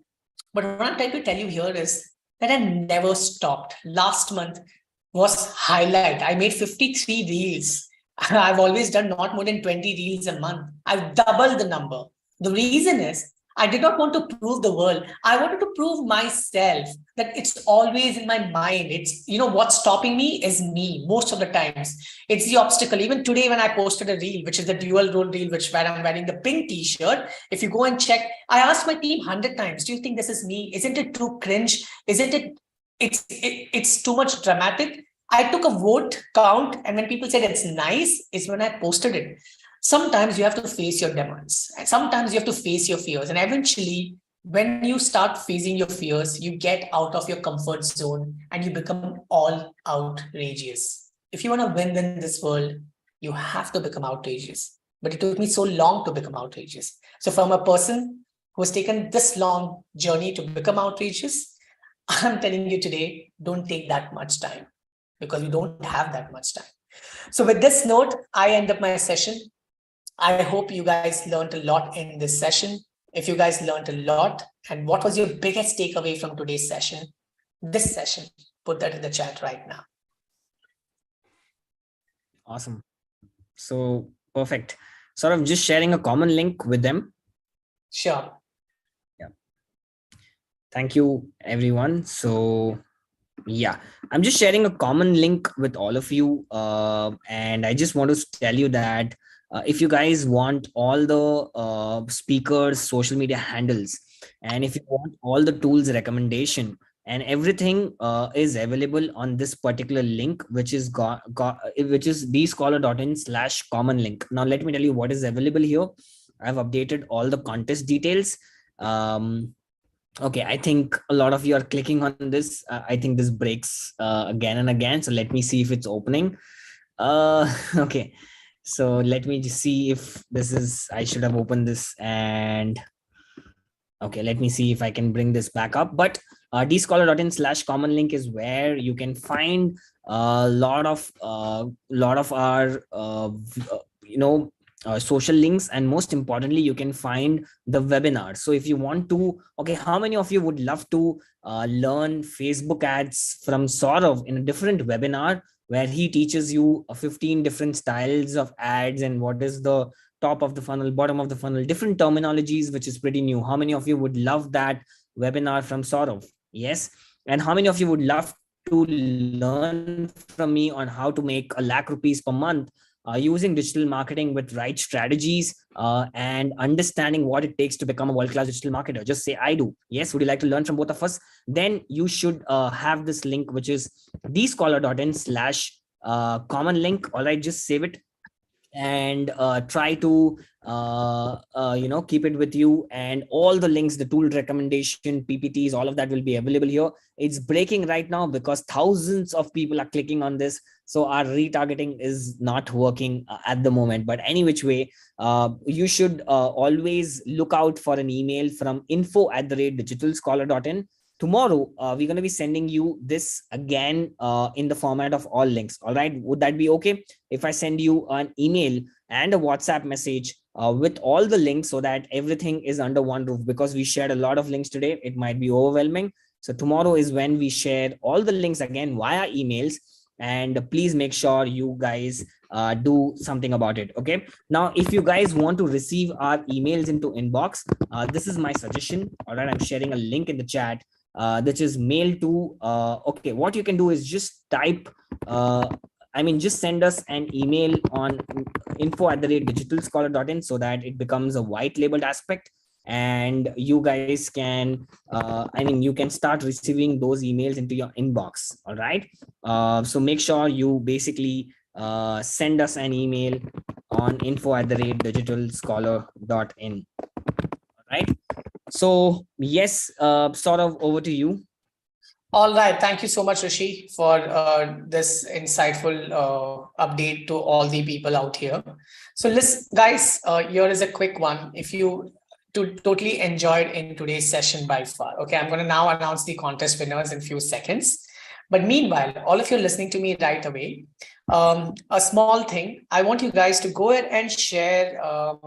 I've shared the link with you right now in the chat. Click on that link. It's a tool. It's a link of a post which I made today on Instagram on Digital Marketing Day, and share how was it, so that the world gets to know, the audience who follows me gets to know. I'll announce the winners in a few seconds from now. So this is the post which you are routed to. It's shared with you in the chat. So go ahead and click on that link. You can click on this link. Yes, the post is shared with you guys. Leave a comment on what did you learn? What was your biggest takeaway? Okay, just do that right away, all of you. Yeah, so please complete this and let me, because we were on, under time constraints, we could not complete our information regarding application, regarding different opportunities at Digital Scholar. So I would suggest I would take some time and discuss about it and complete the whole aspect that we want to share. But right now, use this post that Saurav has shared and share your love for the entire session that we did today. And if you guys would love for us to keep doing it more month on month, right? We're planning to do this month on month. And if you guys would love it, I want you guys to stay connected with us, right? Because otherwise you'll not receive any information and you might miss out an event like this. So please use this post. Make sure to follow Saurav, make sure to follow Digital Scholar. And most importantly, you should go and email us at info@digitalscholar.in and just say hi, because what will happen is it will become a white label. I mean, we'll be able to enter your inbox and you'll receive all the important communication. All right. So these three are very important things. Now I'm sharing a common link with you guys in the chat as well as other people who are finishing their post. The common link is dscholar.in/common link. If you open this, everything is over here. Contest. We're giving you a personal branding ebook, and I'll tell you how to go about it. All the source speaker handles, the top tool recommendation that Digital Scholar gives you. And these are the webinars. You can just simply click on the webinars. You can register. One is happening tomorrow. I guess it's happening. Let me check my schedule. It is happening. All right. So it is a registration form. You can go and register. It will tell you when is the next webinar. And one is by Saurav, which will happen on Friday. All right. One is on Saturday. I mean, sorry, it's going to happen on Sunday. So Saurav's webinar on Facebook ads is on Sunday. He teaches you completely crazy stuff. I call it as mad stuff because he brings all agency insights and case studies. So make sure you register these webinars, you watch them as much as possible. We have application for our next batch of Digital Scholars 4 months program open up. You can get that. If you're interested in any of our courses, the best site for this is digitalscholar.in. All right. So if you love our content, if you would love to keep learning more, I'm just sharing the website link. You can go experience our website, and it just does not give you tools and stuff, but it gives you free tools as well. All right. You can get up to 31 free tools, free SEO tools. If you just click on our website, go to user resources, 31 free tools that is available here. Alexa rank checker, domain age checker. We have Moz rank checker, absolutely free, guys. There is no hidden fees. There is no sign up, absolutely free to use. Not just this, you can even use our URL link shortener, which will help you send WhatsApp links and URL shorteners free of cost. All right. Absolutely free of cost. All of this available for you guys on our website. How awesome is this, right? And if you're interested, you can check out our blogs. We have playbooks. We have a lot of content, which is goldmine. All right. There is goldmine sitting on this. And I want you guys to type gold in the chat. Type GOLD in the chat and over here. Right. Just type gold in the chat and you'll find all of this for free of cost. All right. There is no hidden aspect. When you go to resources, In education, you can read all our blogs, you can check out playbooks. It's very much in depth. And most importantly, check out user resources. You can find 4 free tools, but when you click on SEO tools, there's 30 free tools inside for you to get going. All right. And then if you love, if you want to understand more about us, if you want to work closely with us and learn about digital marketing, then just click on all products. We have a 4 months online digital marketing course. We have a 6 months offline digital marketing course starting in January, and a lot of powerful short-term on-demand courses like Reels course, Facebook ads, LinkedIn, copywriting, Canva mastery, marketing automation, YouTube, Quora, email, WhatsApp marketing, Instagram growth, cold email marketing, and a lot more. So it's a crazy set of courses. I mean, just if you want to upskill and keep learning from us. All right. Next, most importantly, we launched our mobile application today. All right. This is the first time we're doing it, and because it's community driven, right? What are you going to get out of it? You will get to meet top digital marketers of the country. You'll get to learn from them. You'll find all the resources inside, and it's a beautiful, beautiful place. So you can see, if you guys are not able to download the app, just go to community.digitalscholar.in. You can sign up on the web app. Just go there, start saying hi, and you can see people are from Nagaland. They're signing up, founder of So Much, and you can really, really make great connections over here. And we're going to have a lot of gamification like leaderboard and a lot of things. Okay. First time in the country, we're doing this where the app is not to sell, but to bring the community together. All right. The community app, for the first time in the country, it's been launched, and especially for all the people, and we want to do great for the entire country. And you can also see we have a platform called as hire.digitalscholar.in. Only our students actually get to be part of this, and you can hire if you wish to. Otherwise, if you want to get placed, then probably you can be part of one of our courses where we put you on the roadmap, we put you on the world map. You can come here and people can come and hire you from here. All right. So this was all about Digital Scholars updates. How do you guys find this fascinating? Right? Do you guys find this fascinating? Right? All of the free resources, all of the help that is coming to you from Digital Scholar. And imagine being part of a community, being like you have mentors who will stand behind you and tell you that, hey, you should be doing this. And I'm pretty sure if you just close your eyes and imagine that if Saurav and I and other top marketers in our agency and trainers, if they come and teach you, I'm pretty sure the way you're gonna get your goals closer, it's gonna be very different, and it's gonna be very smooth. All right. So perfect.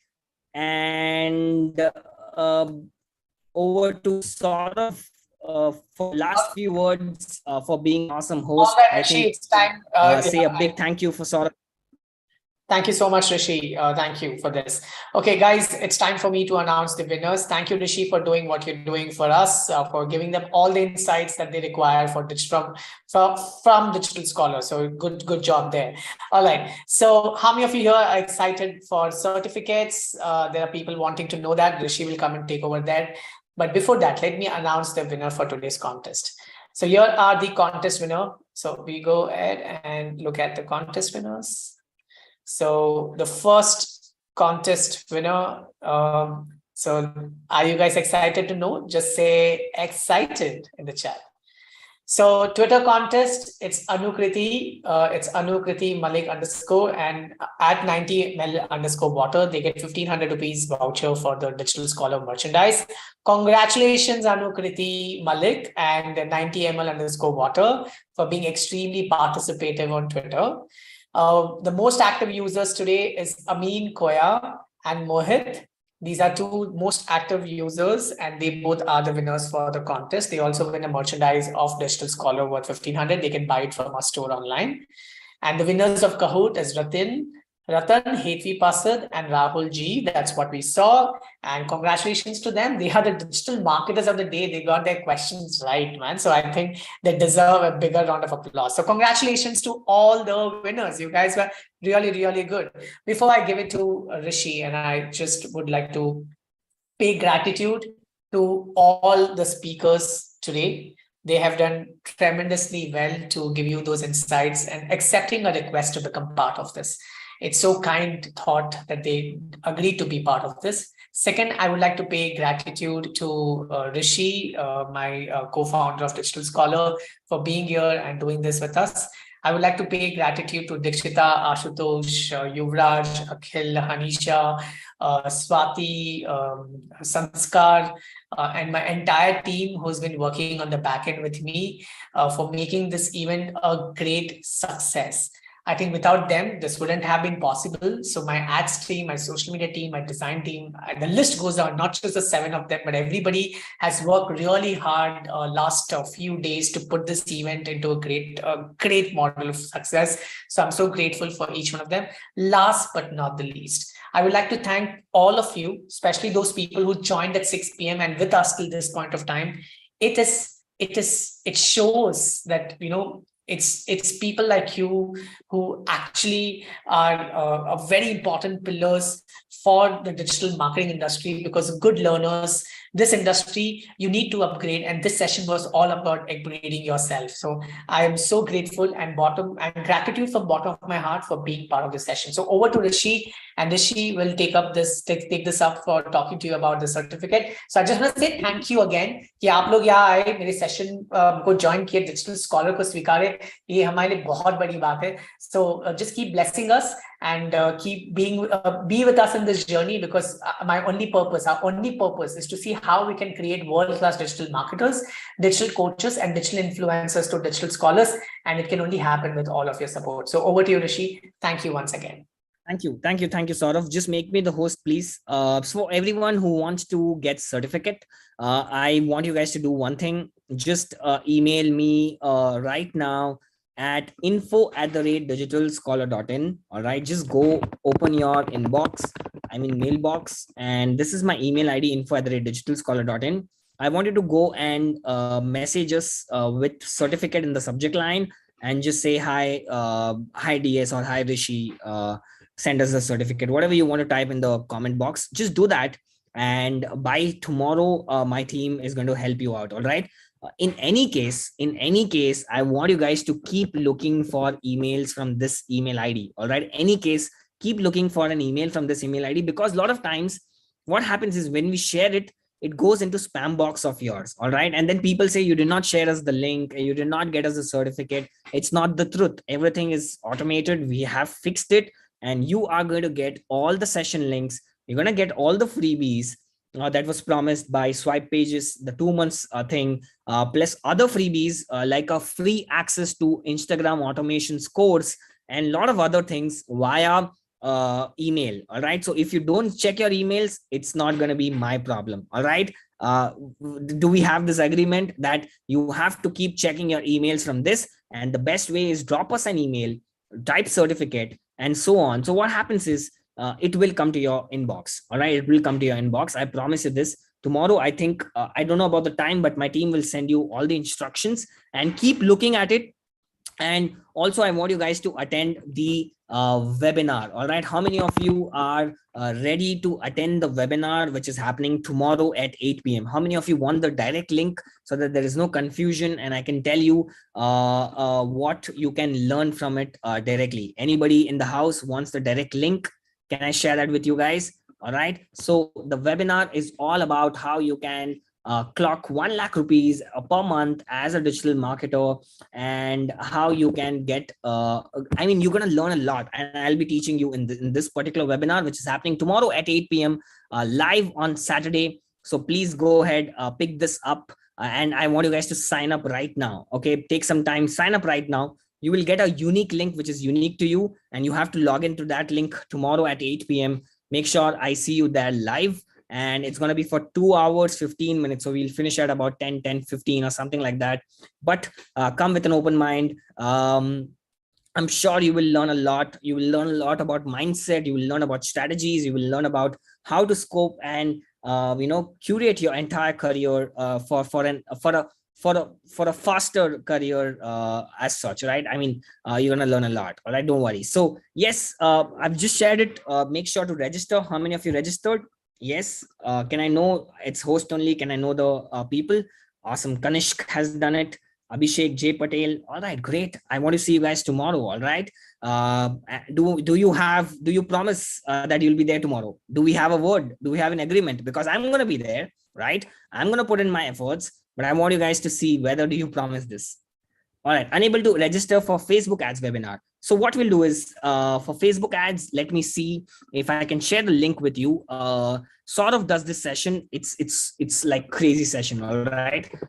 Because it's super intense and he shares all agency insights and stuff like that. Okay, I got the link for that as well. All right, Facebook ads session. You can even register here. Make sure you register so that you can receive communication for this separately. This is happening on Sunday at 8 p.m. So your weekend is sorted. I know it's party time on Saturday, Sunday, but you guys will party with us. Saturday with me, Rishi, we're going to learn about digital marketing strategies, mindset, a lot of intense stuff. All right. And if you want to go much more advanced on Sunday, sort of shares with you on Facebook ads. I've shared both the links. If you guys fail to look at that, don't worry. You can do and go for common link, bscholar.in /common link as well. Just go ahead and figure it out. All right. Okay. Sounds good, everybody. Any questions for us right now? I'll be happy to take up questions. If you missed out any links, you have any questions in mind, please share with me. I will help you out right now. Yes. Any webinar opportunities for content writing? So Roshni, we keep doing a lot of live webinars that you can be part of. And can I share one more link with you before you go? Whatever links I'm sharing, please make sure you save it.